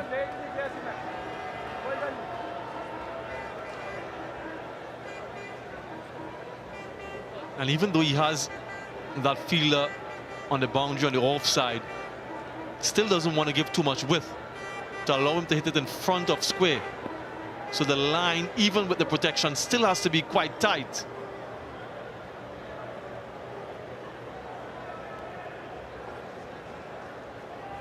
Makes a change in the field, so he takes the slip out in short square leg. So it has a ring, a more balanced feel, gives him options to bowl either straight or outside off stump.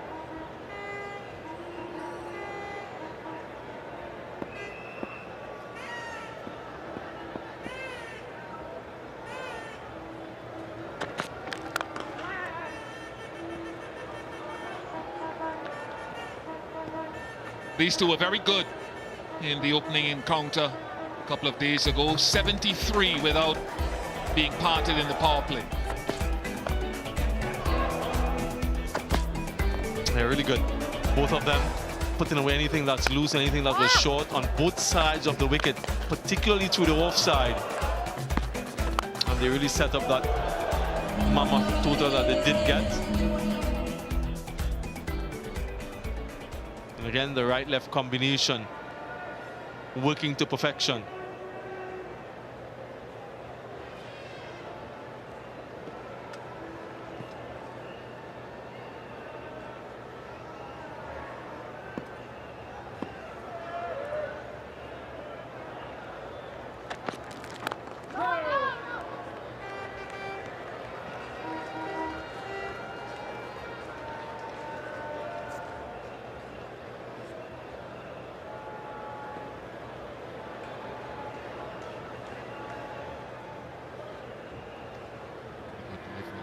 His margin for error is very tight.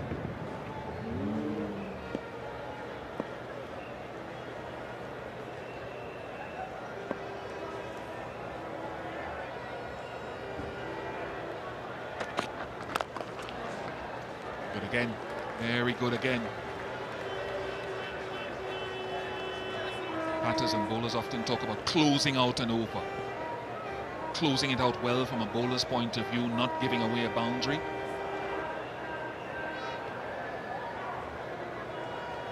And oftentimes the fielders just hang on the circle for the final delivery of the over.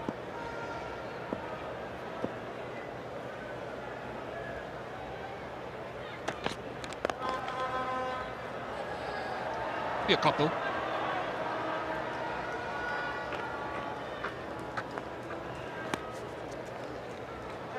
.22 without loss.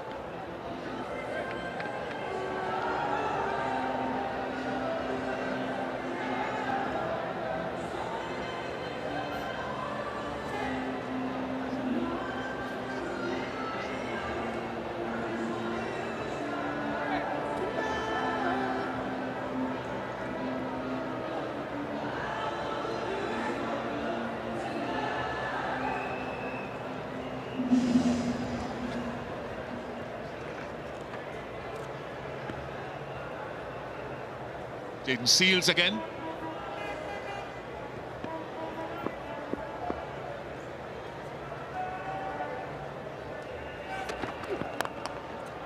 Well, before the elegant Shubman Gill just picking it off. I was just wondering how long he can hold that line and that length. And Jaden Seals, the previous 2 overs were really good. First ball of the third, just off slightly. Shubman Gill good enough to get himself another boundary similar to the one he got a little bit earlier. So he'll have to make the adjustment, both in terms of line and length.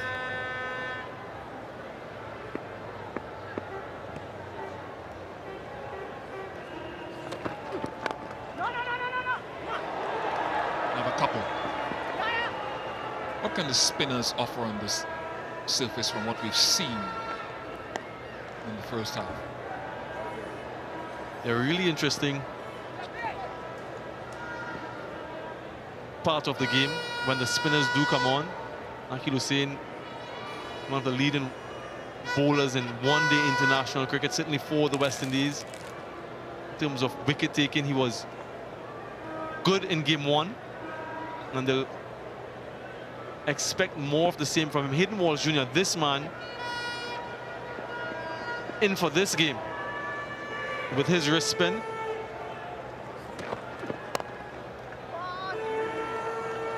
Hasn't had the sort of results that he would have wanted in white ball cricket, Hayden Walsh Jr. So it's an opportunity for him to get back in the reckoning. You would have seen what Yuzvendra Chahal did in terms of his pace and the lines that he bowled.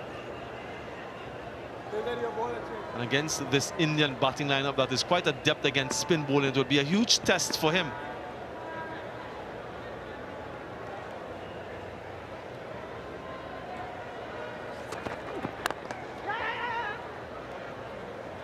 The guy that fielded that ball there, I've noticed this, and I think West Indian viewers will be heartened, because I've been watching Alzari Joseph previously fielding at short third man, animatedly signaling instructions or offering instructions from short third man to Puran and to Jaden Seals.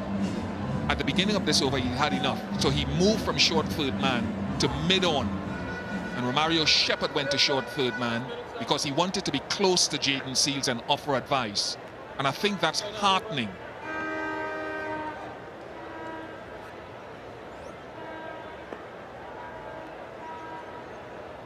Slip in place. Third man and deep square.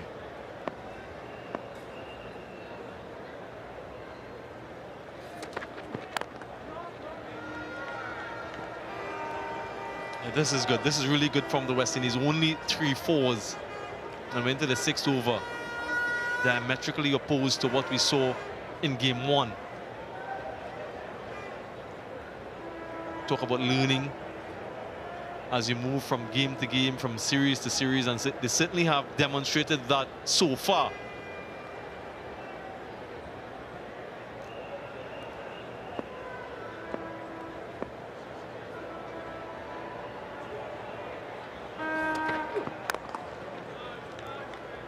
Good from Seals. Gill and Dawan continue to try to set themselves. 29 without loss.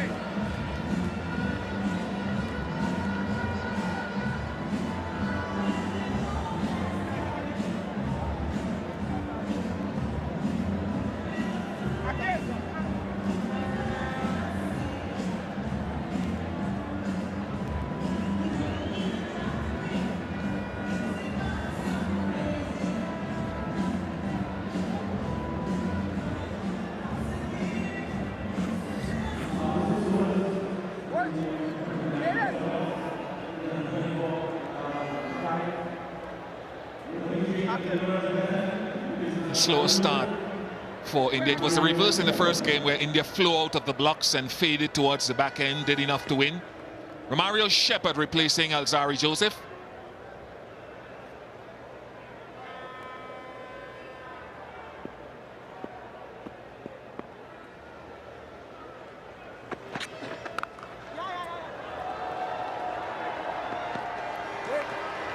Just one.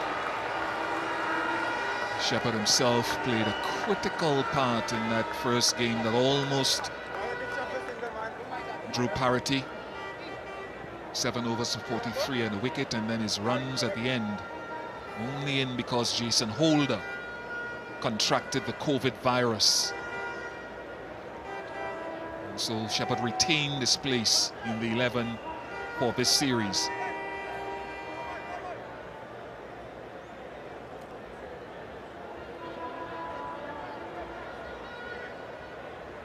Third man and deep square leg.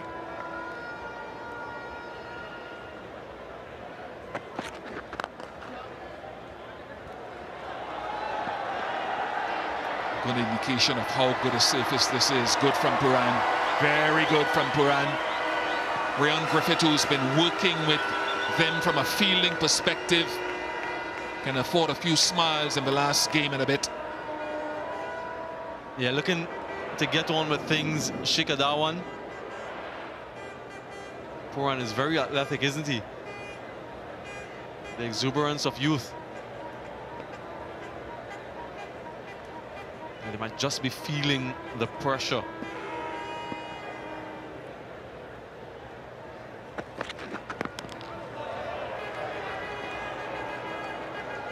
One of the things that Shepherd at times has done, and we've spoken about it ad infinitum, is that when he senses batsmen coming, sometimes he'll take pace off the ball, sometimes, not every time. It's one of the things you can bear in mind, even earlier. Change up the pace as much as the length. Not sure it's coming now, but it's a thought to keep in mind. Just one. Yeah, I think the field placing from Nicholas Puran has been spot on. And certainly his options in terms of the boundary fielders, both for Shikhar Dhawan and Shubman Gill.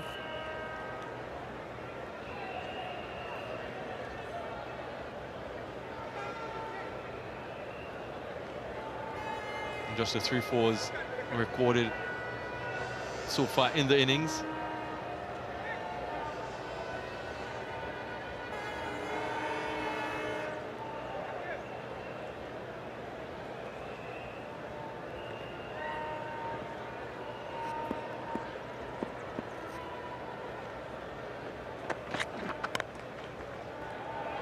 Good again from Shepherd and Walsh Jr.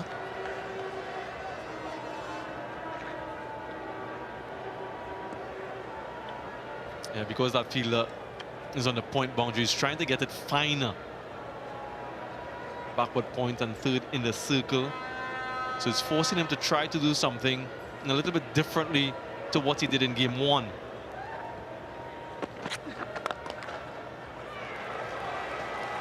Almost Virat Kohli-like in that shot. 33 without loss.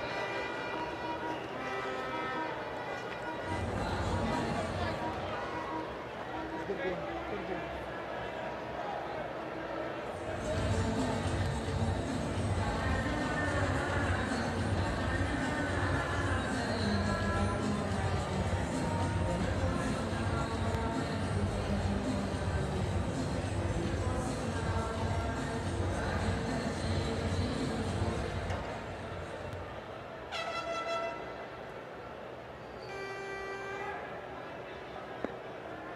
West Indies compiling 311 for 6, courtesy Shai Hoops. 115 is 13th ODI 100 in his 100th one-day international. Support from Puran, Mears and Brooks.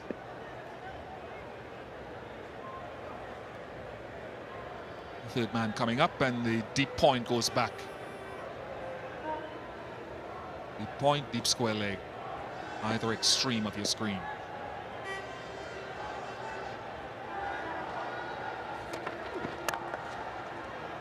There he comes. It's been fascinating listening to conversations around Ben Stokes and the demands becoming too much of international cricket. Ben Stokes retiring from ODIs.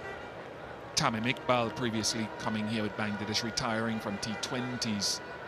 Jason Holder getting a break after the IPL. The demands mentally and physically for all format players becoming increasingly overwhelming.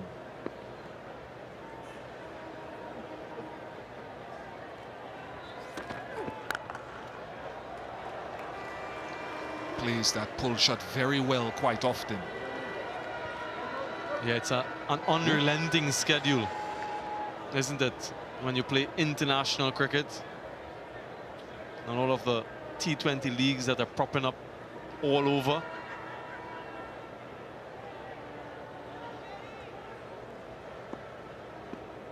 Workload management becomes a topical conversation.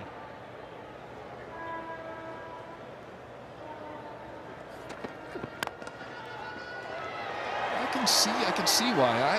I fully understand why Tamim and Ben and Holder asked for the rest, because look, if you want to be excellent in whenever you walk out onto the park, you want to be mentally fresh, you want to be physically ready. And someone like Alzari Joseph coming through now, still to play T20 internationals, that playing the leagues is someone they have to manage carefully. This young kid is someone they have to manage carefully.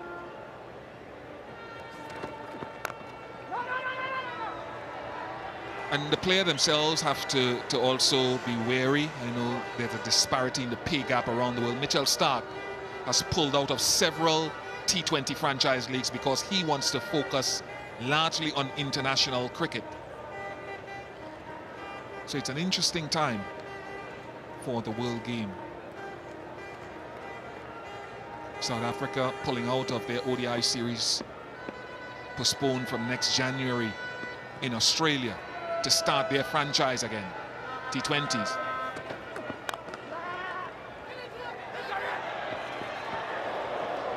Love to see that again, but good moving from Alzari Joseph and Shubman Gill too, I think. But Joseph certainly moved well. Typical fast bowler. Typical fast bowler, you say, Bish. But he had a shoulder injury, Alzari Joseph. So just wonder how much power he can get from that throw. Would have been close. Yeah, you don't need to move to throw powerfully when you move as quickly as we fast bowlers do. Again, close out the over well is the mantra. Does so. Just 2 runs off the over. 35 without loss, 8 overs gone.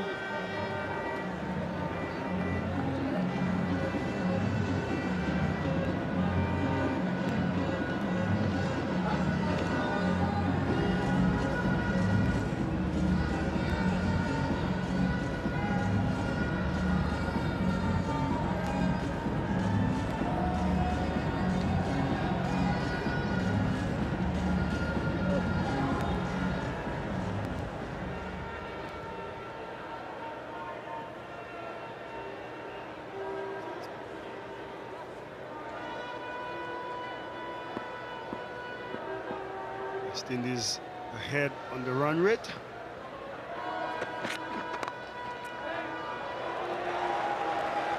Worked onside.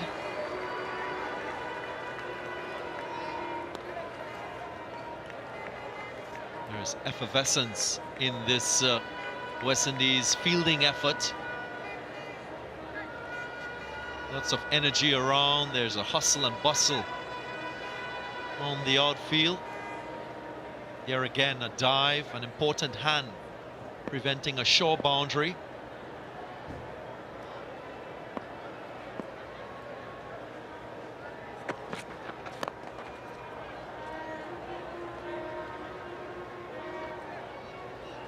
Darren Sammy, you've had a chance to look at these, just over 8 overs. What significantly different have you seen from the West Indian bowlers in this power play one as compared to what you saw in the first one day? First of all, they've bowled tighter lengths.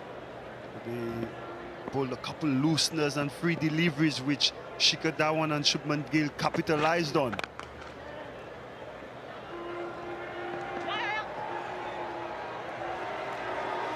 Another brilliant piece of fielding by Brennan King on the deep mid-wicket boundary. But they've been more disciplined in the line and lengths, Ganga. There's that piece of fielding.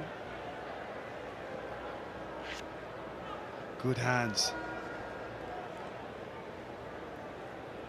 Also, the field placement. Knowing that the Indian batters are strong square of the wicket. Another brilliant piece of fielding by the captain, Nicholas Puran. By protecting the square boundaries. When they pierce the offside or the outside, they only get a single. Whereas in the first game, once they beat the infield, the ball was going to the boundary. So they've actually bowled to the field and stuck to the plans.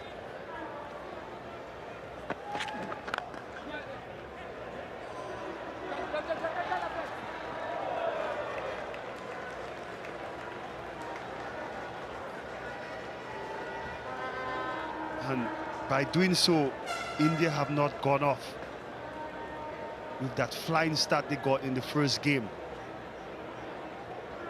And it allows Nicholas Puran to bowl his bowlers longer and complete the power play.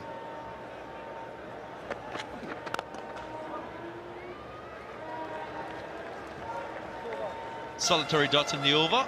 9 overs gone, 41 without loss.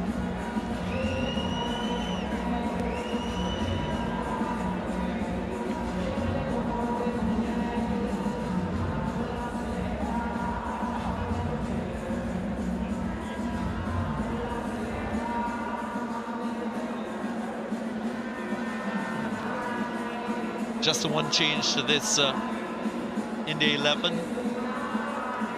Vishkan coming into the side for Prasid Krishna.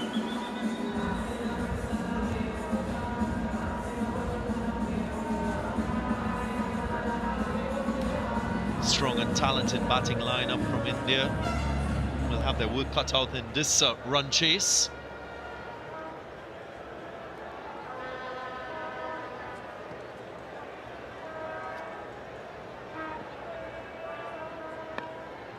Still Jaden Seals to continue.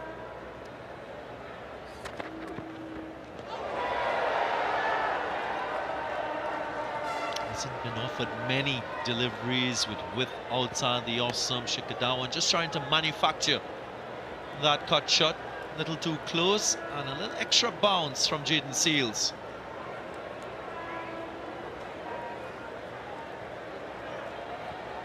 Maybe the few drops of rain falling on that pitch give it a little extra kick.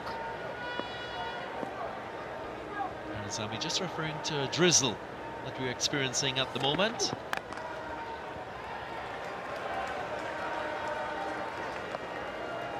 Of course, when you're under pressure, in terms of not getting many opportunities for score. Experienced batters like Shikadawan, they take initiative in their approach to batting, as you saw on those couple occasions. Not afraid to use his feet just to put the bowler off his initial plans.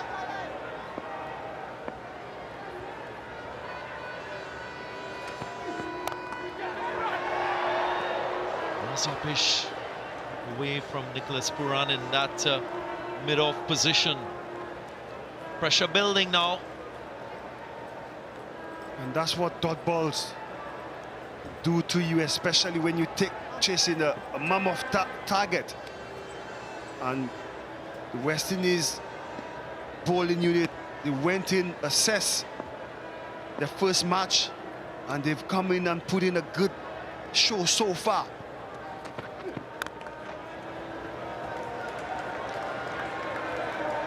And Jaden Sills is not giving Shikadawan any loose deliveries. You'll have to play a good shot to get his runs, and that's what you want to see. Keep hitting those areas.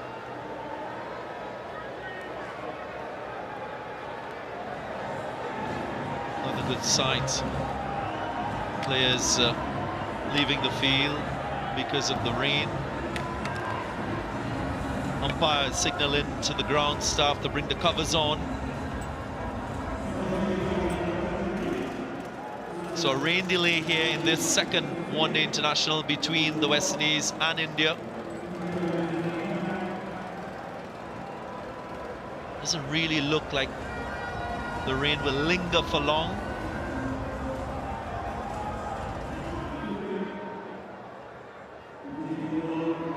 Both Shikadawan and Shubman Gill, the excellent players of spin. And by these bowlers bowling so tight up front, it could ease the pressure of Hussain and Hayden Walsh when he comes on to bowl. They might want to take them on, hence possibly creating an opportunity to get wickets.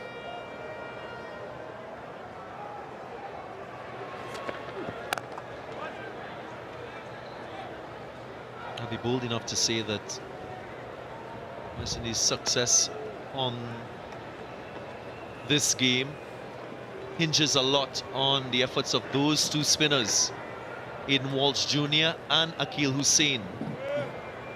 Yes, almost 20 overs will be required from them. West Indies was able to get to the 311 because Chahal was not as effective. He bowled a lot of overs to Nicholas Puran.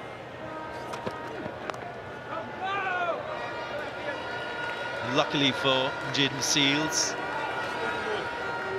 found Akeal Hussain in that short fine leg position. End of the first power play, 10 overs gone, 42 without loss.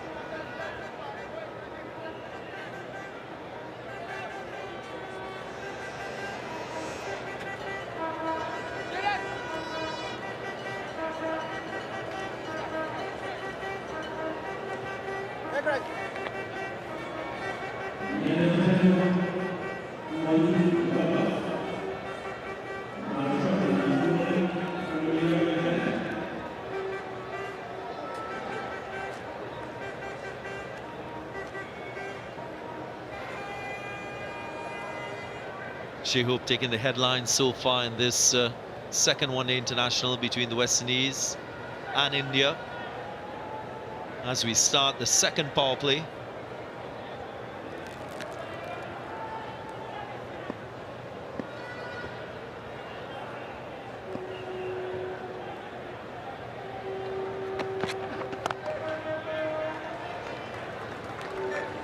What I saw from Shikadawan in that first match, he got 97 from 99. He scored a lot of his runs off the seamers through the offside and square. Something that the West Indian bowlers and seamers in particular have taken note of, and they've not offered him opportunities in that area. So far, he hasn't been able to adjust and to score in a different area.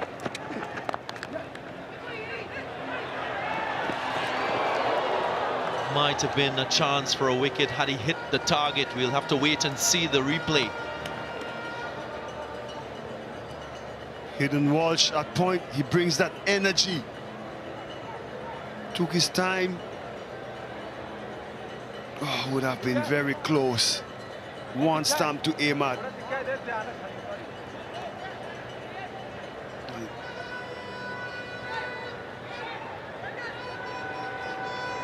There we go. Yes. Have been a very tight one. But kudos to the West Indies bowlers. They learned from the first game. And they are doing the job for their captain. Short hand jab into the gap. 4 more. Gill keeps going. He's going at a rapid pace. Red short ball from Mario Shepherd. Class player like Shubman. Don't miss out on those. And even though Shikhar Dhawan has been quiet, Shubman Gill is going at the runner ball.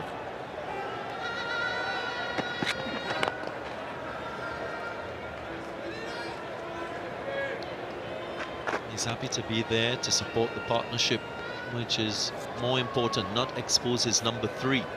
Shikhar Dhawan, again, maybe that role as captain, prompting additional responsibility with his batting. If he goes on like Hope did, you know, then he's doing the job. See if he gets out now, it's pressure on the man coming in. Ooh, nasty delivery here. Mario Shepherd, I think, saw him coming down the track. Banged that one in short.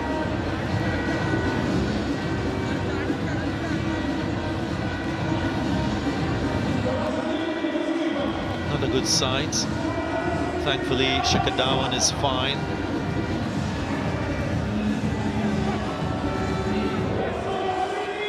Protective part of the helmet at the back just being dislodged. What it shows that Romario Shepherd is quite deceptive. Has very strong shoulders, and he made the adjustment. He saw Shikhar Dhawan advancing, and immediately he pulled his length back.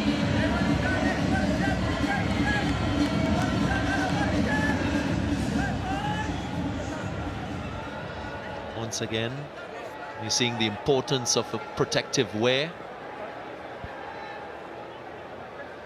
That's good from Romario Shepherd, especially after being pulled by Shubman Gill for 4.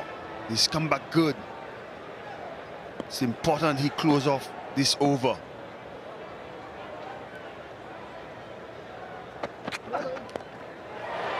Gone short again, and a brilliant catch. Carl Mayers. If it's not with the bat or the ball, it's in the field. That's a superb effort to get the first Indian wicket.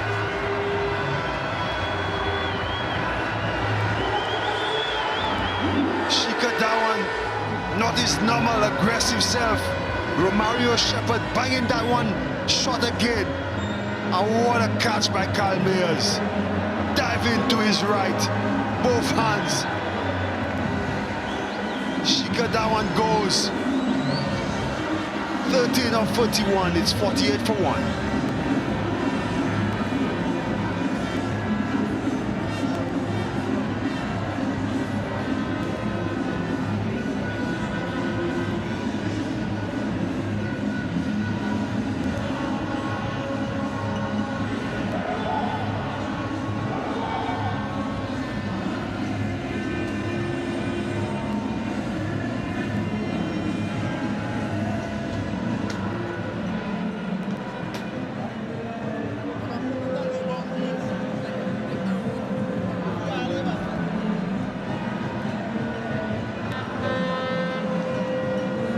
Iyer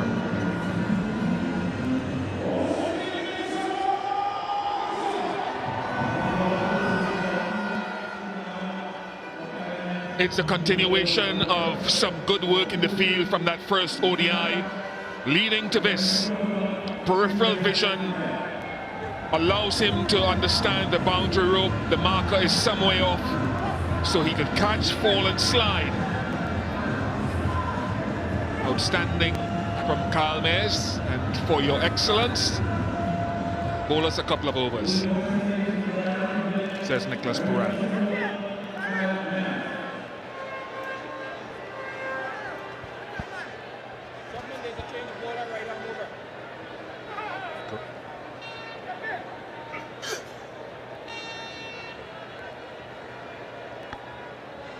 What a catch that was from Carl Mayers.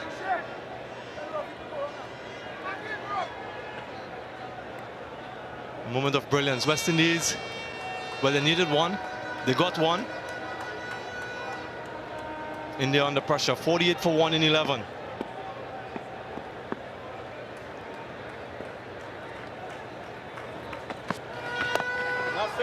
Nothing.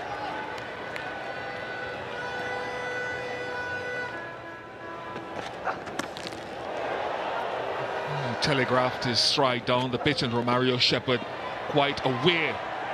And then this excellence that deserves so much, or so many kudos. And look at Nicholas Puran giving him his flowers and hugs. Nothing.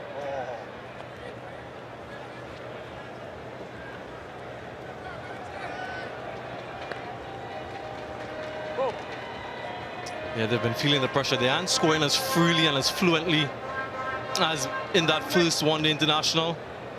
West Indian bowlers, well, they've shown great discipline up to this point.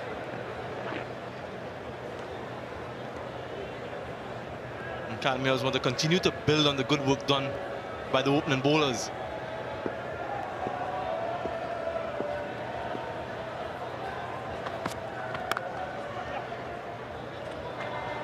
Another couple.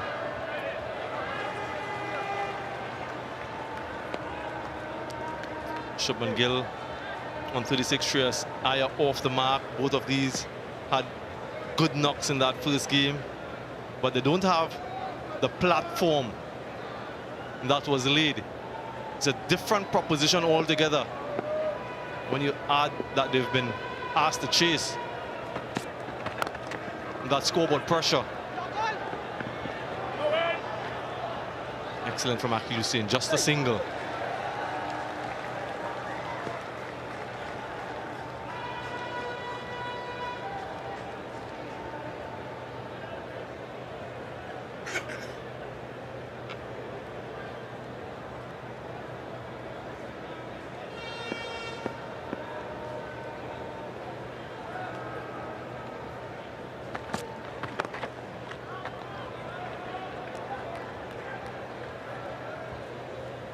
This is what you'd expect a lot of, that line, that wicket-to-wicket line to both these right-handers, and I don't think that Akil Hussain is too far off from being introduced into the attack.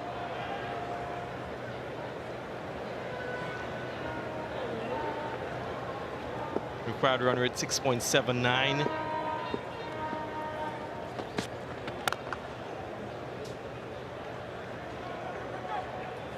Tidy start from Carl Mayers, 12 gone, 54 for 1.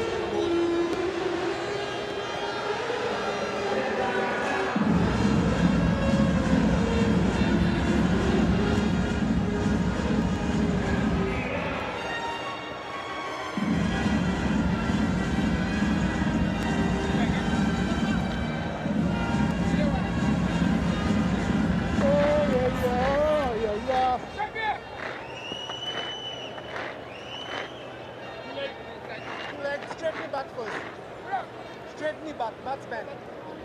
Right.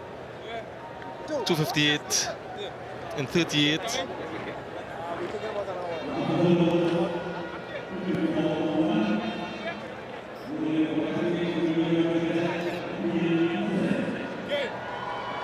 Akil Hussain, predictably, with the two right-handers at the crease.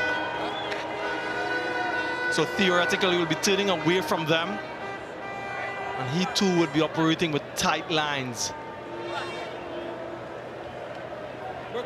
Long on, long off, sweep on both sides. His boundary riders. I just wonder if they want to use a slip, if they're thinking about a slip. Yes, they are, quite rightly so. Just to see what the surface has to offer.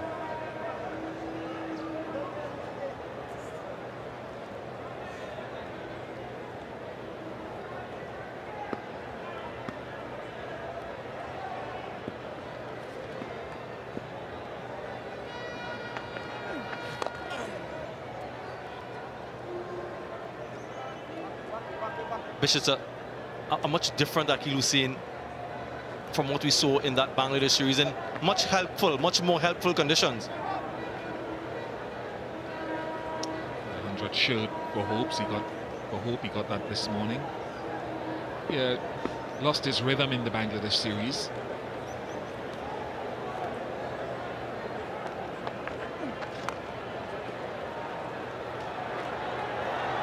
Sweetly timed in the gap, gets a boundary. A bit of innovation from Shubman Gill, predicted the line.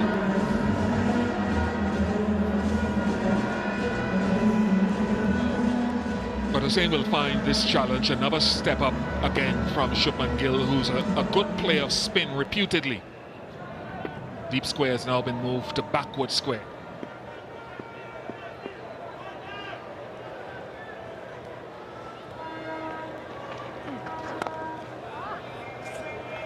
The length so crucial. That is where he'll want to be operating from, predominantly Akeal Hussein. That last delivery.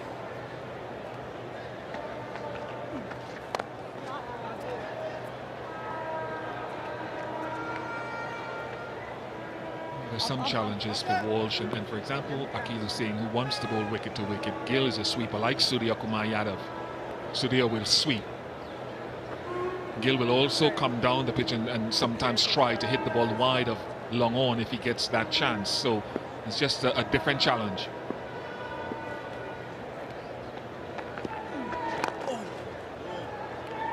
And what was different as well, he had to bowl a lot to left-handers. Tamim Iqbal batted quite a lot in that series, and they were quite prepared to play that reverse sweep. So even if he bowled outside off stump to the left-hander, he was being deposited for 4.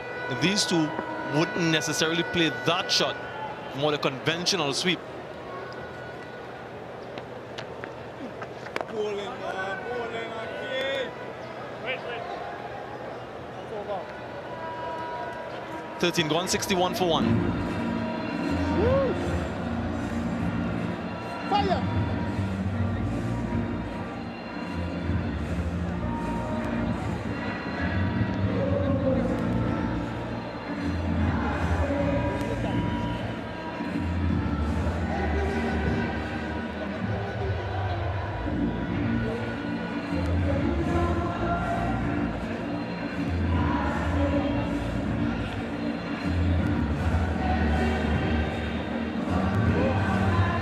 Bit of a gap opening between the two worms.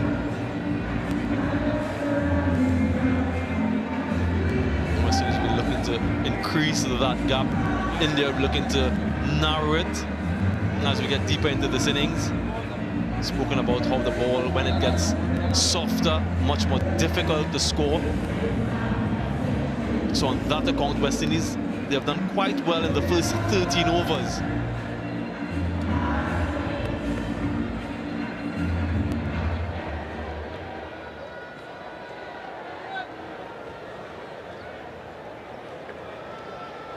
Kalmias will continue.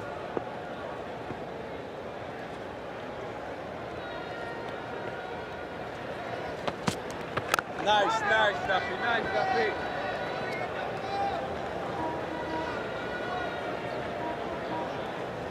Uses a scramble seam as well as that seam up Kalmias to get different reaction off the surface.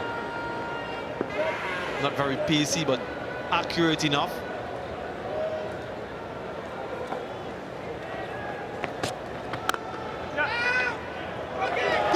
Good fielding. Equally good running.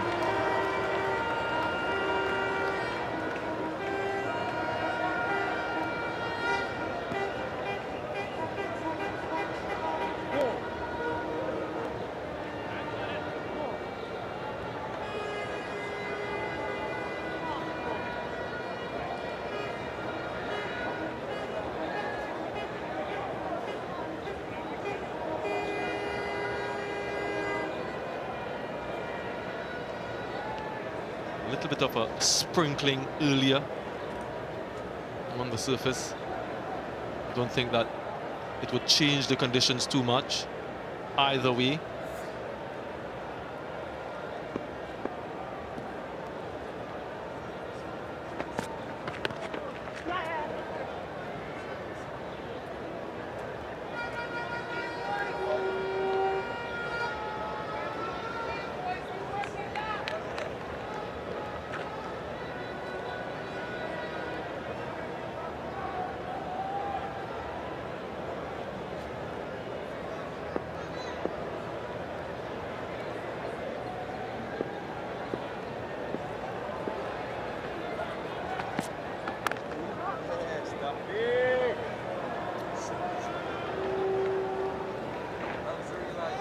Looking at the state of play, Bish, is there anything that you'd be doing differently, or just trying to create this pressure and build it a little bit longer?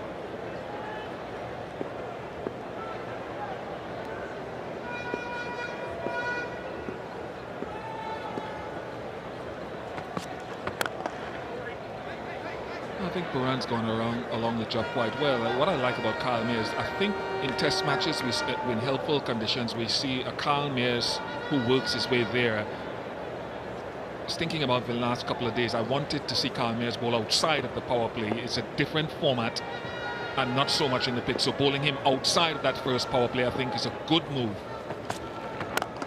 Give him that protection when the ball isn't doing as much. So that's one thing at 63 for 1.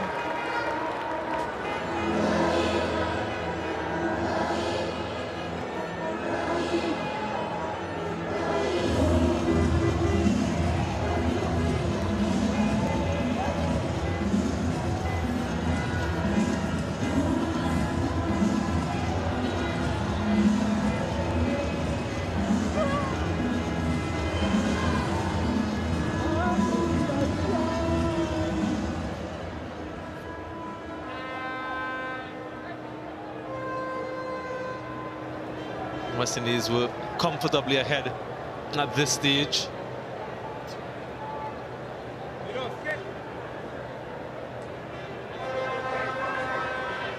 Hussain will continue from the media center end.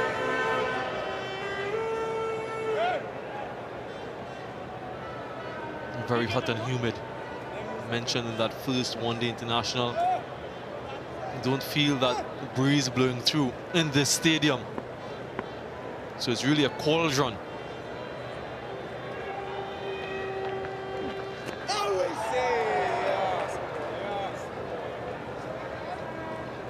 That's where Gill uses his... The other thing to that question that you asked me is how Walsh Jr. bowls, particularly in the middle overs. And I identified the middle overs for obvious reasons, but because there are only 4 fielders outside the circle. He was very good against Australia last year. Struggled a little bit thereafter.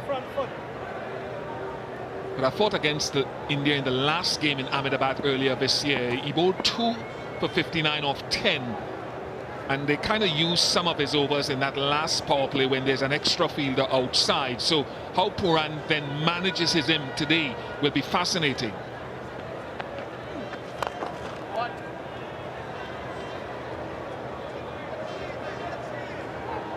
So you can get some overs from Mears. I don't know if Rahman Powell is fit. Pooran himself, his bowling is still hit or miss.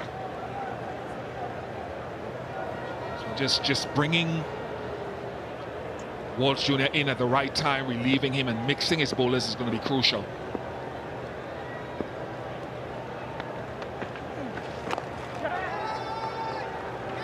Good running.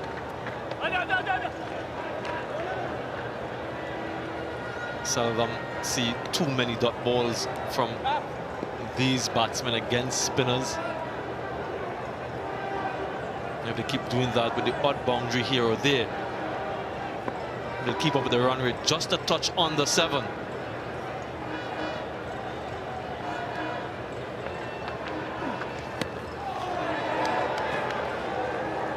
Quicker delivery. 95 kph, a little bit of bat on that. Could have flown away.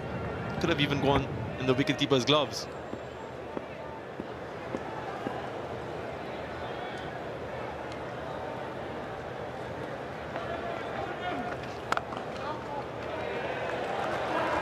Tidy over from Akil Hussain, just 2 from it. 65 for 1.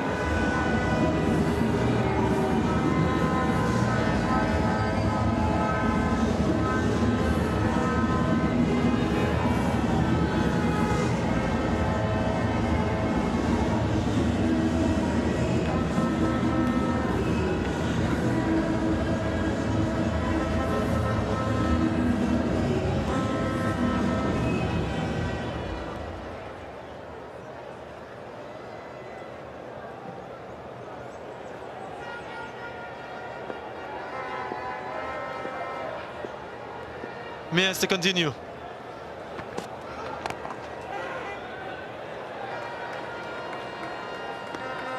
We talked about that 100 shirt for Shai Hope. He was given the shirt by Dr. Desmond Haynes to be specific and appropriate and politically correct. And Desmond himself, from Barbados, an established opener like Gordon Greenidge. In fact, down the wicket a long way. Desmond played in the first one-day international here at the Queen's Park Oval in 1983. A rain-curtailed occurrence. West Indies played India in that 1983 match, and West Indies ended up winning the game. Desmond Haynes top scored with 97 at a strike rate close to 95. You hear what I said? The strike rate close to 95, 40-something years ago, and won the man of the match.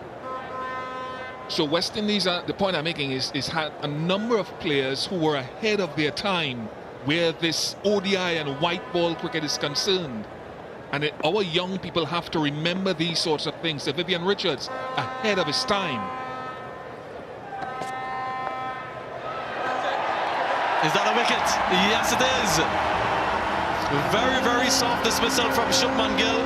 Looking to get it behind the keeper.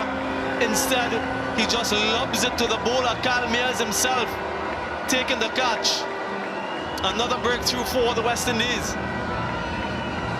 Uncharacteristic of Shubman Gill, but this is just pressure from Kyle Mayers. 2.4 overs for just 8 runs. And causing Shubman Gill to go outside of, or try to go outside of his comfort zone, and Puran bowling him outside of the power play. Brilliant. Gill goes for 43, 66 for 2.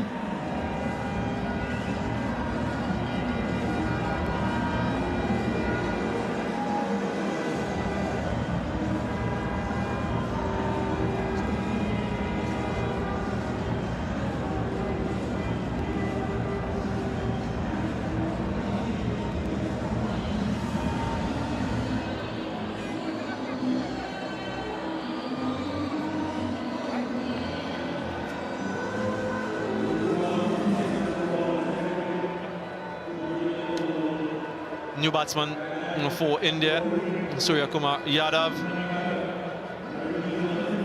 It is 12th match, 250s, good average. Really a dangerous player, Surya Kumar Yadav. Kyle Mayers, saw some brilliance from him in test match cricket with the ball quite recently, and again an important job for this team.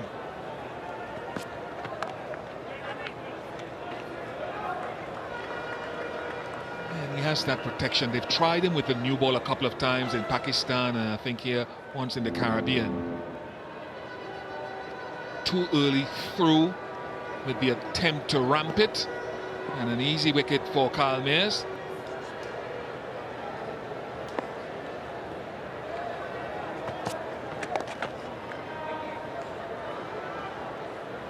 Successful over comes to an end. 16 gone. 67 for 2.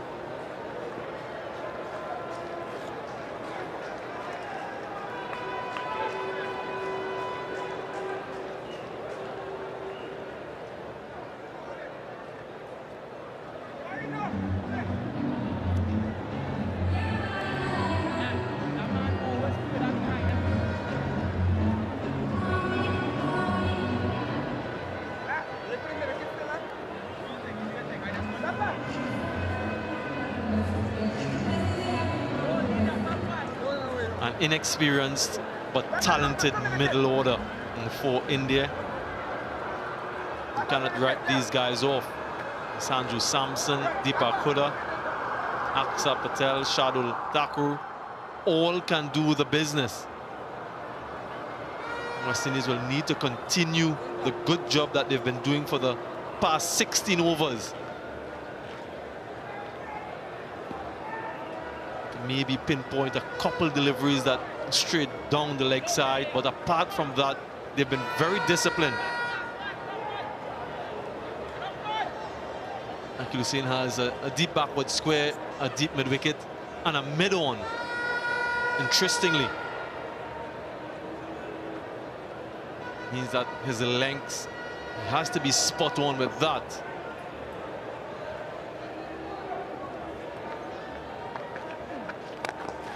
Well, he takes him on.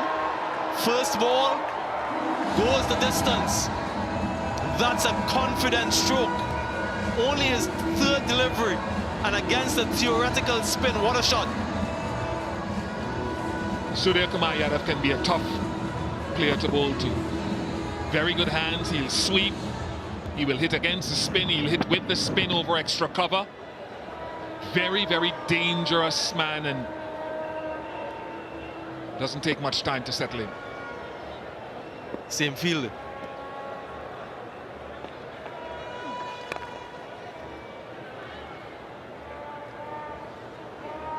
It is a courageous field to have that mid-on in position. Taking the gamble, asking the batsman to go against the turn. Long on and fine leg in the inner circle. Long on goes back now for Shreyas Iyer.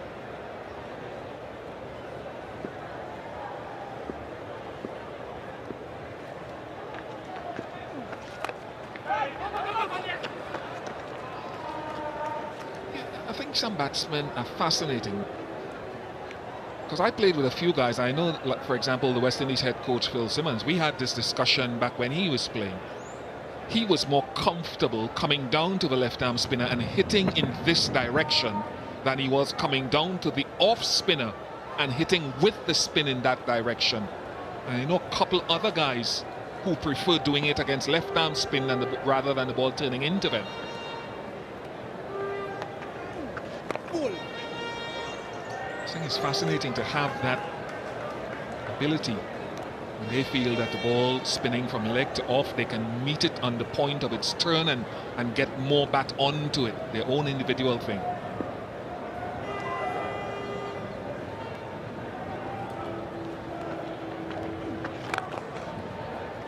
Yeah, that's the key. That's the key to that shot. Getting to the pitch of the delivery to smother whatever turn there may be.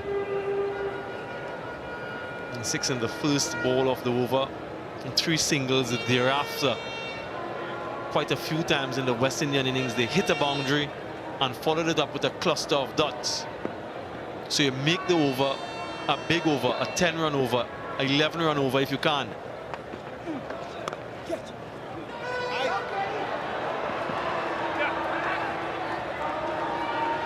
Just like this. So this is an 11-run over, 6 off the first ball. So good batting throughout the next 5. 78 for 2.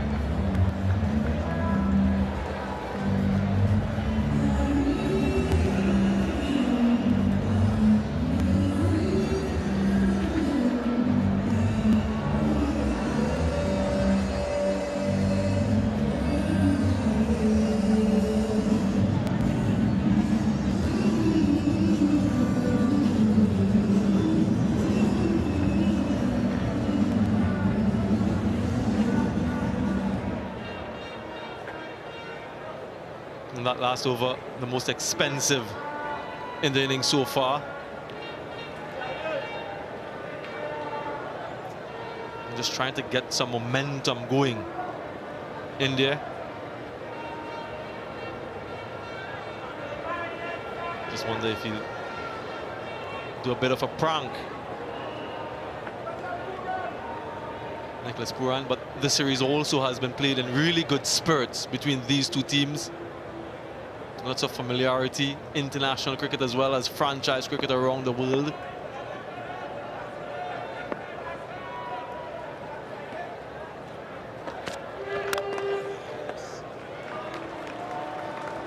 Kalmias into his fourth over, Bish, only conceding 9 so far. Yeah, that has been the pressure up to this point, and if Surya Kumar Yadav gets the opportunity, he will try to disrupt him. Without a shadow of a doubt, he will try. But Mayers has been outstanding thus far.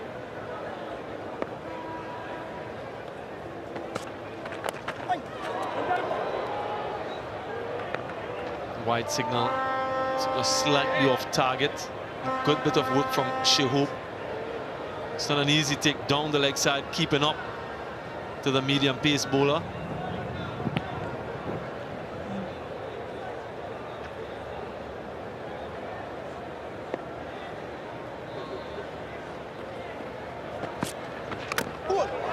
Cleaned him up, played on.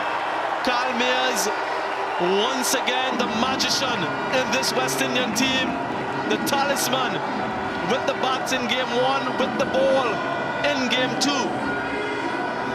And don't forget in the field with that spectacular catch that he took down at third man to get rid of Dhawan. Scrambled seam again, and it could just hold up off the pitch. And remember, in the first game, Surya Kumar Yadav inside edged Akil Hussain onto his stumps too. Dangerous man gone for 9, 79 for 3.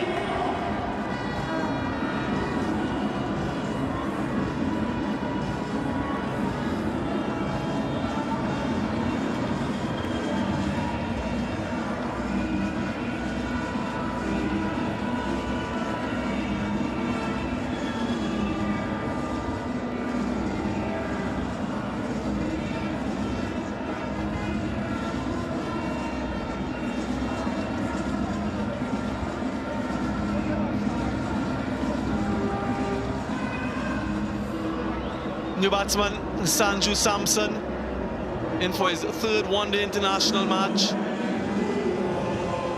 Now what a situation to find yourself in. 79 for 3, chasing a target of 312, scramble seam, inside portion of the bat onto that off stump. Kalmias yet again. So wickets in consecutive overs for him. I think you want to give Shai credit for standing up to the stumps, as you point out, because it almost sometimes can strangle a batter, make him feel congested. Yes, is one of those all-format players as well that you have to manage over the next few years. Does everything in all formats.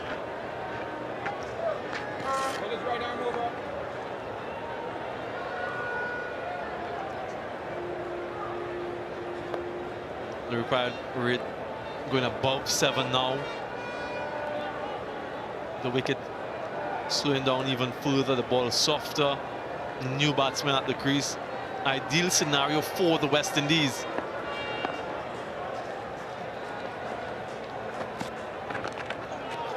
Wayward. Haven't said that too often today from the West Indian bowlers. The gift of a delivery.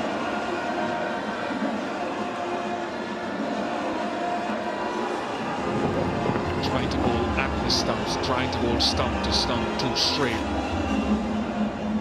But you can forgive him that because he's been top class so far. Bat, ball and fielding.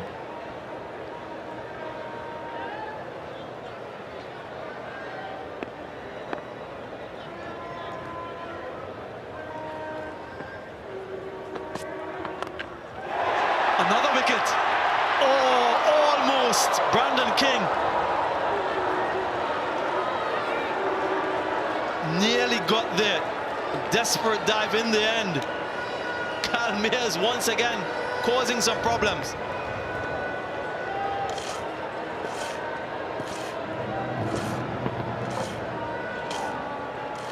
You can see the face of the bat closing, and it means that the ball is definitely slowing up off this surface. A valiant effort.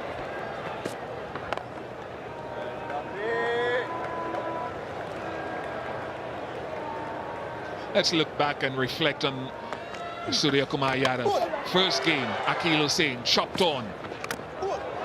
Second game, Kyle Mears chopped on. Hugely talented player, but the West Indies will be pleased to have nicked him off twice, bottom edges.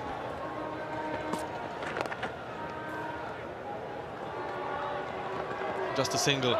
Really good over. Once again from Kyle Mears. 84 for 3.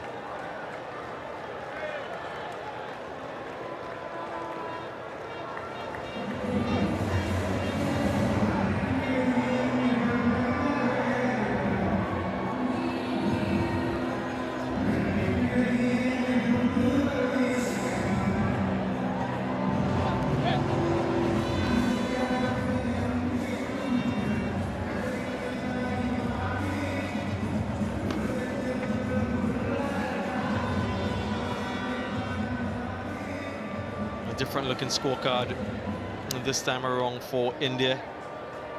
It starts for Dhawan and Gill, not able to press on. Much of a start for Surya Kumar Yadav. So a lot of pressure on these two. Shreyas Iyer, Sanju Samson, and Zari Joseph reintroduced into the attack. You might see some short balls from him, fine leg, square leg on the boundary.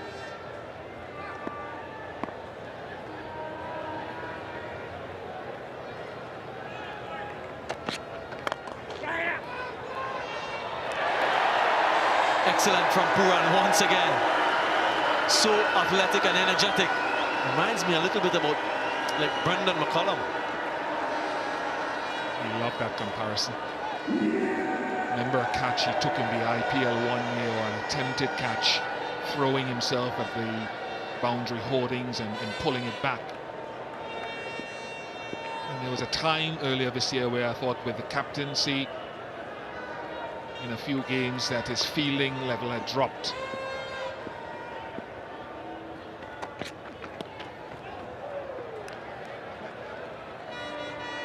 And this is where the other key battle is.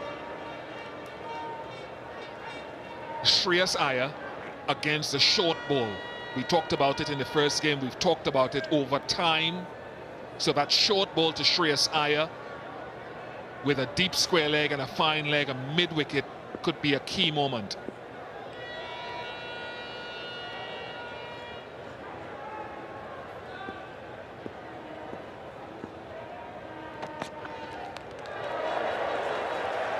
Yeah, and similar to the way Shai Hope approached it, he is getting under the length of that delivery.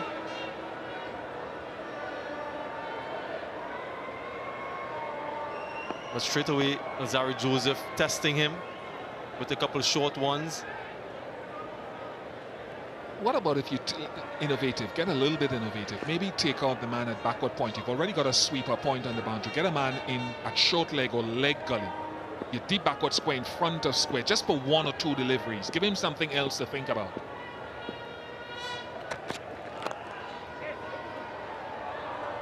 Yeah, absolutely. Spot on. The fielding from the West Indies, the captain in that first ODI with that run out of Shubman Gill, and the way they were busy and hustled in the field. But look at this. Shubman Gill was casual, and a bit of brilliance from Puran resulted in that wicket. And then look again, a one-hander. Talk about leading from the front with the bat. He's also doing it in the field.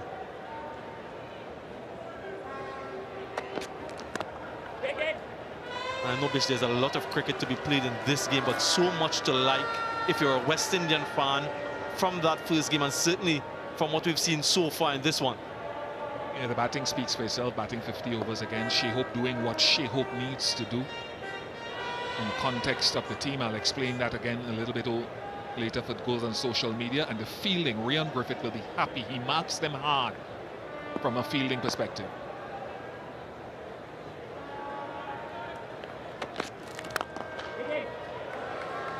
Good over. Really good over from Alzari Joseph. 19 gone, 86 for 3.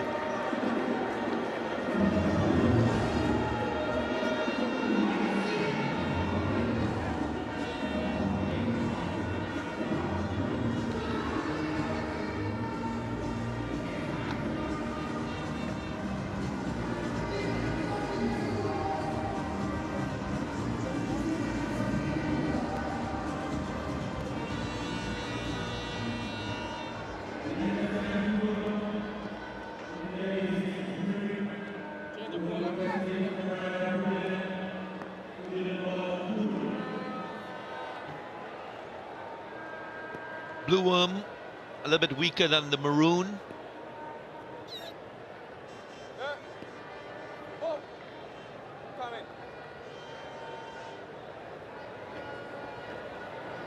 Great stats in one-day international cricket for Hayden Walsh Jr. First time today with the ball, of course brought into the side because of the injury to Gudakesh Moti.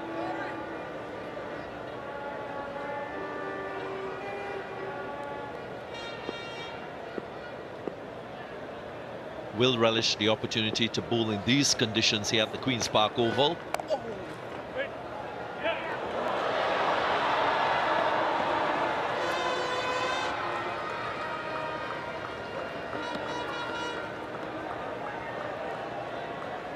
Yeah, and it's a good time to introduce him to the attack.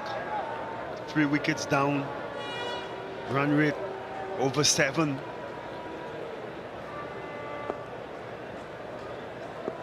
Two new batters at the crease.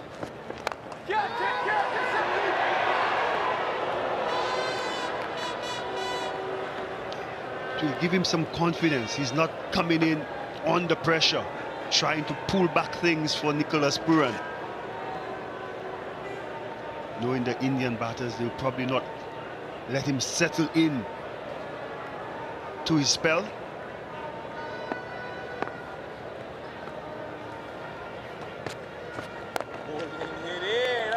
That's the line he needs to work with. Just attacking the stumps. You've seen Chahal do it quite often. And that wicket-taking ball is the tossed up one outside the off stump, out of reach of the batsman. Playing a miss. Quite close to that off stump. Good signs for Hayden Walsh Jr.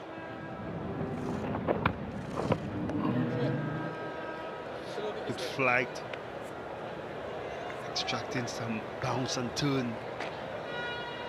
Is Nicholas Puran tempted to put in a slip after seeing this ball turn away from the bat? Up and away. We don't need to overemphasize the class of Sanju Samson. That shot says it all. This one just over pitch in here. Samson could see him opening up his front leg to hit that ball with the turn.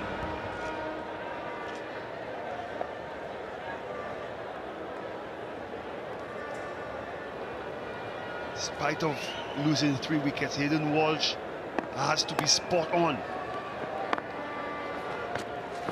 Oh, yes, boy. Much better end to the over. 20 overs gone, 95 for 3.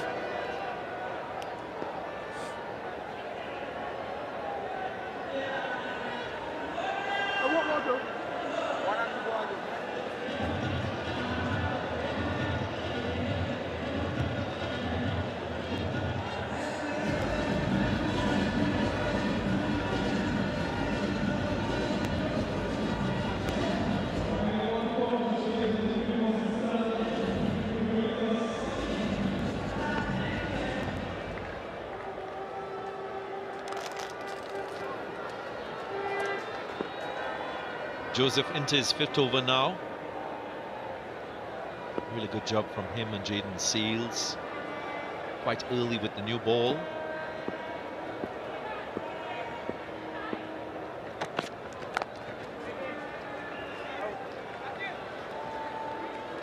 Just a hint of inward movement from that last delivery.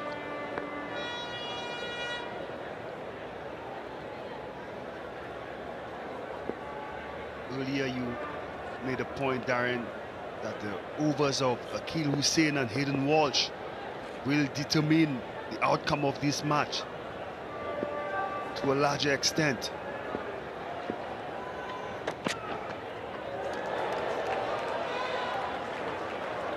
Pacers seem to have done the homework on this pitch. We've seen they attack the stump much more in this match and have not given the Indian batters room to free their arms. So because they've been so tight to the Indian batsmen, tendency is to go after the spinners.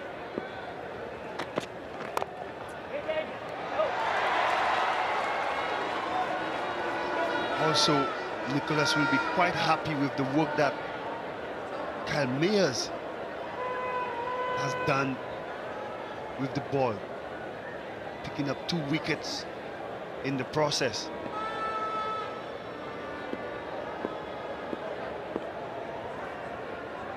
He will need at least 20 overs from his 2 spinners.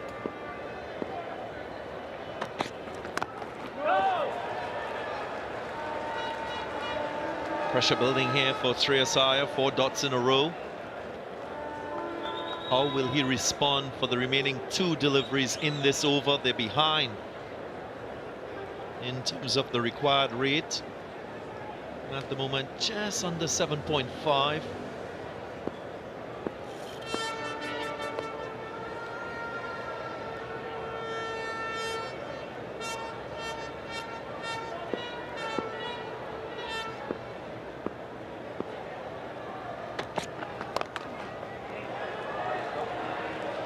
Urgency in that swing, maybe just losing his shape a bit still. Another dot.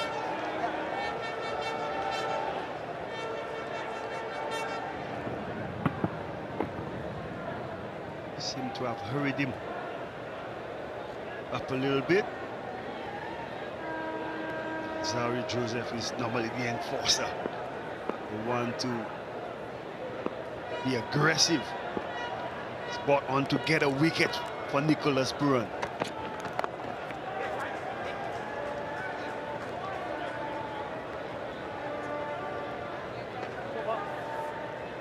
"21 overs gone, 96 for free."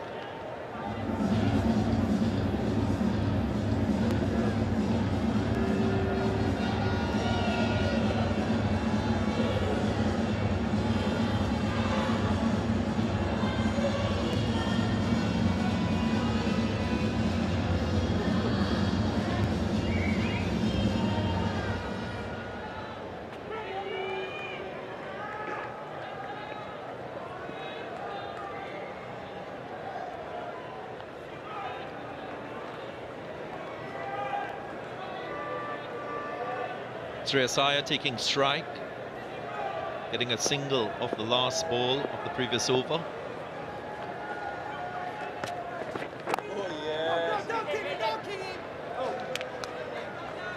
Has to find a way to share run scoring with his partner, Sanju Samson. 12 from 11. There's so much to like about Sanju Samson.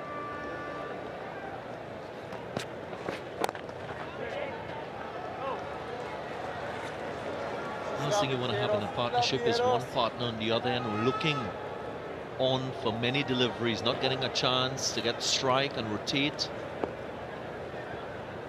Can't put pressure on the other partner at the end. Was deceiving him there in the flight.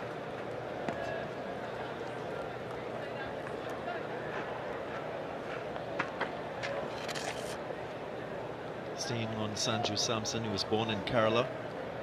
In his early days, he played in Delhi. He was earmarked for great things from a very young age.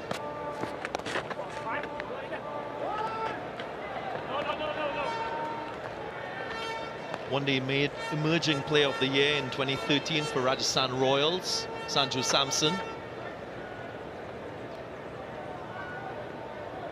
At age 14, he was the youngest Kerala player to be selected for the Ranji Trophy tournament. That's a 4-day competition in India. Of course, you will know Nicholas Puran quite well because he played in that Under-19 World Cup in the UAE in 2014. Was the vice captain of the Indian team, Sanju Samson. And he's had a stop-start sort of experience at the international level for India.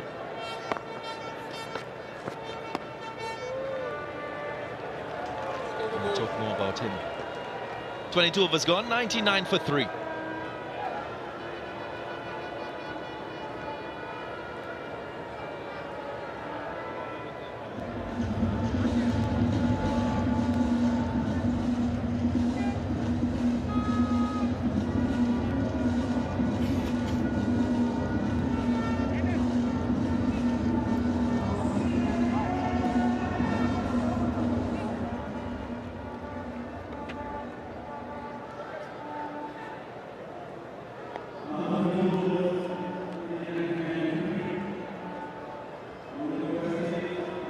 West Indies at a similar stage, they were way ahead, 127 for 2 after 22, India behind.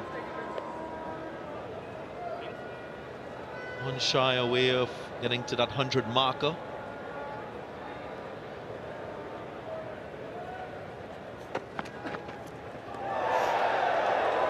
Great start from Mario Shepherd, replacing Azhari Joseph.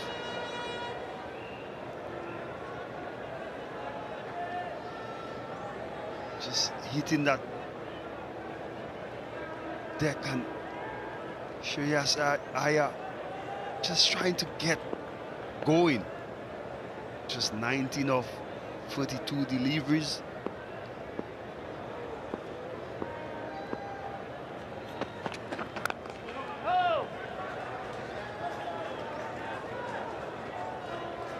That's all he has to do, just keep hitting these lanes. Wicket to wicket, you often hear that. When the pitch is so good, the margin for error is very slim. So far, 2 good deliveries. Can he back it up with another? Cut away and does it well. Shreyas Iyer. He's been bogged down for quite a few deliveries. This time he frees himself. Just offering him some width. And Iyer stayed leg side of the ball. Made some extra room for him to access that area behind point.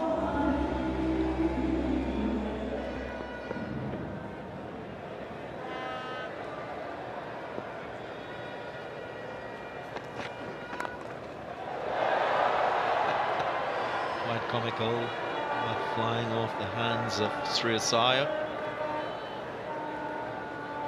Doesn't restrict him from getting a single, giving the strike to his partner, Sanju Samson. I think after that he might change his gloves. It's quite hot out there. Let me see. Lucky for him, it did not ricochet on the stumps. Some players, as you know, Darren Sammy, they've got sweaty palms. I never had sweaty palms.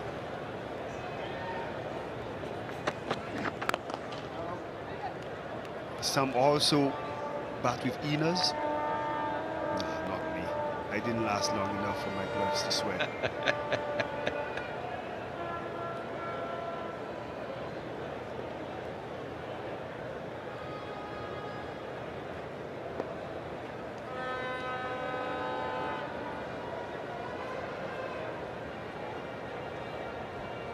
Last delivery of the over. Okay. It's a good one from Shepherd. And overall, a good over. 23 gone, 104 for 3. And it's a Blue Water strings break.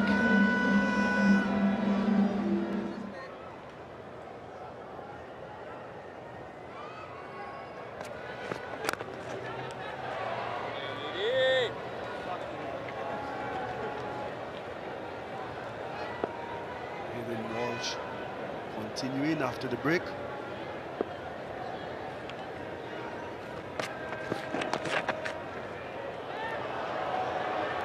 Too easy. Just helped along its way down the leg side. No threat from that delivery. Yeah, Hayden Walsh just dropping that one a bit too short down the leg side. All he had to do is just help it on its way. Easing off the pressure. Needs to be more consistent. Keep bowling these dots, build the pressure. Again, a full toss. Luckily for Walsh Jr., it was not put away by Shreyas Iyer.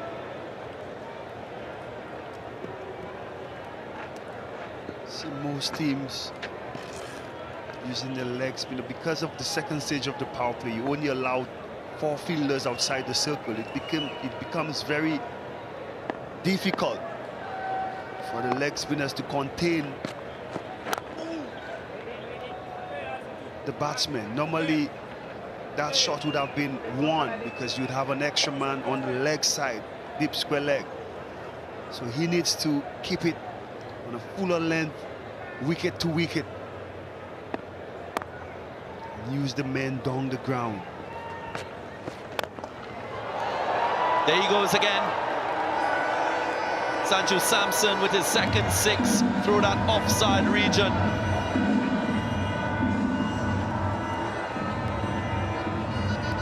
Pacers have done a good job.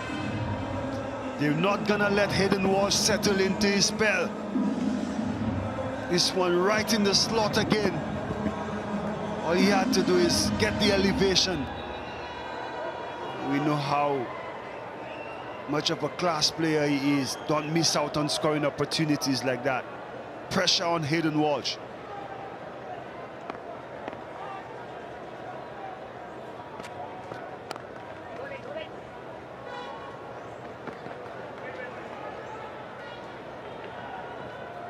"12 runs from the over. A little more pressure on Hayden Walsh Jr. now. 116 for 3.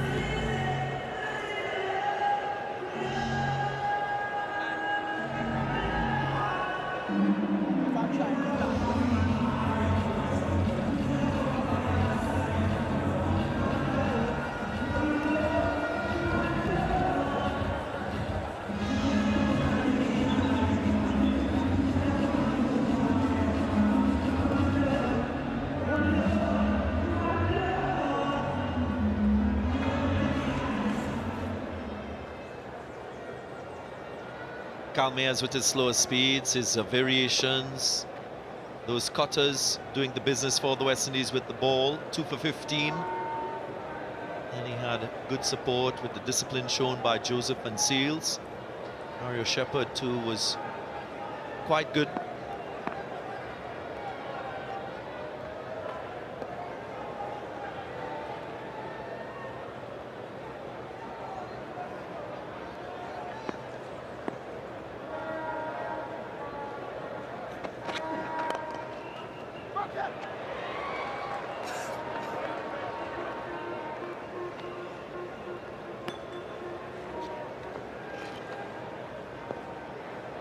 Just to finish that conversation with Sanju Samson, he really never had a long run with this Indian national side. He was first picked in 2014 when he was selected for India in a 17-man squad against England for 5 one-day internationals and a test match.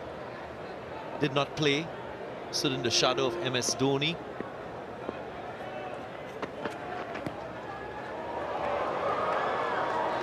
Wayward goes for 4.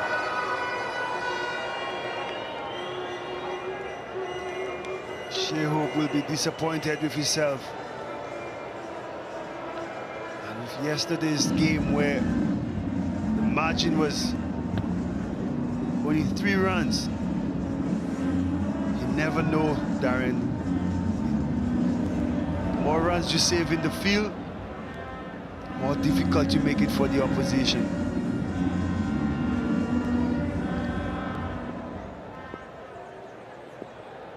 Will have weary legs.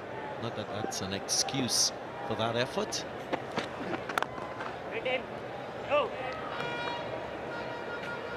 And Sanju Samson in 2019 was recalled to the Indian side after 4 years, so that large gap would have given him enough time to reflect, to further develop as a player.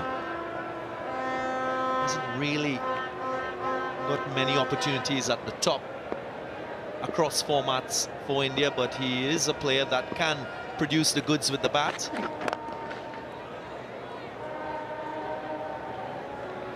And that India team would have been very difficult to penetrate as a batsman. Likes of Kohli and Rihani and Rohit Sharma, all these guys. And as Dhoni was the keeper.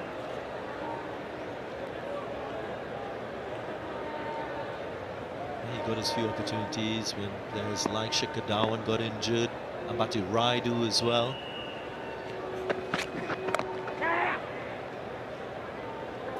Love to see him get a long run, batting in the top 5 for this Indian side. The only way to do that is by grabbing the opportunity. Opportunity is presented. So far, he's gotten himself to a really good start. If he could go on and put in a good performance, that will help his team win this match. That will help the cause.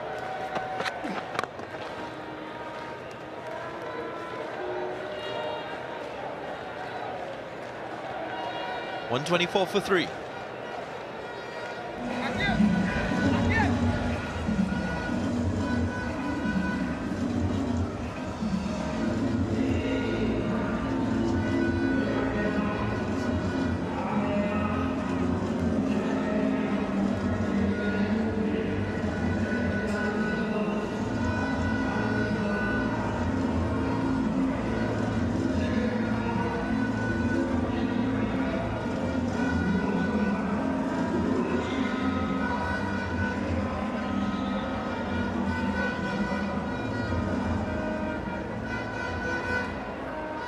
Nicholas Buran will ring in the changes with his bowlers. It's a hot evening here in Port of Spain, Trinidad, so we'll be mindful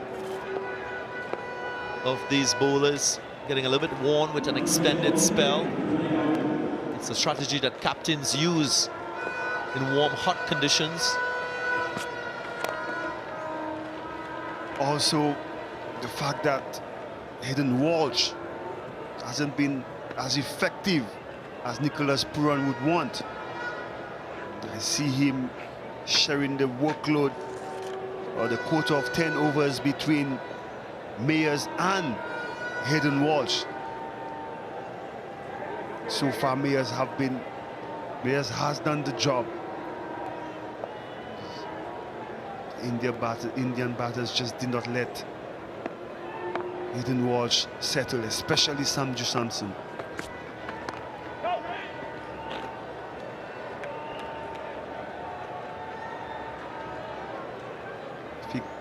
If he could get another 4-over spell from Kyle Mayers, that would be really good for him.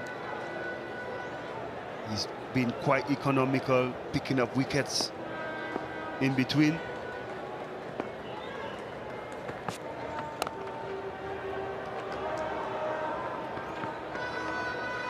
Bowling to his field, Kyle Mayers. So crucial as a captain to communicate with your bowler, set the right field.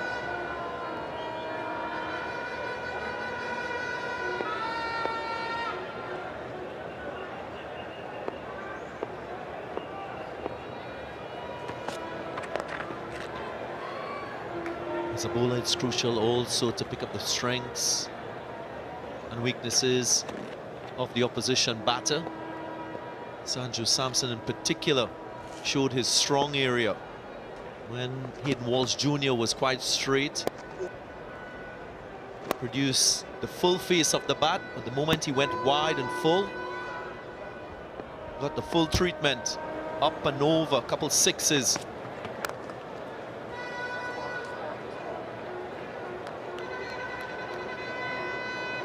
And maybe that's why he's out of the attack. To run calling on to Kyle Mayers, so far proved very reliable. If you saw, once the ball wasn't straight on the stumps, he was punished.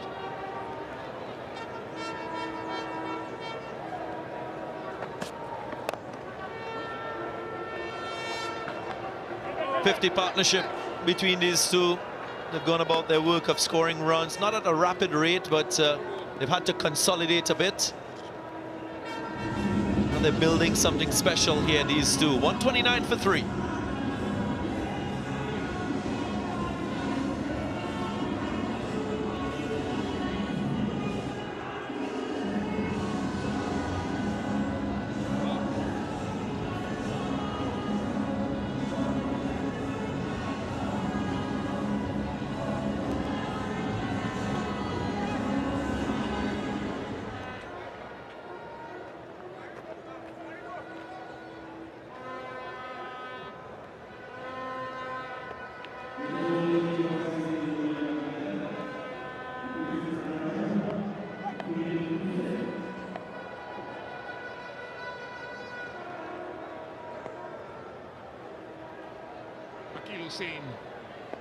Returns to the attack.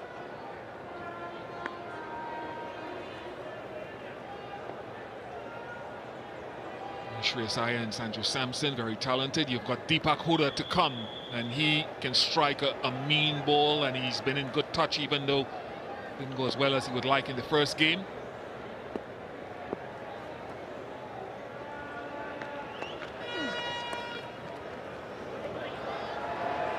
Nice use of the pace and line, and then Axar Patel, Shardul Thakur, all guys that can score and score quickly. Samuel Badri, so still work to do. How would you describe this situation of the match? Yeah, I think West Indies still in a very good position.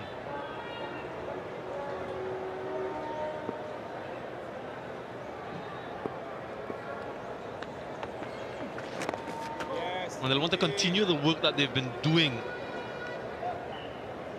in the middle overs. A little bit concerned about the overs from Hayden Walsh Jr. Expensive from 324.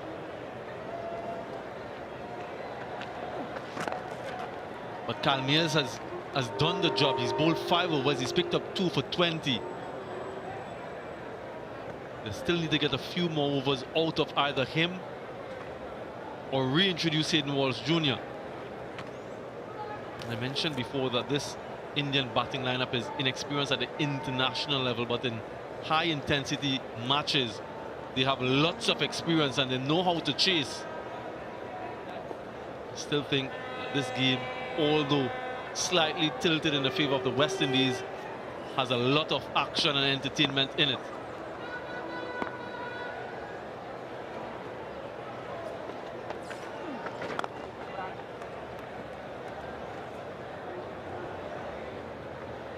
Sanju Samson so strong with that inside out shot, and you can just see that he's trying to stand leg side of the ball to open up the extra cover region.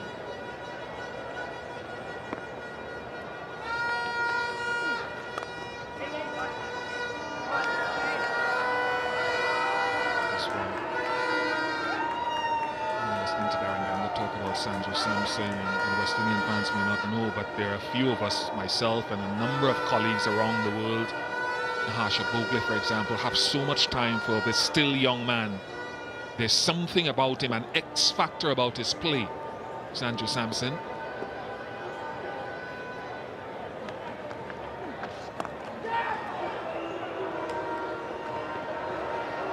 capable. There's something about him that hasn't fully materialized for one reason or the other, not yet anyway. 1-3-5 for 3.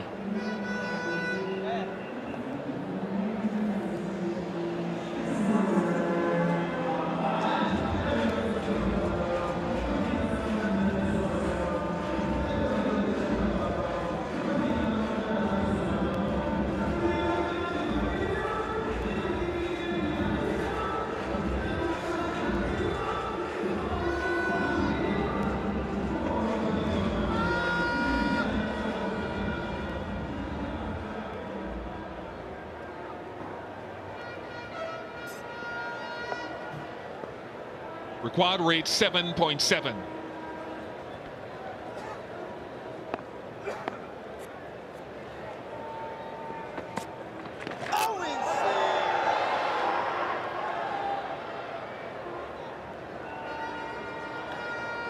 Across the line, just asking Andrew Samson to hit perhaps to the bigger side. Fingers down the side of the delivery, taking pace off. Calmiers, some bat on that, no chance of LBW. Yeah, don't pitch it up to him. And that's where you worry about pitching it up to him, because that man is up at mid-off, not long off, and we've already seen off Hayden Walsh how powerfully Samson strikes the ball down the ground.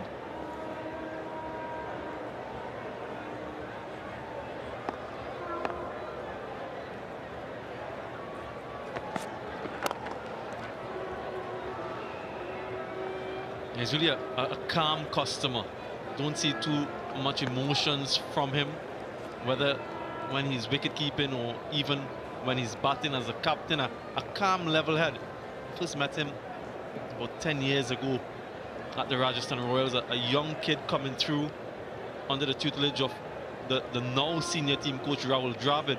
And even at that stage, there was something about this young man that made us look at him and say, he has a bright future ahead of him. And of course, in this setup, there's not many opportunities because of the caliber of players vying at the international level. So when they do get the sporadic chances, they have to make use of them.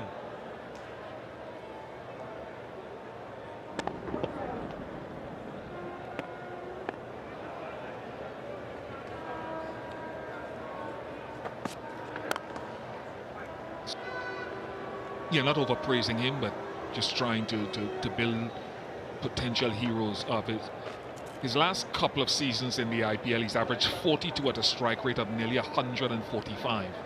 His previous 3 seasons, he averaged 27 with a strike rate of 117. So it seems also like leadership of his IPL franchise has sat well with him. I know it's a different format of the game. It's just giving an example of good form.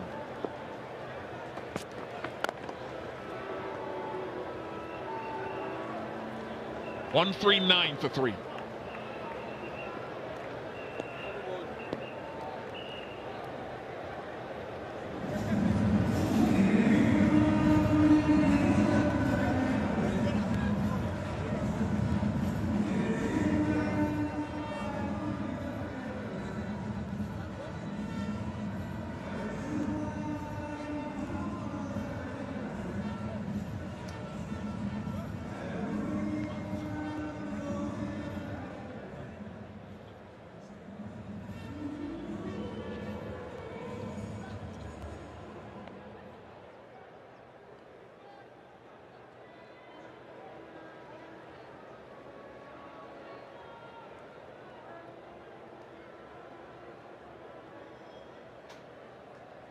West Indies at a similar stage, 12 runs better off. Romario Shepherd takes over from Akil Hussain. A brief spell for Hussain.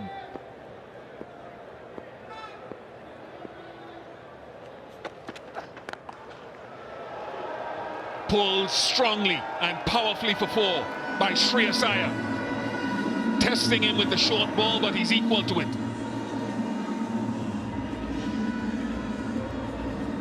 A shot of authority on top of the bounce. Very much in control, Iyer. Hit it exactly where he wanted to in the gap. And drilled across the ground.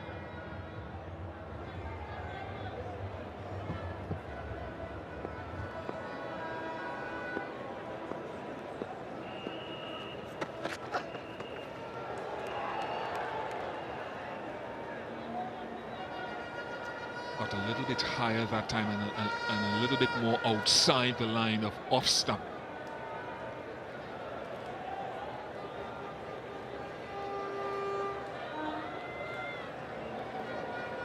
If you're bowling short to him, you have to get it up above the shoulder, that uncomfortable height. Anything lower than that, he's quite competent.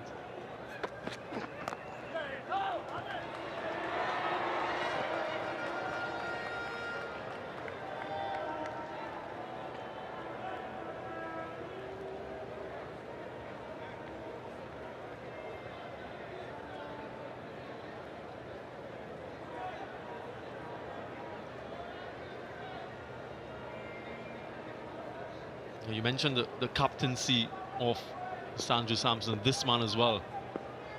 Captaincy pedigree in IPL teams, Delhi Capitals previously, KKR now. So that mantle of responsibility has helped them develop their careers. Too short, too high, from Mario Shepherd, wide call. And it's good to see the young players responding to that responsibility. Alex Jordan and I, one of our colleagues, and you as well, we were having that conversation at the start of the first ODI. What is it about these players that prepare them so much better for international cricket, so they feel more at home than perhaps some others around the world?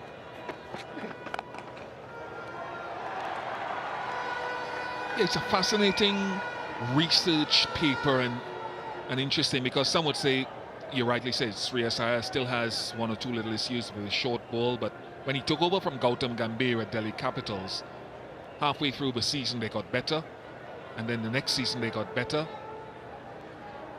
Rishabh Pant took over for a season and built on that work, and then he's moved to KKR, but a good leader. I think the volume of cricket they play, the way they've changed the pitches in India for domestic cricket to more pace-friendly pitches, 18 tours, a whole combination, plus a lot of academies dotted throughout the huge landscape. And players like Rahul Dravid taking under-19 tours, and VVS Laxman, as you know from the last under-19 World Cup. All of those things have contributed to a production line of players.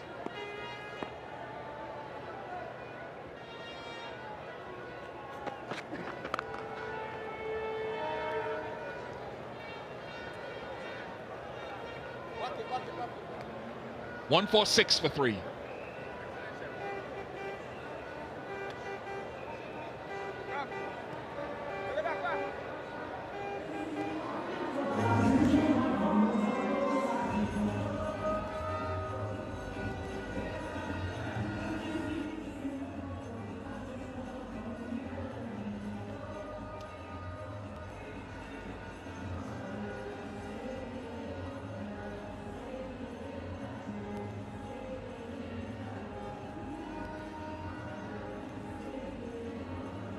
Still another 166 required.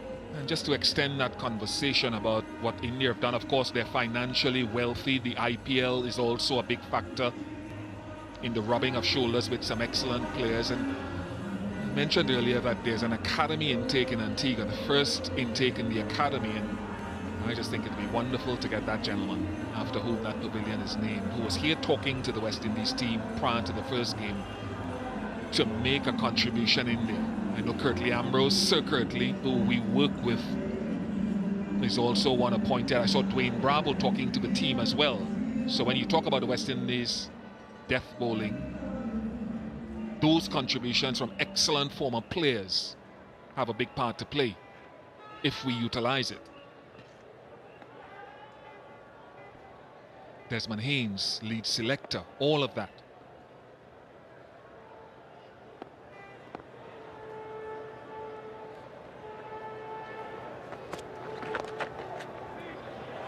Good stop. It went to his strong hand, his favoured hand, Akil Hussain. Another example of good fielding.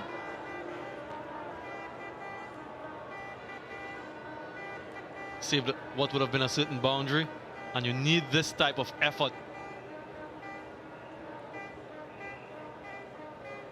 That would have released the pressure a little bit had that gone to the boundary. So good work in the field. And good work from Kalmir's 2 for 25 into his 7th.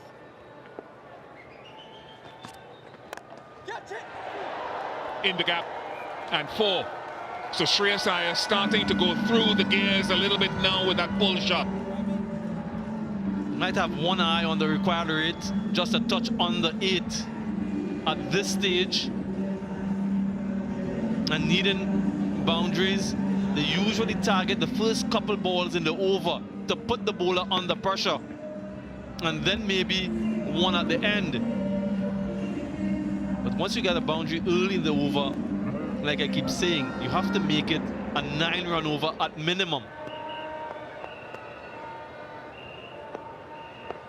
54 in Shreyas Iyer, or 57 deliveries.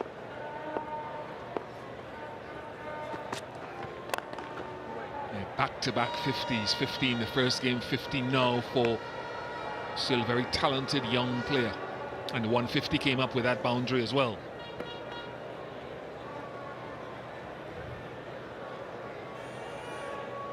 So if you believe in the theory of doubling the score at 30 overs, we're in for a humdinger perhaps.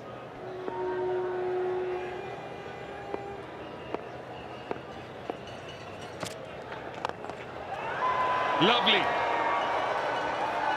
A long way gone, Shreyas Iyer getting into stride in a significant way.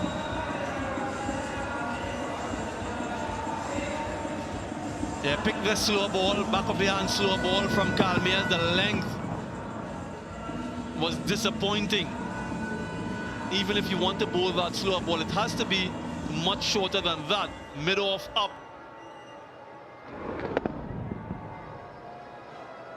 Almost a free hit, a gift there for Shreyas Iyer.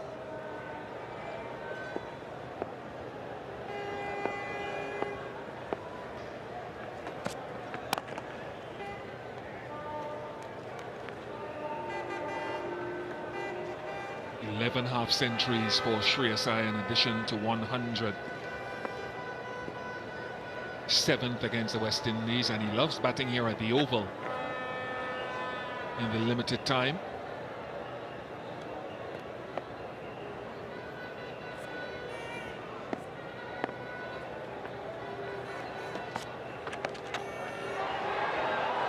More runs.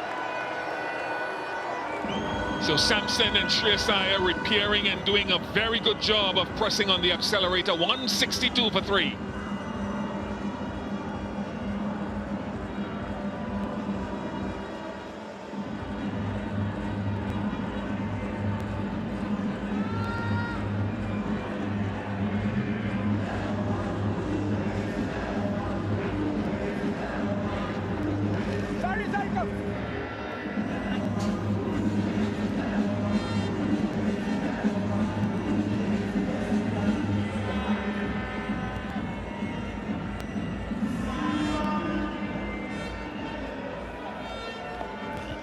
Just 3 runs the difference. West Indies were 165 for 3.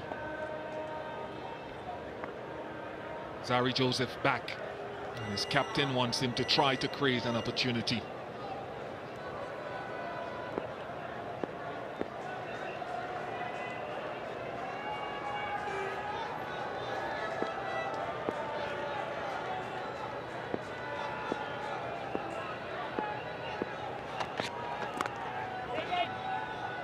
Into this, Shreyas Iyer at the Queen's Park Oval. 4 games, including this one. 4 half centuries. And still more that he can add. this innings and a game to come. The third one-day international in a few days' time.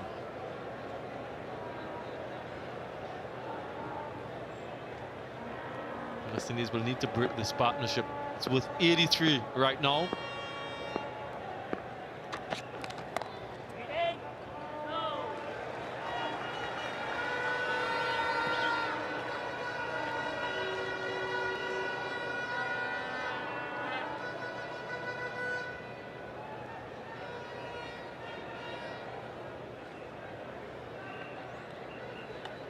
Iyer against the West Indies in one-day internationals. Just look at that. Look at that average strike rate, healthy.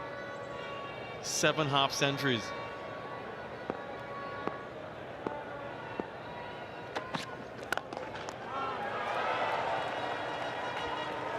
I'd venture to say it's his 4th consecutive half century against the West Indies, you know. His last knock against them coming into this game was at Ahmedabad earlier this year. He got 80. 3 consecutive, and he's reeled off a couple here.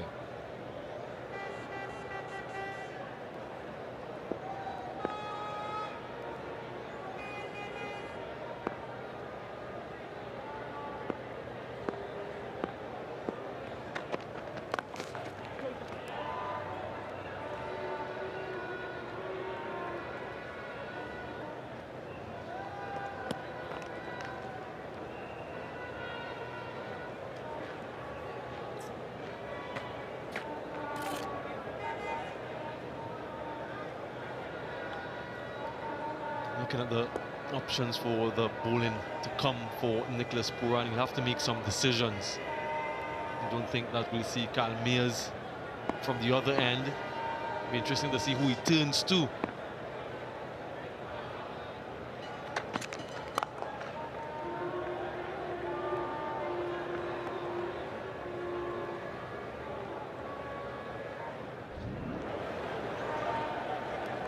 Second half century, consecutive half centuries for Shreyas Iyer. Started a touch slowly, but has picked up his pace nicely in the last 20 or 25 minutes.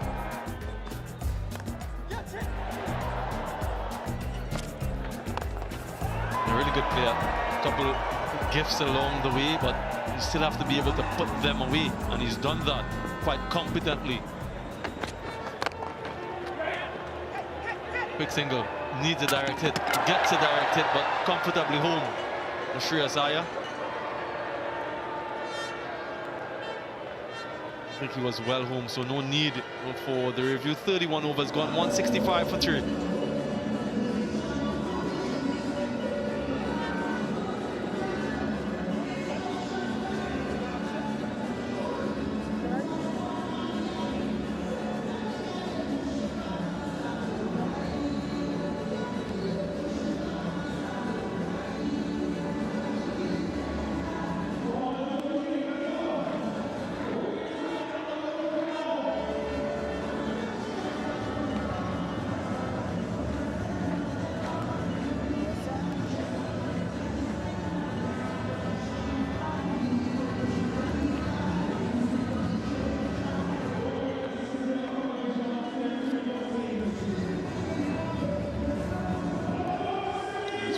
Side spin and a powerful arm.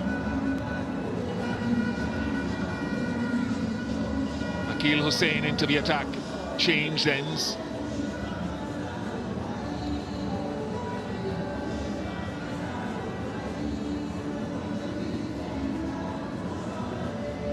So the 2 right-handers at the crease in this partnership of 86. Big side of the ground, leg side. How he can bring that into play. Could it be a factor?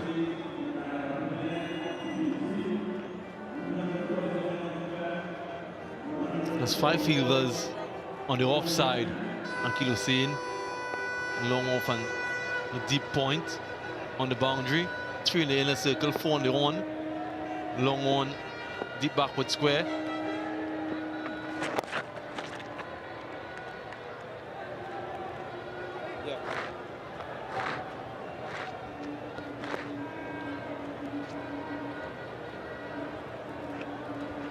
That last delivery is the sort of line that he'll be looking to bowl the majority of his delivery. Sanju Samson very strong outside the off stump. And he'll be looking to pepper that extra cover region if given any width.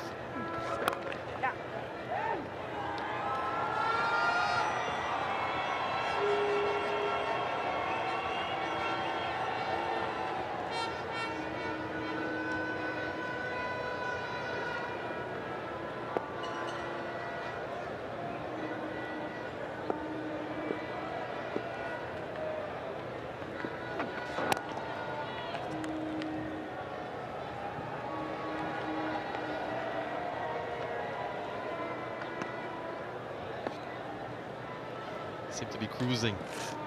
No panic.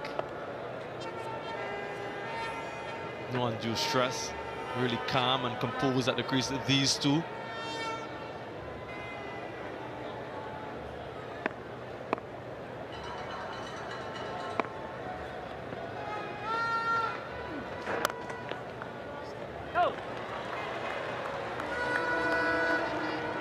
Back the ability to score boundaries in the back end of this chase, because they've done it repeatedly in a high intensity tournament, the IPL, for the various teams that they've played for.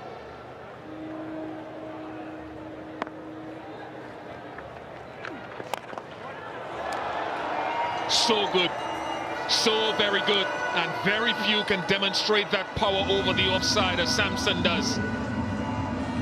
Samson by name, Samson by nature. Fleet-footed down the track quite quickly, inside out. What a shot, what a blow. I mentioned that would be the area that he's targeting. So fluent in that region, hitting with the anticipated turn.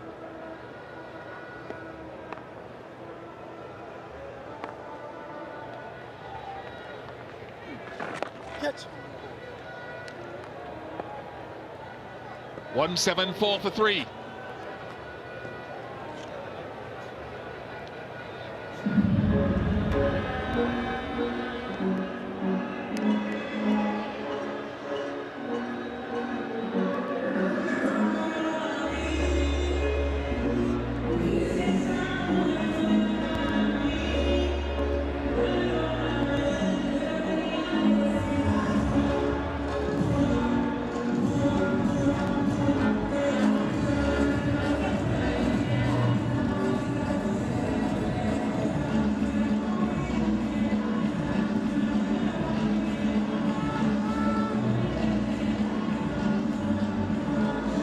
Very good teams in world cricket, they find a way to compete.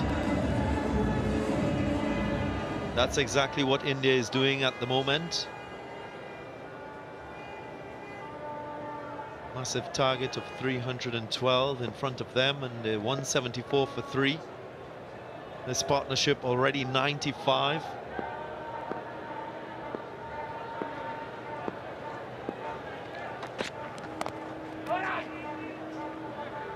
No relaxing for the West Indian bowlers. Had a really good start with the ball, the West Indies. Didn't give away too many free runs. But now, during power play 2, the middle phase of the innings, they've had to work really hard to get wickets. Only 3 wickets picked up. And slowly these two are transferring the pressure back onto the bowlers. Afternoon, Darren Sammy.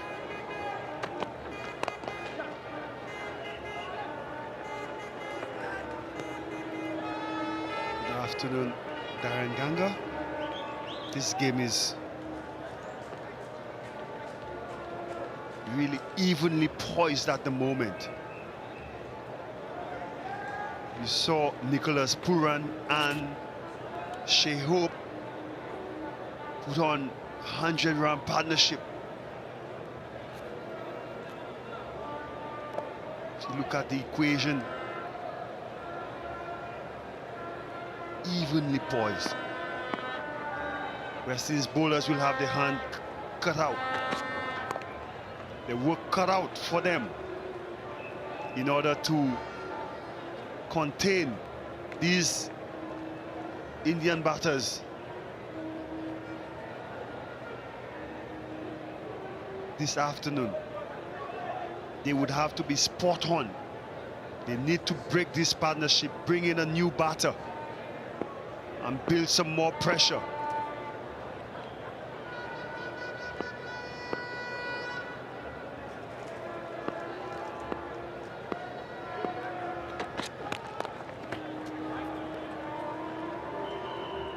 Of course, Narayansamy, you know that batting in one-day internationals is quite different to batting in a T20 game. As a batsman, you got to continuously increase your intensity and strike rate.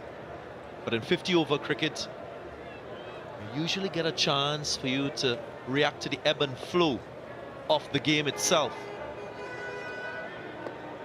We've seen that from Shreyas Iyer. First 20 balls, 15 runs. Next 20 balls, 14 runs. Last 27 balls, 32 runs.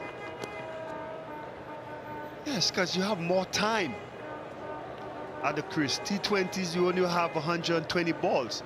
If you 20 of 50 balls, that's almost half the game gone. But in limited over format, if you 20 or 50 balls, you still have so much time left. And once you occupy the crease, you could always catch up. And that's what Shreyas has done.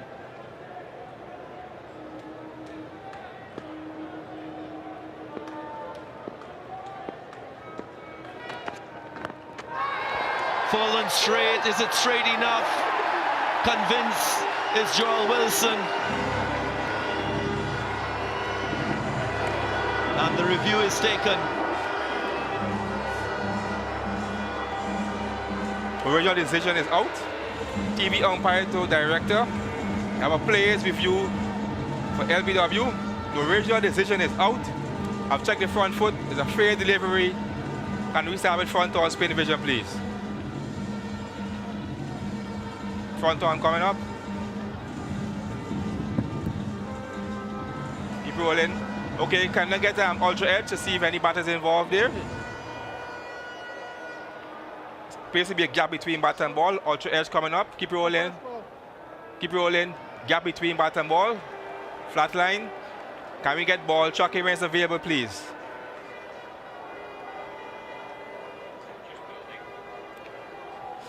Okay, we wait on ball tracking, guys. Building.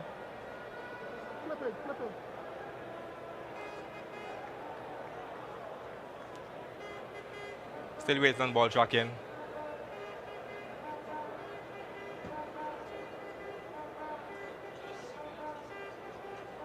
Still waiting.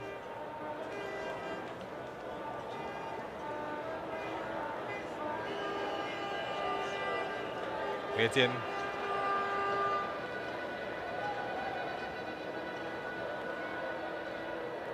Ball tracking coming up now. Pitching in line. Impact in line of wickets. Umpire's call. Can we go back to Joel on field?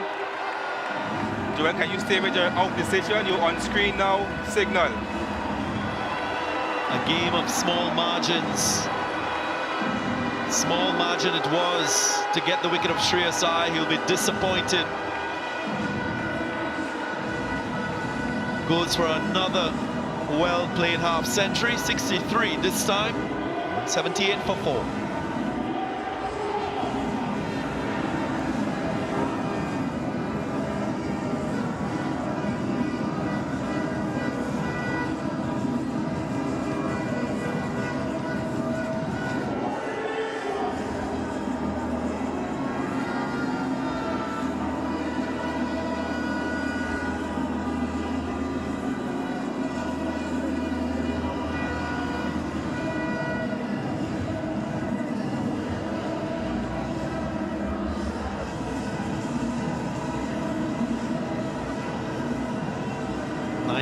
Was the partnership between Shreyas Iyer and Sanju Samson, and Deepak Hooda, the new batsman, stitch one together with Sanju Samson. Smart piece of bowling here once again.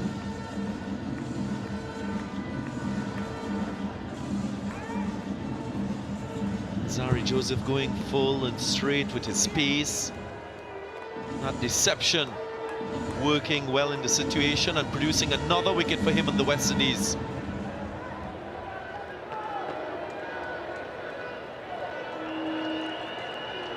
That's good bowling from Alzari. He would have attacked Shreyas Iyer with the short ball.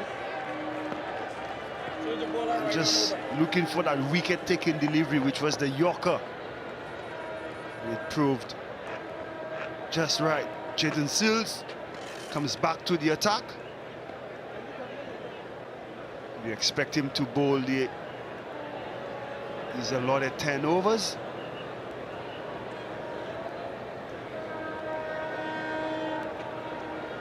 Exactly what Nicholas Puran would have wanted when he brought back Alzari to get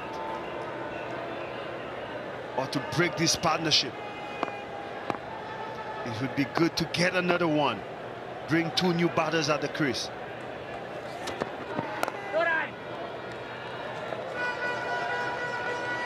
Jaden Sills in the first game, the second spell was really good.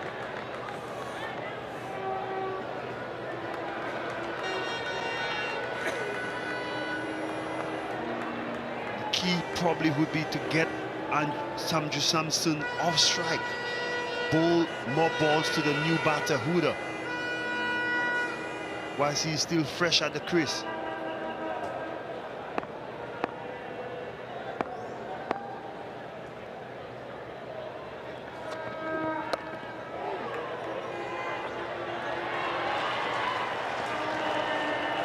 Just a single.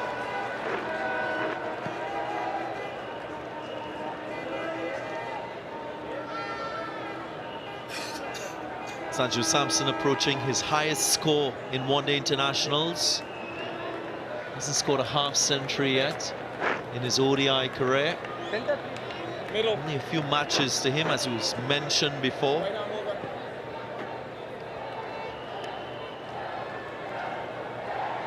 Huda about to face his first ball, just a wicket. It's just lost. Can you find an area to get a slip in to attack him? Put some pressure on him. You saw Shikhar Dhawan doing that to our batters when they came into bat. Can Nicholas Puran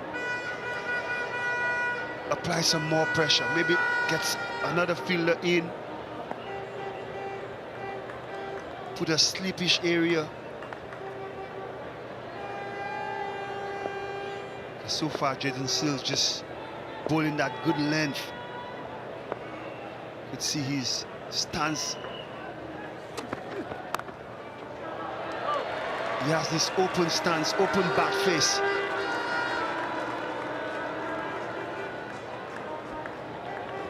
And for viewers, just wanted to underscore what Darren Sami was talking about when he mentioned Nicholas Puran probably using more of an attacking option with his field placing. And it's the right suggestion, because you've got to capture those crucial moments. The fall of a wicket allows for the opportunity for attack for a few overs, more so for the new batsman and the new partnership.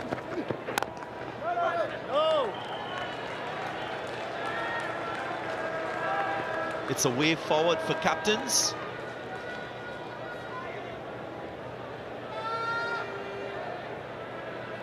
Run.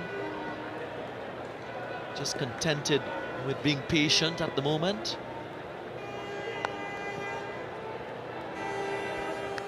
That required rate moving from 7 now well into 8s.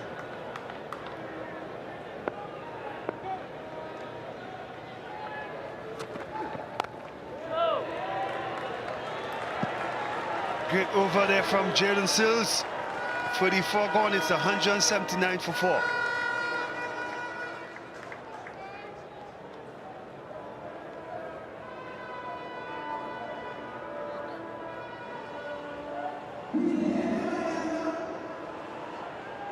Shubman Gill and Shreyas Iyer looked very comfortable at the crease. Shreyas Iyer in particular was now going into overdrive. And he got a one full and straight from Alzari Joseph.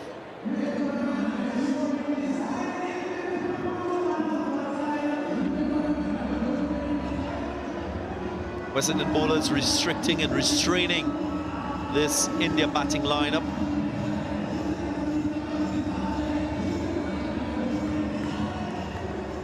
Patel, Shadul Thakur, and the lower orders still to come.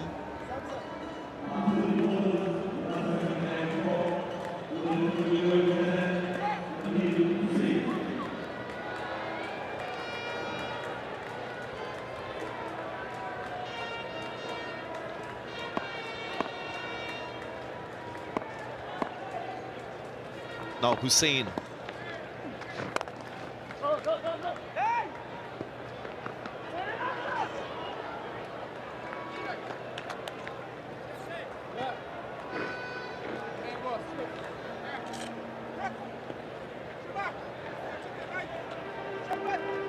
Puran juggling his bowlers around. You'd have realized that Samson effect so far on Hayden Walsh brought back Kyle Mayers. So between Walsh and Mayers, that's 10 overs gone. He's trying to get overs from Akil Hussain.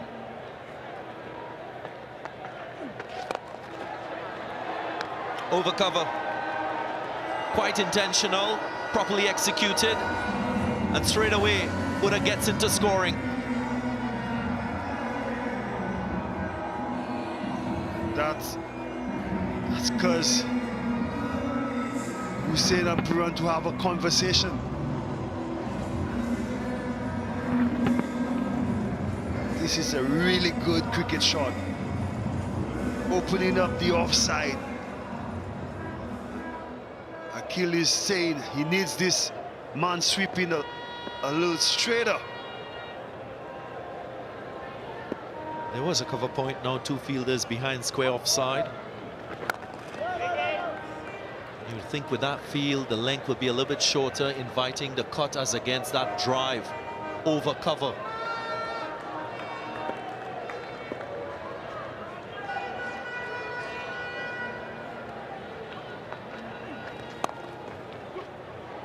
Exactly where Nicholas Puran would have wanted the right-handed hooder to score.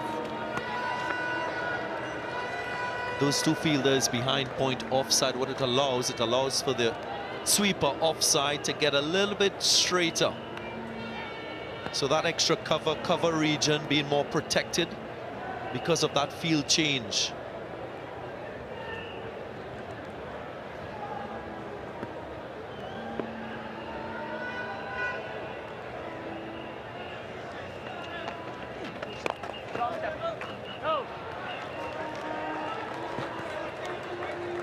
Situation also doesn't allow Deepak Hooda to come in and absorb a lot of dot deliveries. He will feel that pressure a little bit more because of that required rate being 8.3.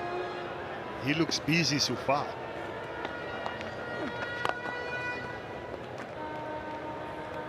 Good cricket shot.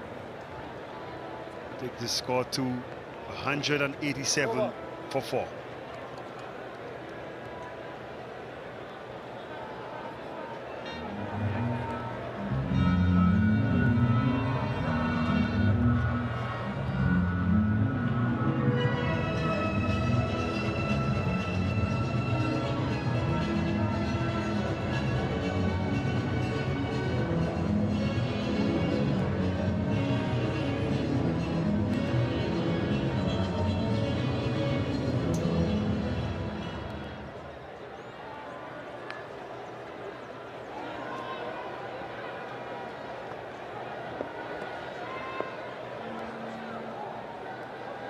How difficult will these 125 more runs be for India?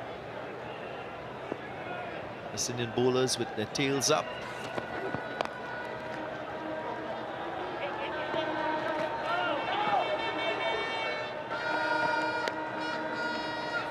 Well, West Indies had a chance of getting Sanju Samson. There was a half-hearted appeal for an LBW shout. It was off the bowling of Kyle Mayers. Didn't go for the review, but when we looked at it a second time around, it would have been out. All 3 options and boxes being ticked. I could understand that. Ball hitting high up on the 5, but Samson is quite a short guy.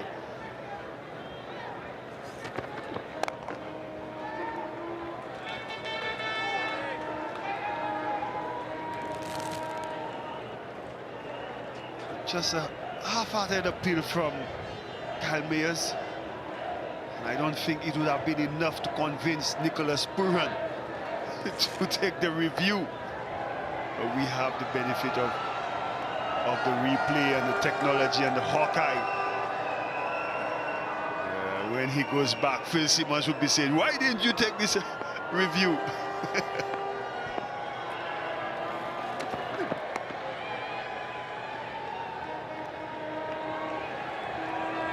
Sound like you had that treatment from Phil Simmons already, Darren Sammy.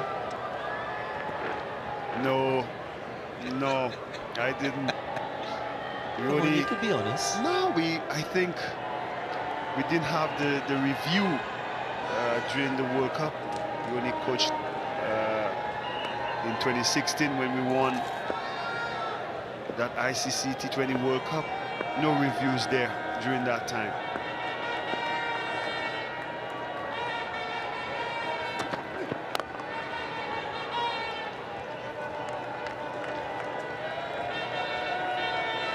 This will be a test.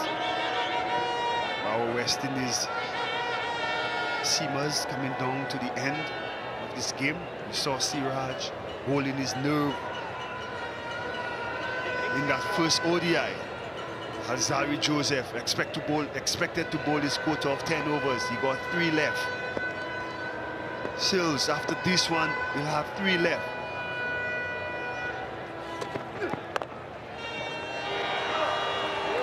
So far, spot on. Sills is comfortable just hitting that back of a length. But you know, when it comes down to the last 5 overs, you need to be able to execute those Yorkers. Bowl to the bigger side of the field like you saw India doing. All boils down to the execution. But so far, he's doing a good job. Can he close off the over? Got enough bat. He doesn't find the gap. Deepak Hooda. A little more desperation building for India. 36 overs gone, 190 for 4.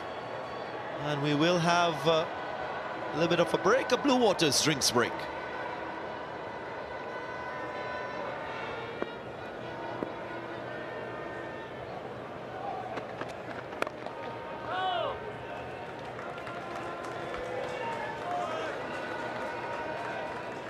As we often see with Romario Shepherd, he gets the ball to drift into the right-handers, so he will attempt to finish maybe on about middle stump, start outside the off stump, create a little bit of the doubt in the batsman's mind as to whether the ball is coming in or running on straight.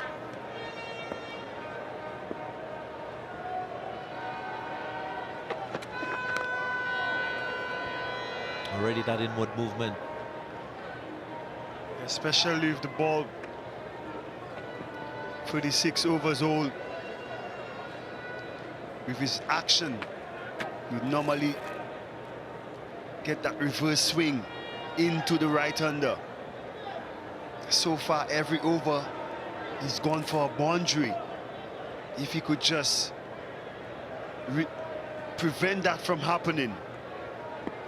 Same feel for Samson.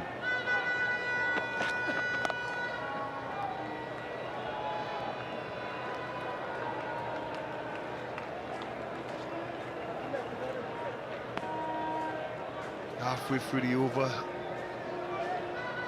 he's doing the job. Every dot ball brings the rate higher.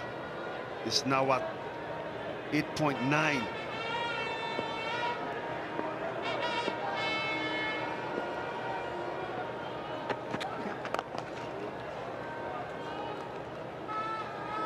Field placing very much the same for both batters out in the middle, and you can understand why. Because of that ball moving in, you don't really have a shot over that mid-off position. What Nicholas Puran has also done is given Romario Shepherd the option of going straight and back of a length short, because there is a point offside, deep point.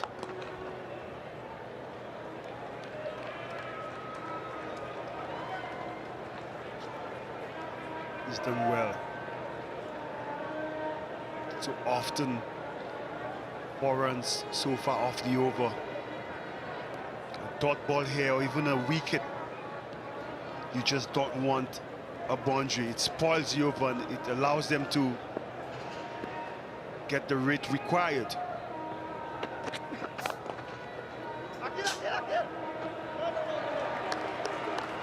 He finishes off well. 37 gone. 195 for 4.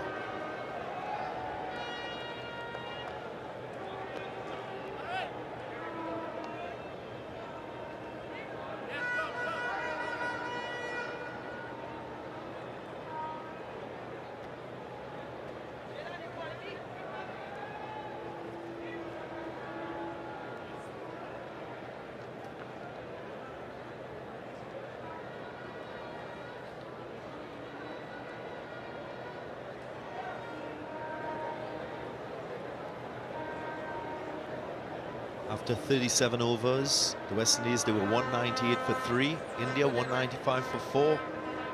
Quite similar.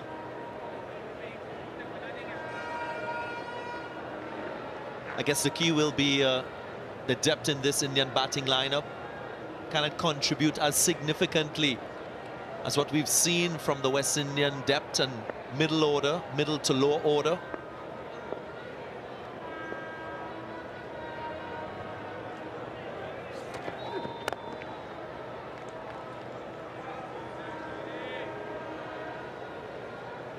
So far, the bowlers are doing just enough, not giving them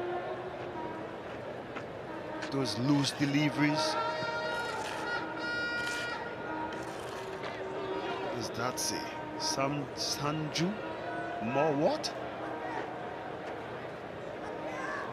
Darren, you understood what it said. I don't. Yes, it means more support for Sanju Samson. Needs to work on that handwriting.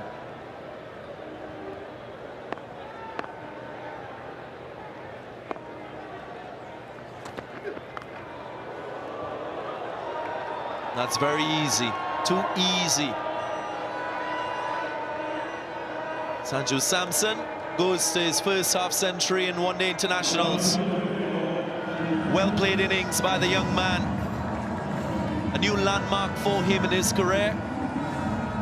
And with limited opportunities, that's a statement in its own right. Also brings up the 200 for India. A rare loose delivery from Sills. Well played, young man. The job is not done though. You would want to continue. If India has any chance of winning this match, Sanju Samson has to continue.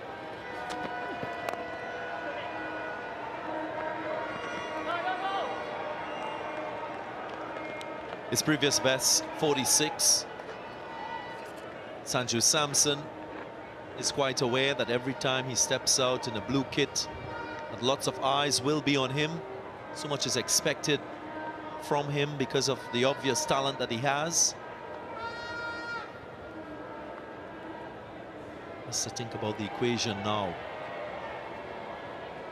Still quite a bit of support in this batting lineup. If he carries his bat,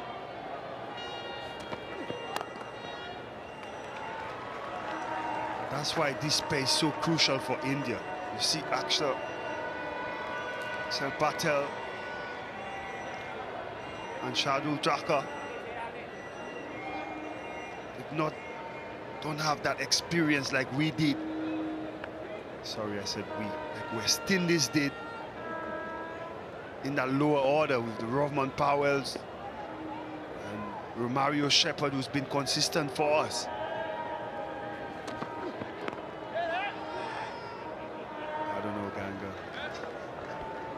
keep saying we and us like I'm still playing.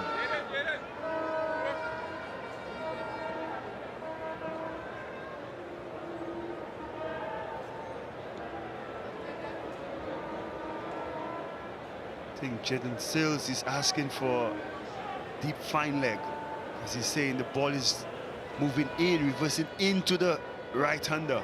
You saw Shika Dawan save some runs in the first ODI, crucial runs, when Siraj was getting those Yorkers in, dropping the fine leg. Instead, it's kept him up. Let's see what happens.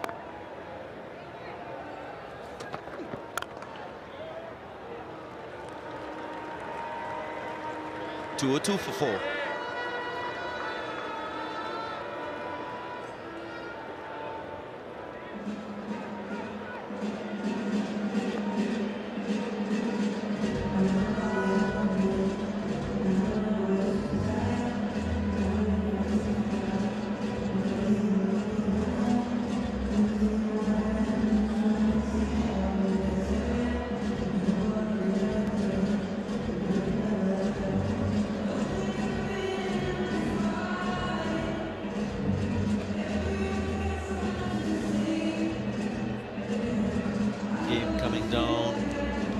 Nicely. A real cliffhanger in that first one-day international. Can we see a similar situation to the end of this innings?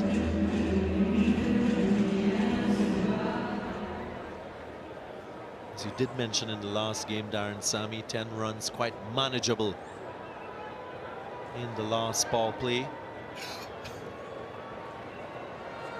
Yes, especially these days, when it gets over 10, it becomes more like 2 boundaries required.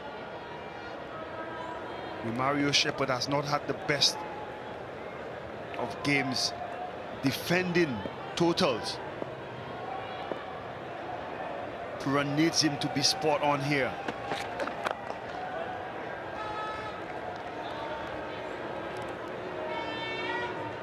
Indeed, and as you get down to the latter stage of an innings in one-day cricket, you tend to find your options available to you as captain. They're quite limited, so you don't really have many contingencies. That's why you need your bowlers to be spot on. Those who are specialist bowlers, the last phase of the innings, they must come through for you.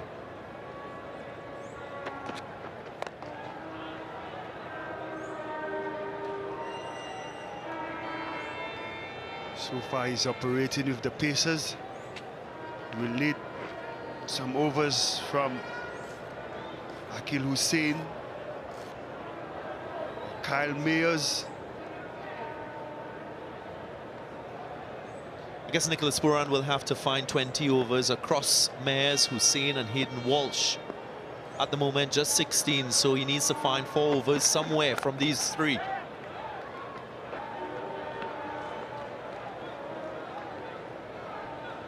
There will be an expectation for Zari Joseph to bowl his full complement of 10, so too Jaden Seals and Romario Shepherd.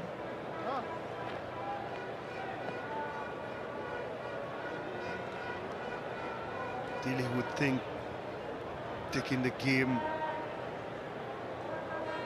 deep, his bowlers, his matchups.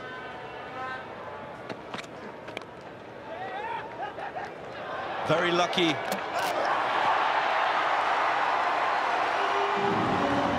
Did he get this one right, Romario Shepherd? He had to retrieve the ball and dislodge the bails. The umpire will review. It happened in quick time. We'll have to wait and see.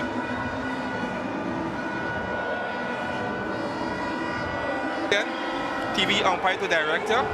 I want umpires review for run out. At the ball's end, can I have your best side on angle, please?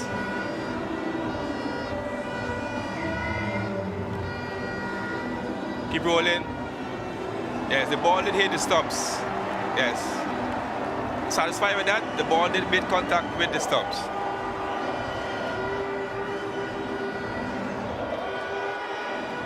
I have my decision for the big screen. My decision, is out. Repeat, out for the big screen. Well, well, well, what a bittersweet moment in the game of cricket. Sweet for the West Indies, bitter for this man. Sanju Samson, his maiden half century in one-day international cricket, and that innings comes to an end. Well played 54, it's 205 for 5.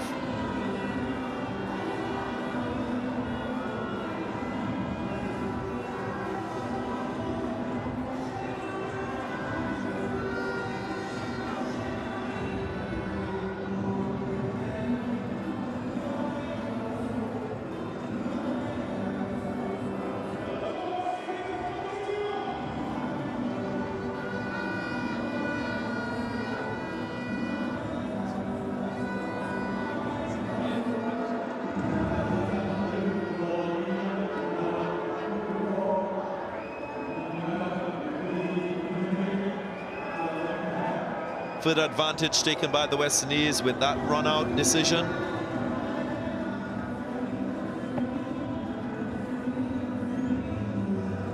Might not see this again in cricket. Ball just coming off the shin of Romario Shepherd. He had intentions of collecting the ball and dislodging the bails. Making the right contact with his leg onto the stumps. And it's another one for the West Indies. Well, he did say his mom named him after Romario, the footballer from Brazil. So maybe the footwork helped in that occasion. Yeah, like proving that there's merit That's two. in that decision. Come back for leg. Name Romario Shepherd after that legendary Brazilian footballer. Next up. A well-needed breakthrough for the West Indies. You saw how Samju Samson was looking. He's one that could probably take the game away from the West Indies. Brings Aksa. Now, West Indies should not underestimate his batting talent.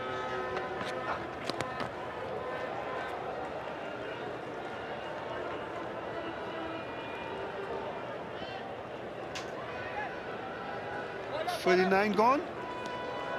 It's 207 for 5.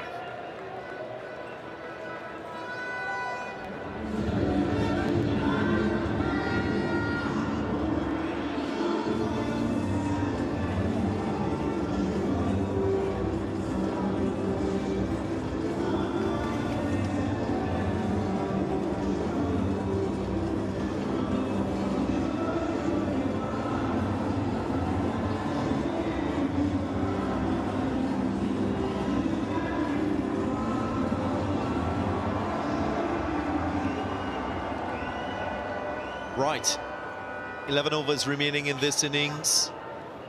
Just a bit. One leg. 9.5, the runs per over required. That's middle. Roll his right arm over.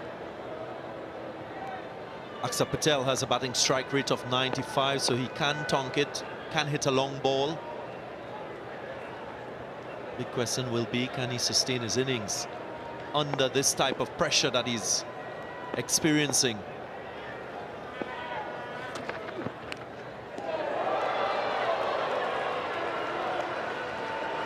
And Nicholas Puran is going for the kill here. Ideally, I thought he would have pulled out Jaden Sills, 2 overs of his quota remaining, and probably introduce another bowler. But he's going for the kill. We'll have hindsight to talk about it. But I would love to see a catcher in the slip region.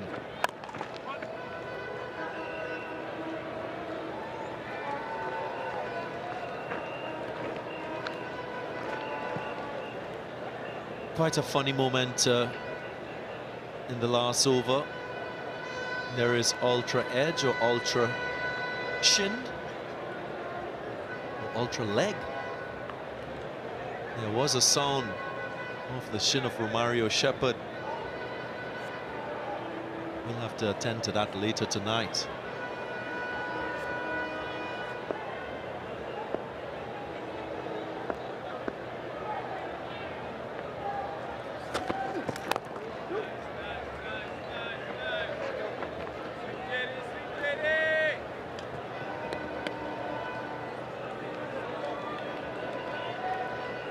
As you would say, Nicholas Puran still has 4 overs to make up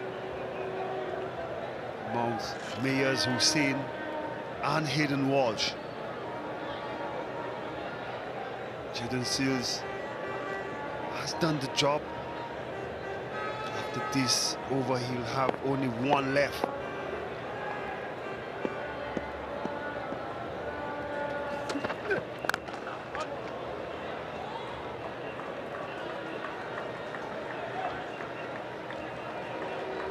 And the decision by Nicholas Puran to persist with Jaden Seals, what he's trying to do is maybe prize a wicket and also send that required rate higher.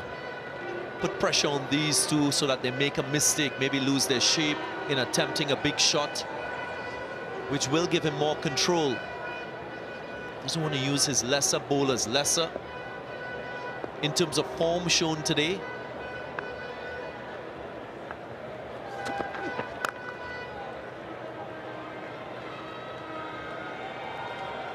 So usually captains are faced with that option, the latter stage of the innings in white ball cricket. I'm sure, Darren Sammy, you had to make that type of decision on numerous occasions. Yes, that's why I said he's probably going for the kill. 1 more wicket could really put a nail in the coffin. But I would love to see if you're going for the wickets, the area in which you attacking, to get the wicket you're looking for.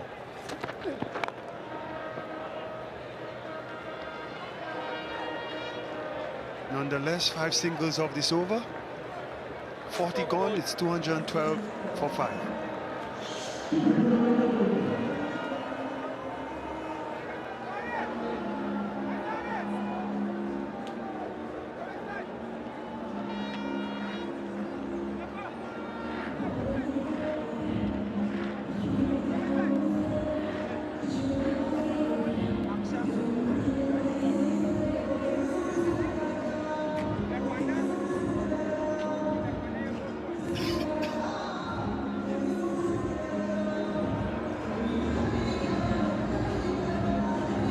Exactly 100 more required by India from 60 balls. That's the equation.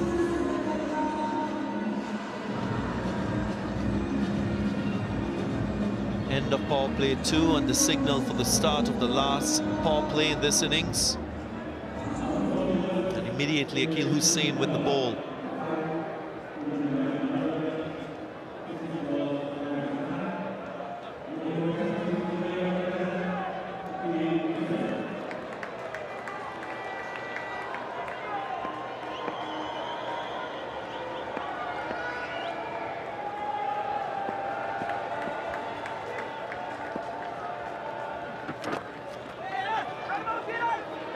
West Indies got 93 in their last 10 overs when they batted first. What was that?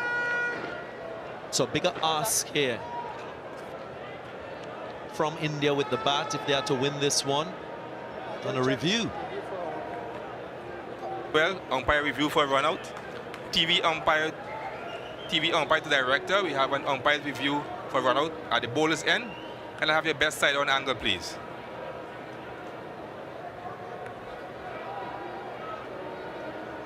Bat is grounded, bat's grounded, bat's grounded. Wicket now broken. I'm satisfied by that. I have my decision for the big screen. My decision is not out. Repeat, not out for the big screen.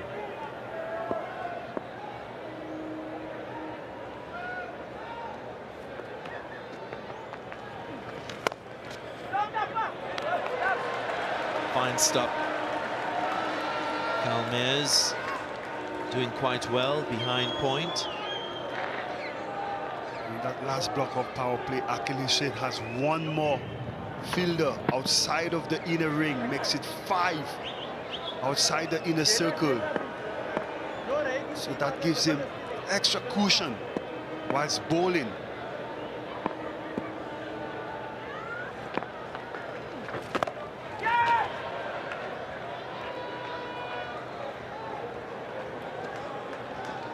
Vision slowly tilting from requiring 1 boundary at least in an over to now mandatory 2 to stay ahead of the rate.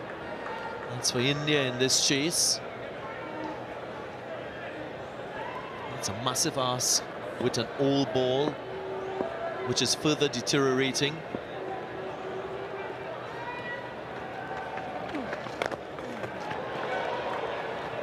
Well bowled.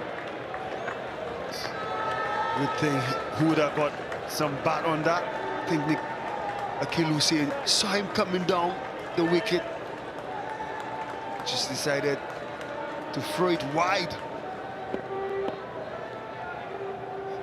Axel is looking for a boundary right now.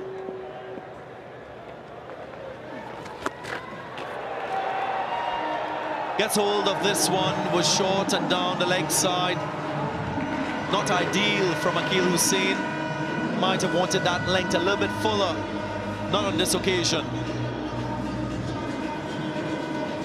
Exactly what India needs. Trying to keep that rate to less than 2 boundaries and over. That would help. Like I said, you should not underestimate Axel's batting. He can't hit a long ball.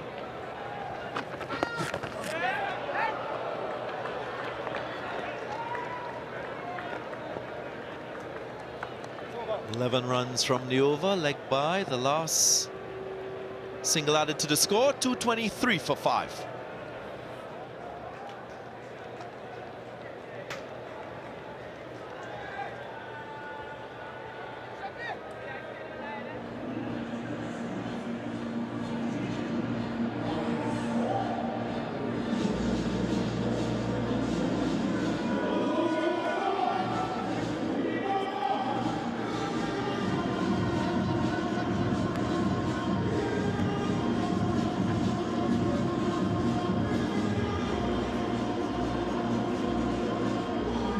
.89 from 54, that's the equation for India.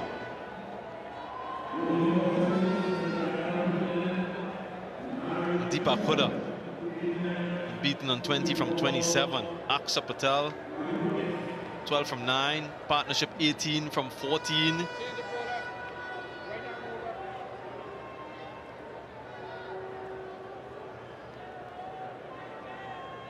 Mario Shepherd has been good.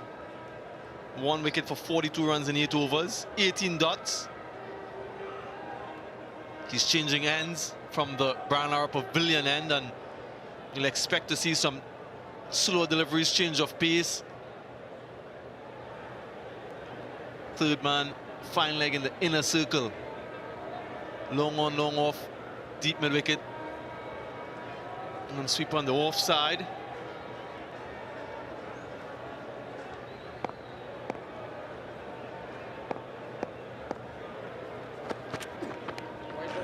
Starts with the wide. Required rate just a touch under 10, 9.78. To be precise.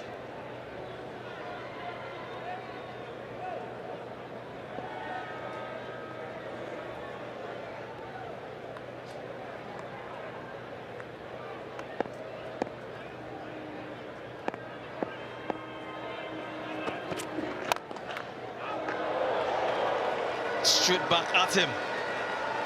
Seems to be okay. Mario Shepherd is a strong man, but this was firmly struck. Some people might be cruel and say drop catch. He saved 4. You don't mess with these guys. Aksa Patel, we know, can strike the ball. We've known that for a while. Hooda speaks for himself. Hope he hasn't damaged his knee. And Shadul Thakur, we saw, can hit the ball too.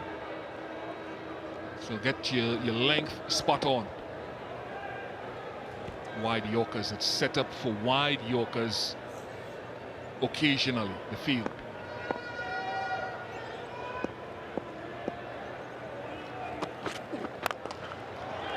Has a straight mid-off, very close, and that has gone over his head and all the way. You just mentioned the striking of Aksa Patel, but that's evident here. Yeah, and it's a phase of the game as well as Shepherd has bowled that he hasn't quite nailed. Bowling of a death. We saw it in Pakistan, for example, recently a couple of times. With that low swinging action, he sometimes can bowl good Yorkers, but he hasn't nailed this aspect of the game with his bowling yet.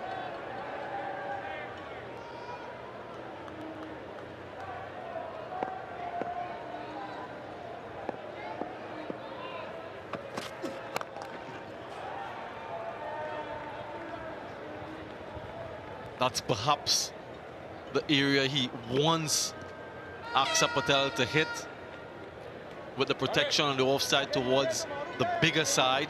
He'll have to make an adjustment now to the right-handed Deepak Huda.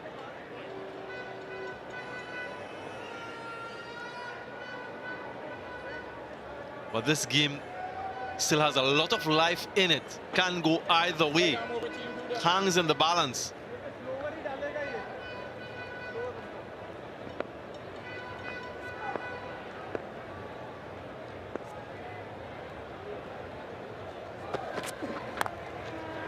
Edged or deliberately played, either way he gets himself a boundary. Third man in the inner circle, pace on and with. Not the right option from Romario Shepherd. Yeah, with a short third man and no deep backward point, that has to be an error ball. What we saw from Mohammad Siraj, particularly in the first game, was he used the big side of the ground and bowled straight Yorkers with fine leg back. Get them to hit to the bigger side of the ground. Think he's coming round the wicket, so he's trying to work out where he's going to bowl. There's no deep fine leg, there's no deep third man.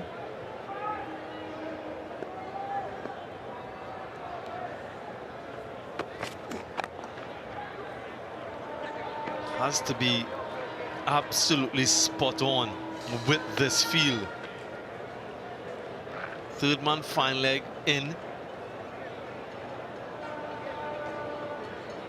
And bowling with pace, trying to get those Yorkers in. 13 runs coming from the over so far, one delivery left. So they're keeping up with the required rate. India staying in this contest.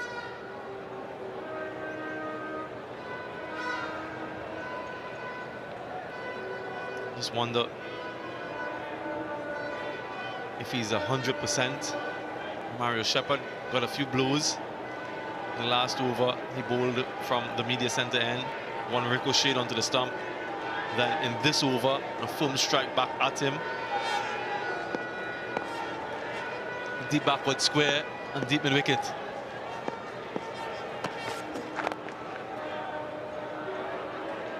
"14 runs from that over, 42 gone, 237 for 5.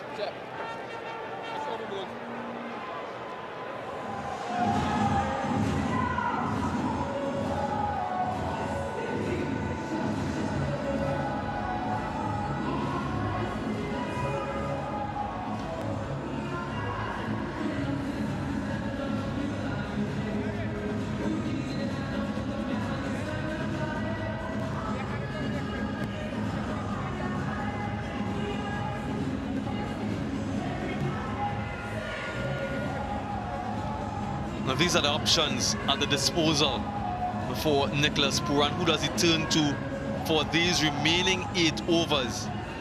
Joseph has 3 seals, 1 Shepherd, 1.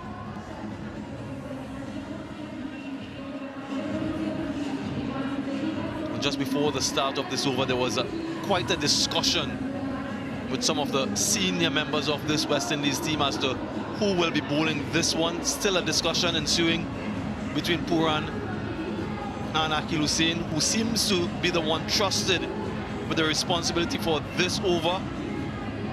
Mario Shepard just getting some treatment. Still has 1 over left, so still needed in this game.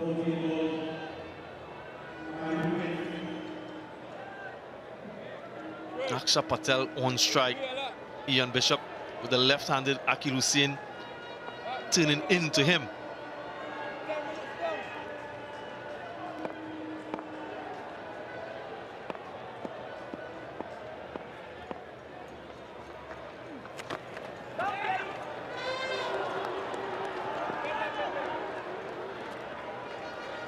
Yeah, that is a matchup that Aksha Patel will look at. They're trying to make him hit to the big side of the ground. I wonder what they make of Hayden Walsh Jr. with the extra field outside the circle and someone who can actually spin it in both directions.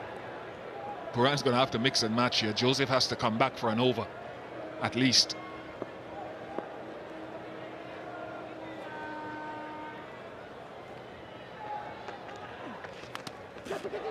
Sounded like an edge.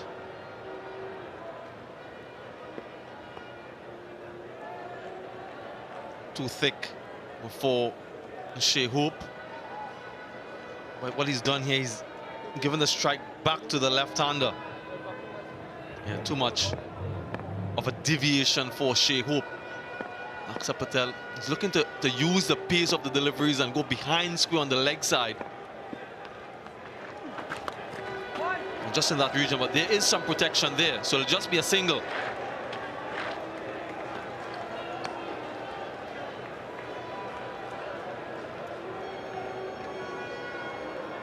For the right-hander, he has 3 fielders behind point on the offside. So he's bowling outside off stump, flat into the surface.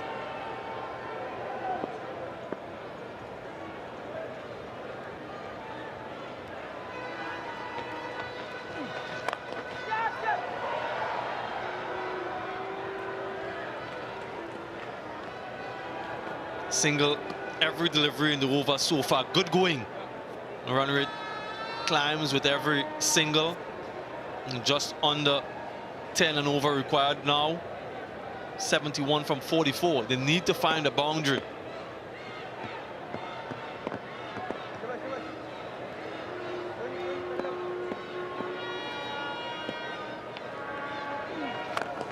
Well, he does find it. Misses his length, misses his line, and disdainfully dispatched by Aksha Patel. Yeah, it's an easy matchup. Even if he's hitting to that big side, they want the left-handed batter hitting with the spin. or anticipated spin. Game on. 65 from 43. Now Zari Joseph has to come into the attack to try to prize one out.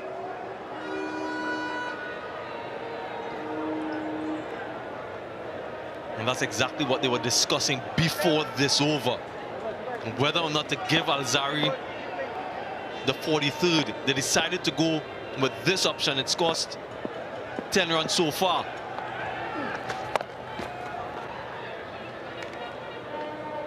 Make that 11. And the score now 248 for 5.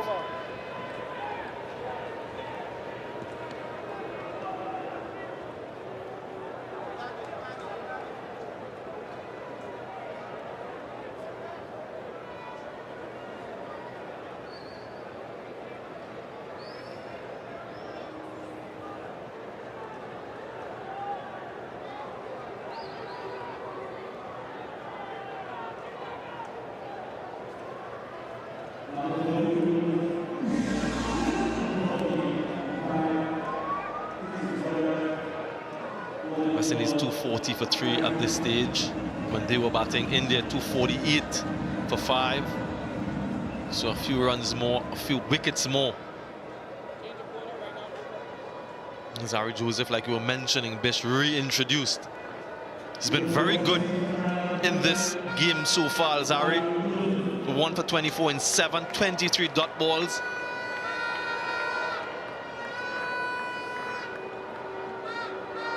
Third man and fine leg up.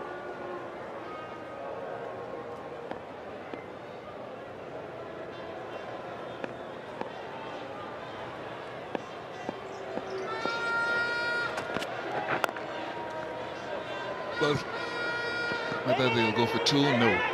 That'll be 1 1/4. Here's the dilemma, and I think you alluded to it a little moment ago from a Puran's point of view. If Alzarri Joseph goes well, you think he will bowl out his overs if he goes well. Jaden Seals, you'd think, would probably be given his 1 more. The problem is Shepherd has another one available. He hasn't gone well of a death for the West Indies too often. Hussain is travelling for runs. Now, it leaves you with a couple of options. Do you trust Walsh and Kyle Mayers to come and make up 3 other overs apart from Alzarri Joseph's and Jaden Seals' overs?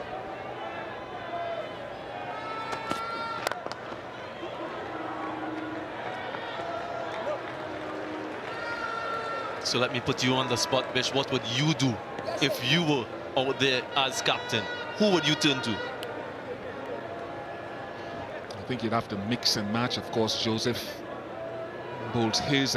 You'd have to see if Mayers can give you 1 or maybe 2, but certainly you'd have to see if he gives you 1. And maybe Walsh Jr. with from the appropriate end with 5 fielders outside of a circle and the ability to turn it both ways. The best scenario is for Joseph to get a wicket.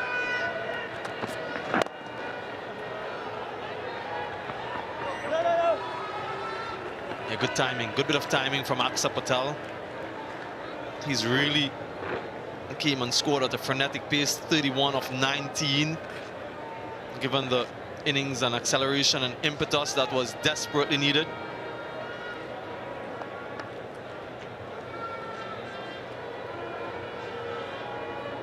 The other thing that we don't know of the field, Samuel Badger, as you well know, is what's the confidence level of a Romario Shepherd. Only the captain on the field talking to him will know, does Romario want it, for example?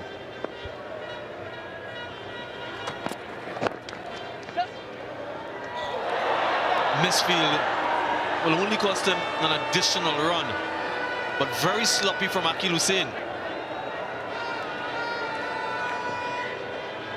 Walsh Jr. was tracking just in case he missed it, which he did. And we saw 2 days ago how important a run here and a run there can be in the end result.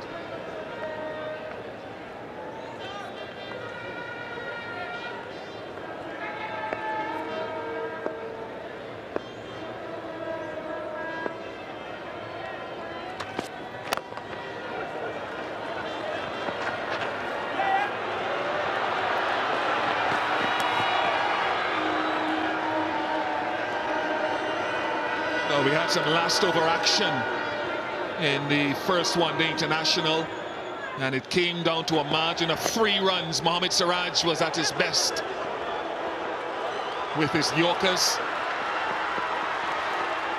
Shepherd and Akil Hussain tried their best. It was a great save from Sanju Samson. Yorker.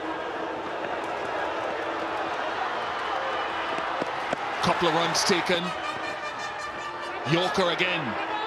And the margin ended up being just 3 for India.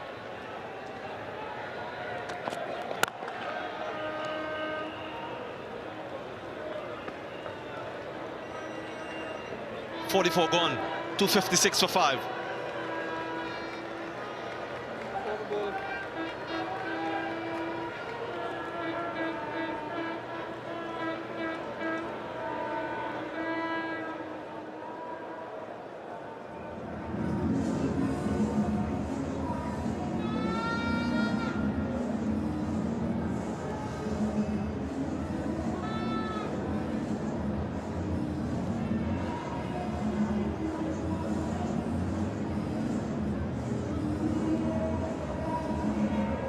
India just nudging slightly ahead, that blue worm.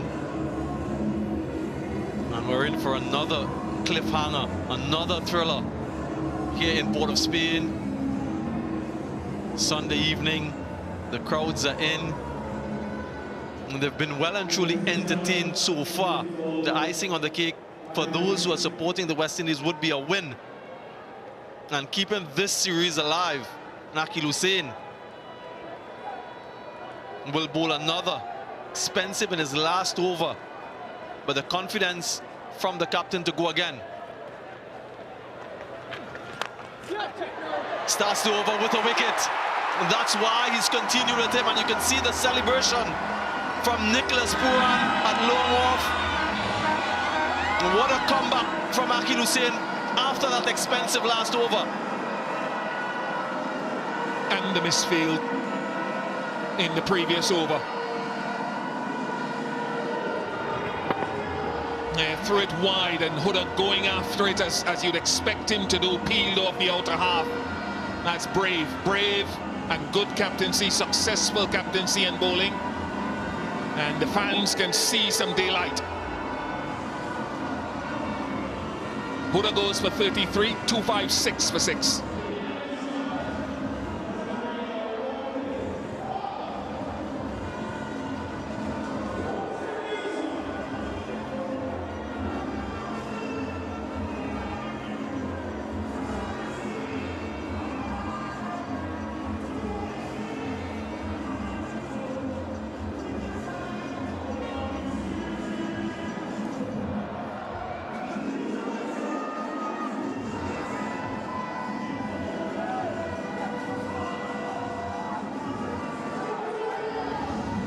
New batsman for India, Shardul Thakur, has a 50 in one-day international.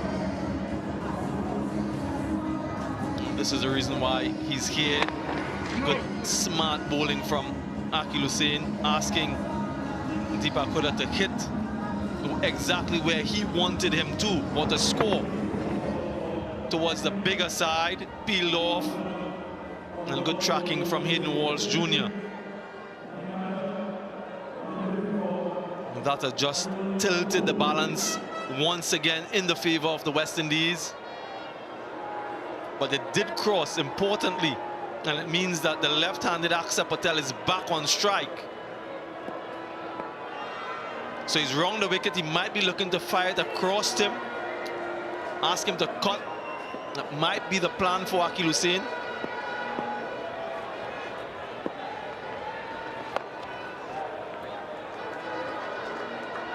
Good with scratch every theory that I espoused an over ago. You don't mess with Shardul Thakur. Remember in that first game, his boundary of the last ball of the innings in that first game was a defining boundary. India won by 3.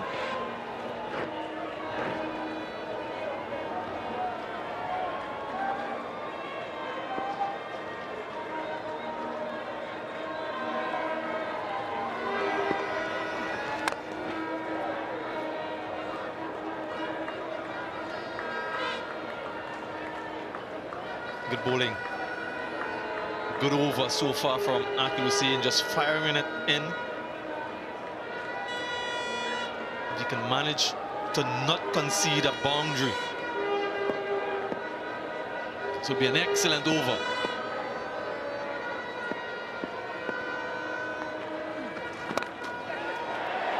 Up and over.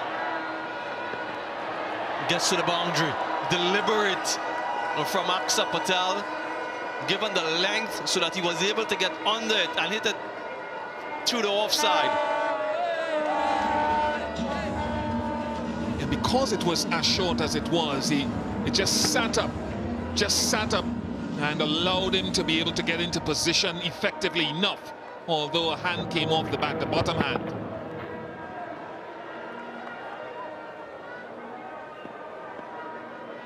You can see what he's trying to do though, Akil Hussain, slide it across him, but it's not sliding. Doesn't want to bowl that length. Got away.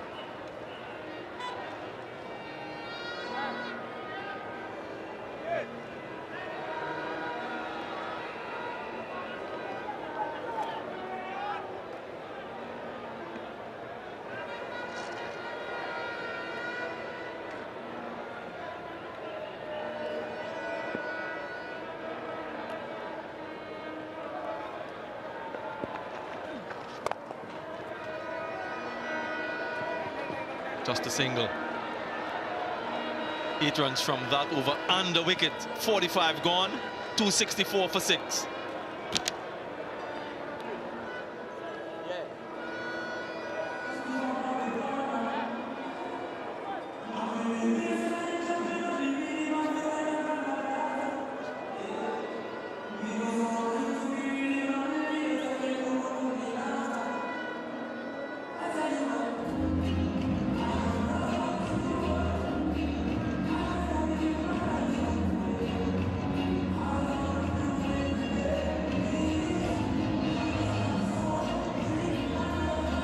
Couple half-century runs for India. Shreyas Iyer, couple in succession for him. Sanju Samson. And India need 48 from 30. 4 wickets in hand.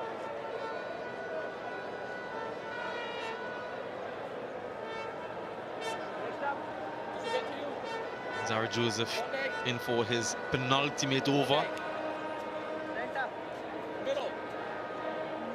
Mid-on, mid-off in position, so his length, you would assume, would be short with the third man on fine leg back, deep backward square, deep mid-wicket. And sweep on the offside. Helped away and gets to the boundary with the pace. So badly lined and a bad start to the over before Zara Joseph.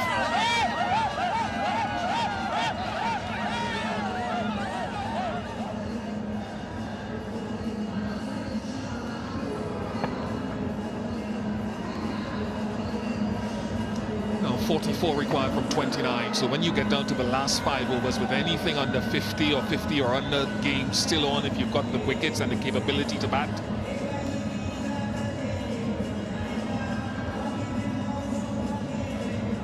He changing his field now. Fine leg is coming up into the circle. Long on is being instituted instead of mid on. Long off as well.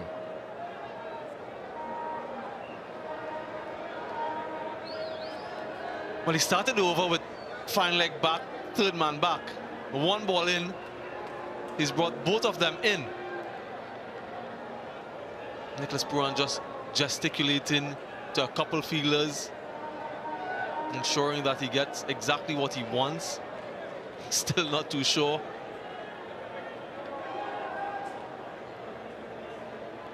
Okay, I think they finally gotten it now. Akil Hussain moved from short fine leg into short mid-wicket. Keane Walsh Jr. from deep backward square to fine leg. What length will he bowl? What line?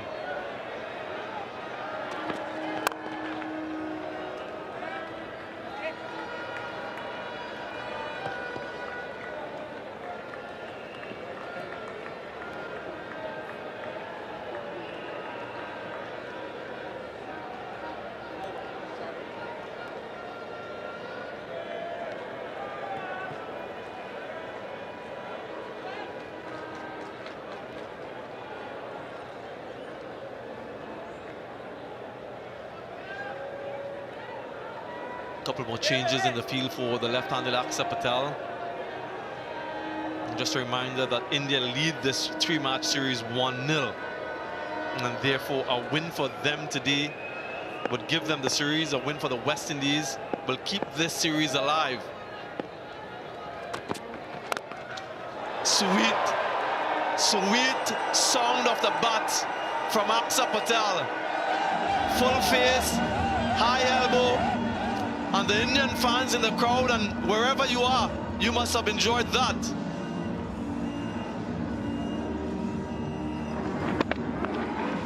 Little cut, a little pace off. Man, that's a terrific shot.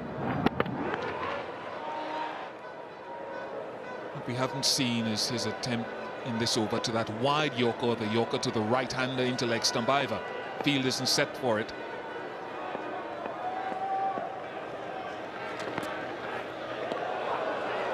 No ball and a run, so a couple more, and it's going to be a free hit as well.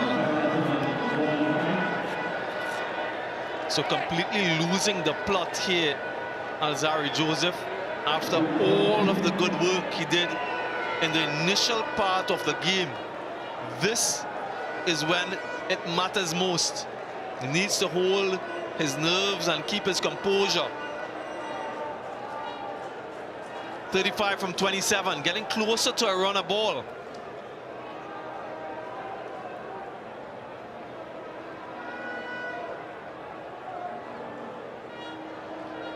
Free hit coming up.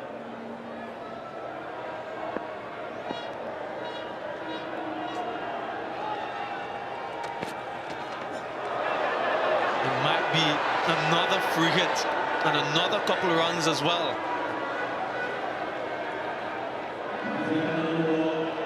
It's been an expensive start to this over.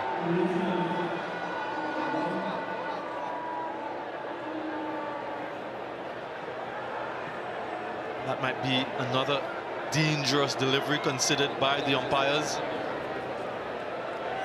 Has to be very careful here, Alzari Joseph.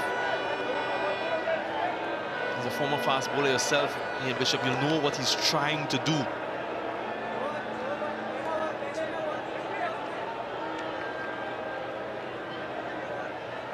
And for many reasons, he doesn't want to do that again.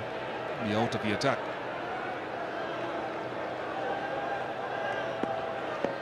Another free hit, this time to Aksa Patel. Will he capitalize? Well, he smashes it straight down to the fielder. 16 runs so far in this over.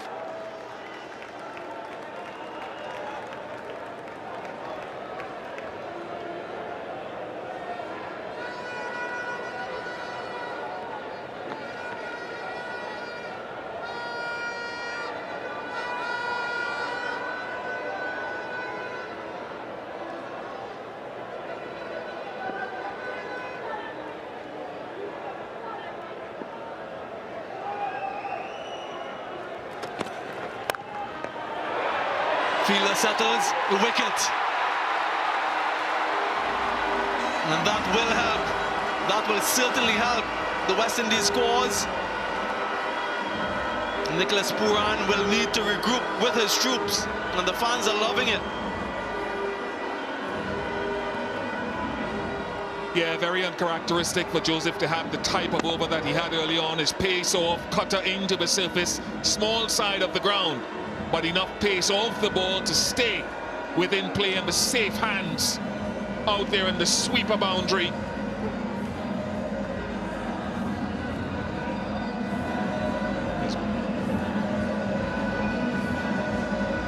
Shadul Takuro goes 280 for 7.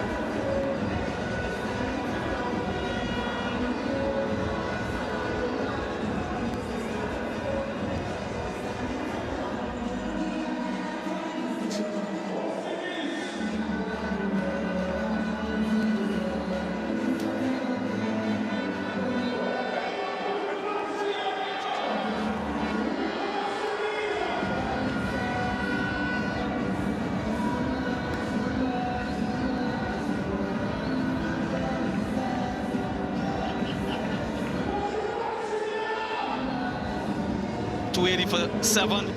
Navish Khan on debut makes his way out to the middle. Going by his list of stats, not much to be worried about for the West Indies, but in this situation you never know. Shadul Thakur looking for a boundary, finds the fielder.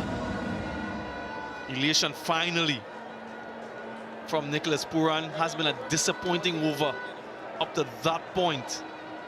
16 from it, 1 delivery left. I wouldn't mess with Avish Khan though. The numbers aren't great, but he swings an aggressive bat, so you've got to be spot on. He does swing hard, so make sure you hit your length.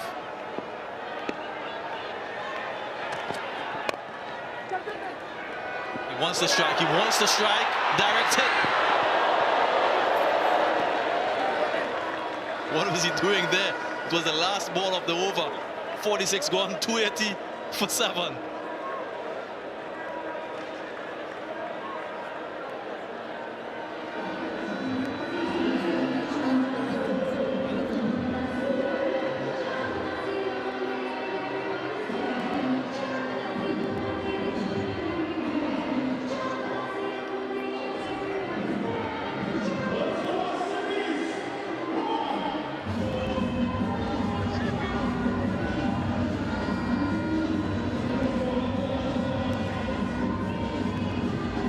Tension is palpable when you look at those faces. Last ball of the last over. Not entirely sure what Avish Khan was thinking. Direct hit, he would have been gone by some distance. just signaled to Aksa Patel after that he might have thought it was 2 deliveries left, so he was just trying to get off strike. Romario Shepherd in for his last.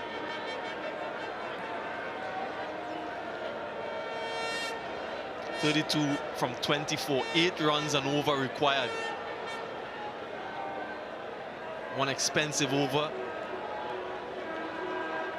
Can tilt it heavily in the favor of India. A good over, maybe a wicket, the wicket of Aksa Patel. Tilted heavily in West Indies' favor, but this game, as it stands, hangs in the balance. There was a game in Pakistan, first ODI, where Kushdil Shah took to Romario Shepherd. I think it was something like 3 sixes he hit him for towards the closing of the game.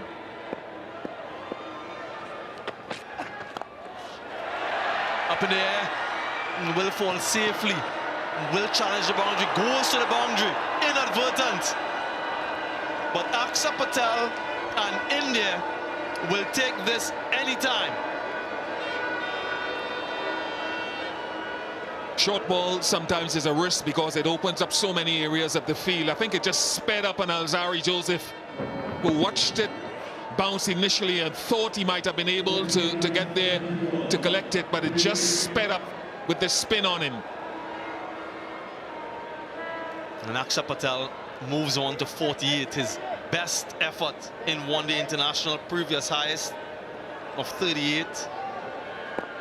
So on the cusp of his first one-day international half-century. Sweet timing, and brings up his first one-day international half-century, Aksa Patel. And he's looking to take India home in this second one-day international. Outstanding innings. Early morning in India. And if you're up and watching this, 24 required from 22. That's why we kept saying you don't mess with guys like Aksa Patel and this lower order, missing his length. You know, if you're Shepherd, what's your best ball to try to get him out or get him off strike? A really phenomenal strike rate from Aksa Patel, 192.6 he's striking at over the wicket. Gets a single. So much experience, Bish, in high intensity white ball cricket for these guys. We keep mentioning the fact that they might not be experienced in international cricket, but they've done this so many times before, so they know how to go about scoring at 9, 10s and over without panicking too much. And now it's under 7. I go back to the IPL this year, and an innings he played against Mumbai Indians, 38 from 17. When he came to the crease, they needed 74 from 40. Helped them to win it. You mentioned that aggressive swing, and there it is. Avish Khan, well, he is getting into the act as well.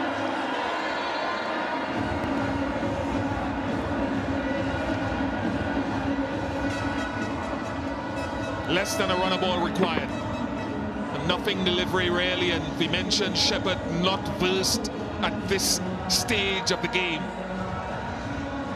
Not great memories for him. Go back to Pakistan twice, where he was expensive at the death.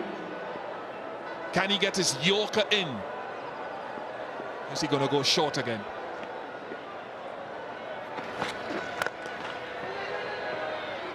Directed from Pura, no, he decides against it.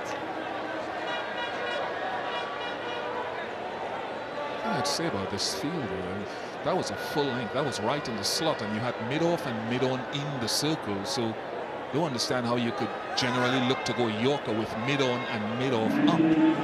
Now he's pushed mid-on, bottom right of your screen, back to the boundary.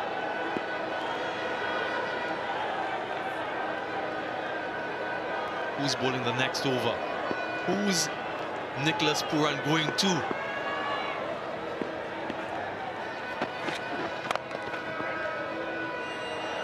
to end. Aksa Patel will retain the strike with 3 overs to go, 293 for 7.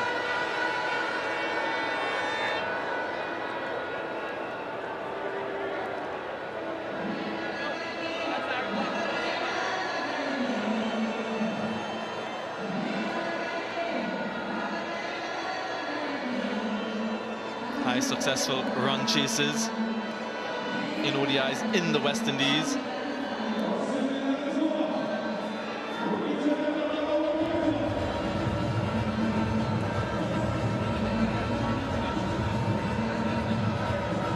England chased 361 in 2019. Sri Lanka 313 in 2003. So if India get home today, it will slot in that number 3 position. And really testament to how good this surface was or has been or is at the Queen's Park Oval. We've seen 3 innings of over 300 runs, and we're going to see a 4th. Alzarri Joseph is the man for his last over.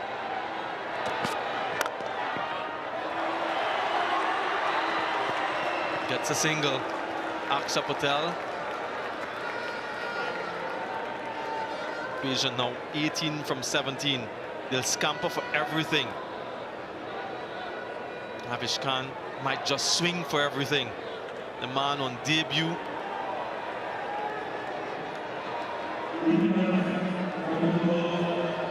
Tension everywhere.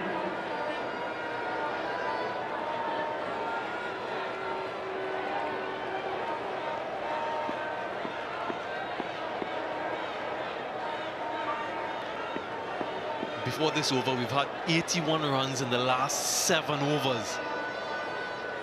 A real explosion in the back end from India.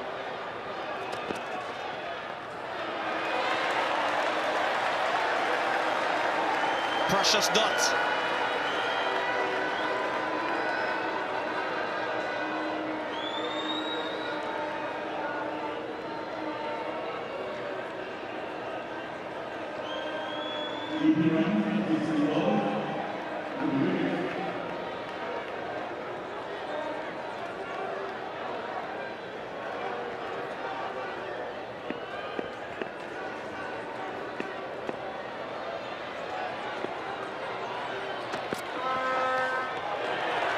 Wide signal. Much to the disappointment of Alzarri Joseph.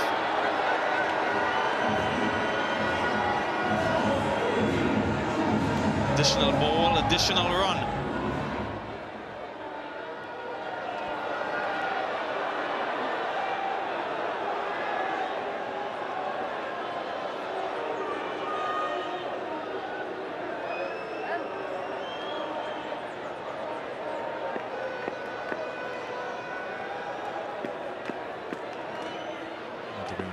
Call that.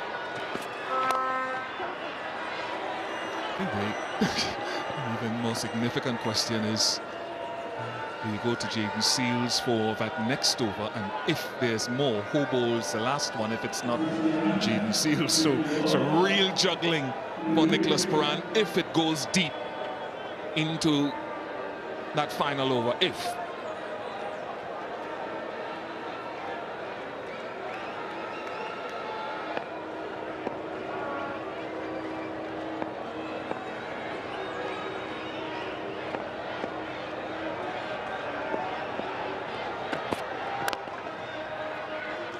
I asked Nicholas Puran at the end of that first game whether or not, even in defeat, if it felt like a win. But this one, if they don't get over the line today, this will hurt.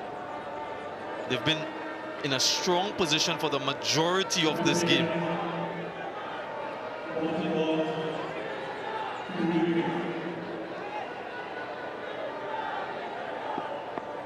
Have to find a way to get over the line. 15 from 14.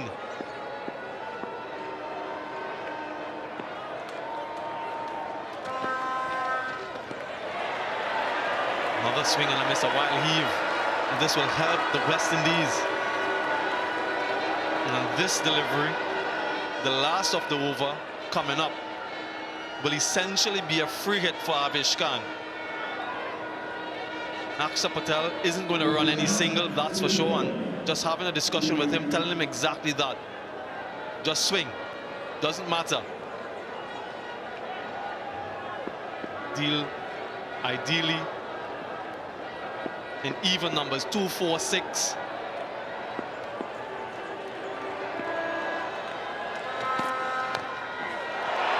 Yeah, they're not going to run. They're not going to run. A good ball to end the over, and in the end, a decent spell from Azari Joseph, 2 for 46 from 10, 48 gone to 97 for 7.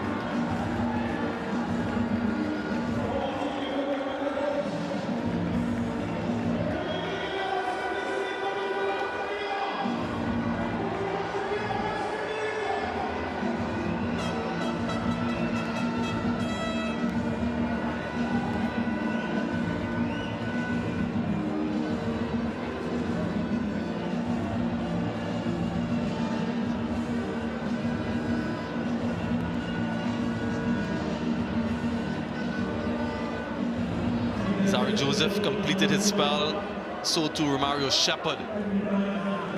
Jaden Seals has 1. And you're quite right, Bish, who's going to bowl the last over? Because Jaden Seals is going to bowl this one.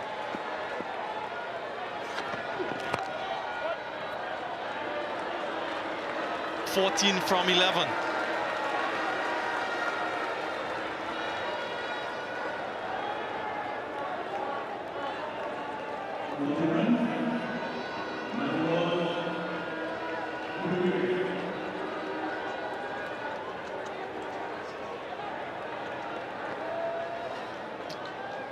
If this game ends up as a tie,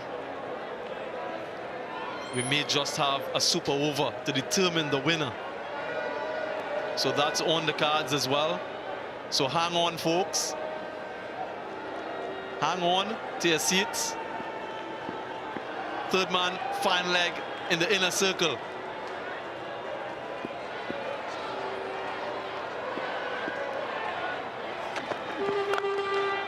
Smashed, absolutely smashed by Avesh Khan, the man on debut. Brings up the 300 for India. Yeah, the numbers don't jump out at you for Avesh Khan with the bat, but we've seen him in the IPL swing lustily and connect. And he's brought in just to do exactly this, a delivery that's neither here nor there. Missing his length.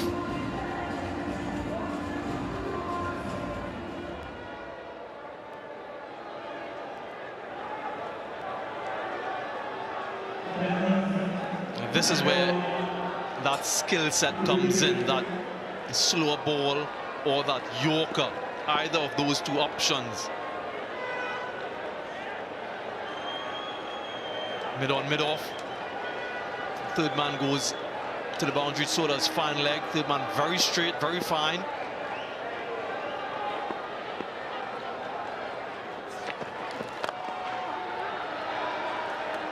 Just a single, another length delivery, not ideal. Patel 56 from 31, Avesh Khan 10 from 10, partnership 23 from 17. And now a runner ball, 9 from 9.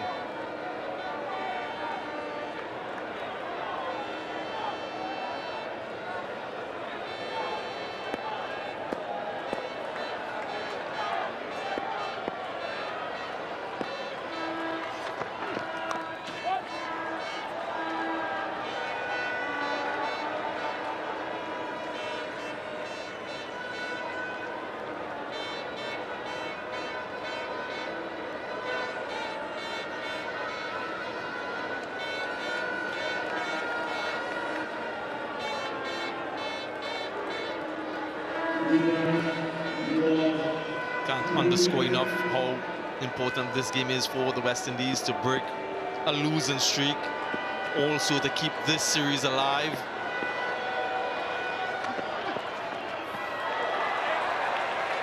And this is what you will get from Avesh Khan in trying to swing lustily, he will lose his shape, he will miss a few, but when he connects, he connects. If we do get to that last over, I have no idea who's going to bowl it.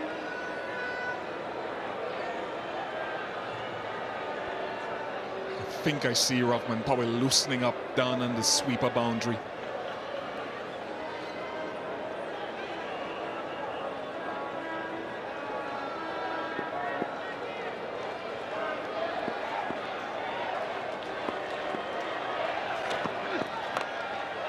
Makes connection, fielder settles, and the catch taken. And Patel did the right thing. He didn't run past him because it was the last ball of the over, and therefore he will keep strike. And it will be 8 runs needed in the last over. Avish Khan, well, tried to go for another boundary, didn't get enough connection. Jaden Seals with the wicket. Brave ball. His pace off, is hitting to the short side. I think slightly with the wind, so it's a brave, very brave delivery. And there wasn't much room left for Shamar Brooks to pouch another one. Last over coming up, who bowls it? Avish goes for 10, 304 for 8. Go.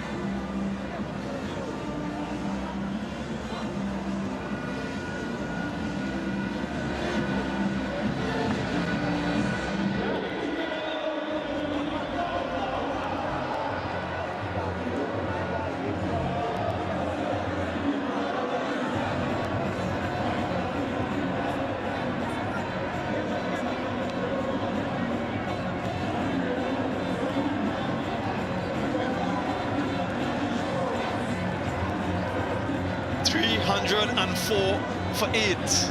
Mohammad Siraj, the new batsman for India, not on strike. Patel alert to the situation. And oftentimes we've seen in the past where players aren't too aware and they just stroll past each other. And the new batsman on strike, not this time. Lots of discussion at the fall of that wicket as to who is going to bowl this final over, and it appears it's going to be this man, Carl Mears.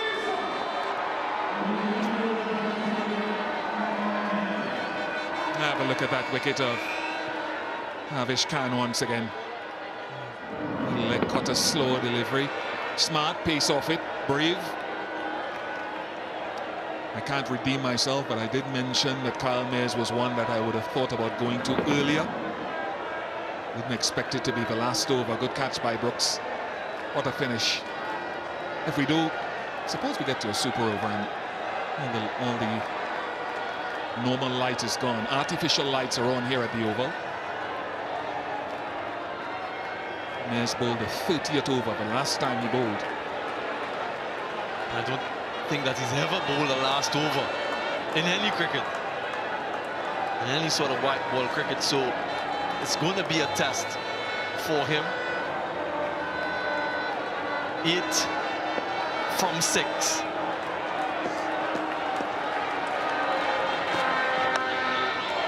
Excellent start. Really good from Carl Mears. Oftentimes has produced some magic for the West Indies, and they're asking him to be a magician again.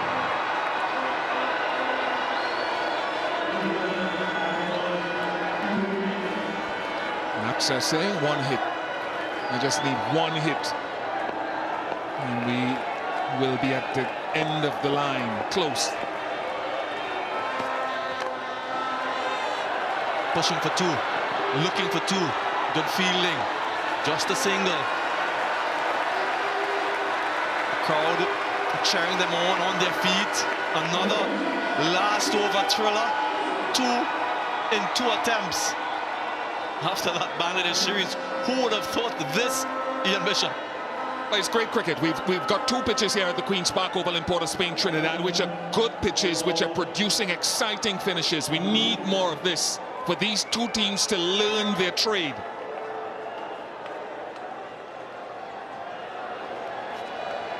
What's the message to Mohammad Siraj? Does he just look to drop and run? How does he swing?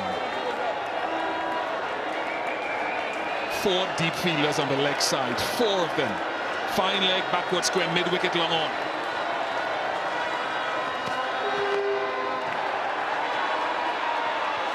Good again. 3 good deliveries. Hasn't missed his length so far. Don't want to jinx him.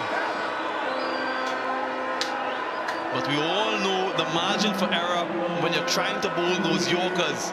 Slightly off and you can disappear. 6 from 3. Getting to a stage where boundary is needed.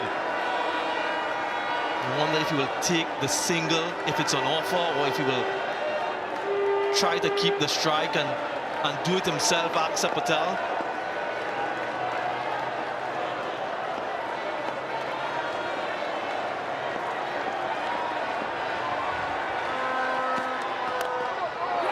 Gets it, nails it. Speaking about that margin of error, and it's a full toss in the end, and Aksa Patel absolutely smashes that one.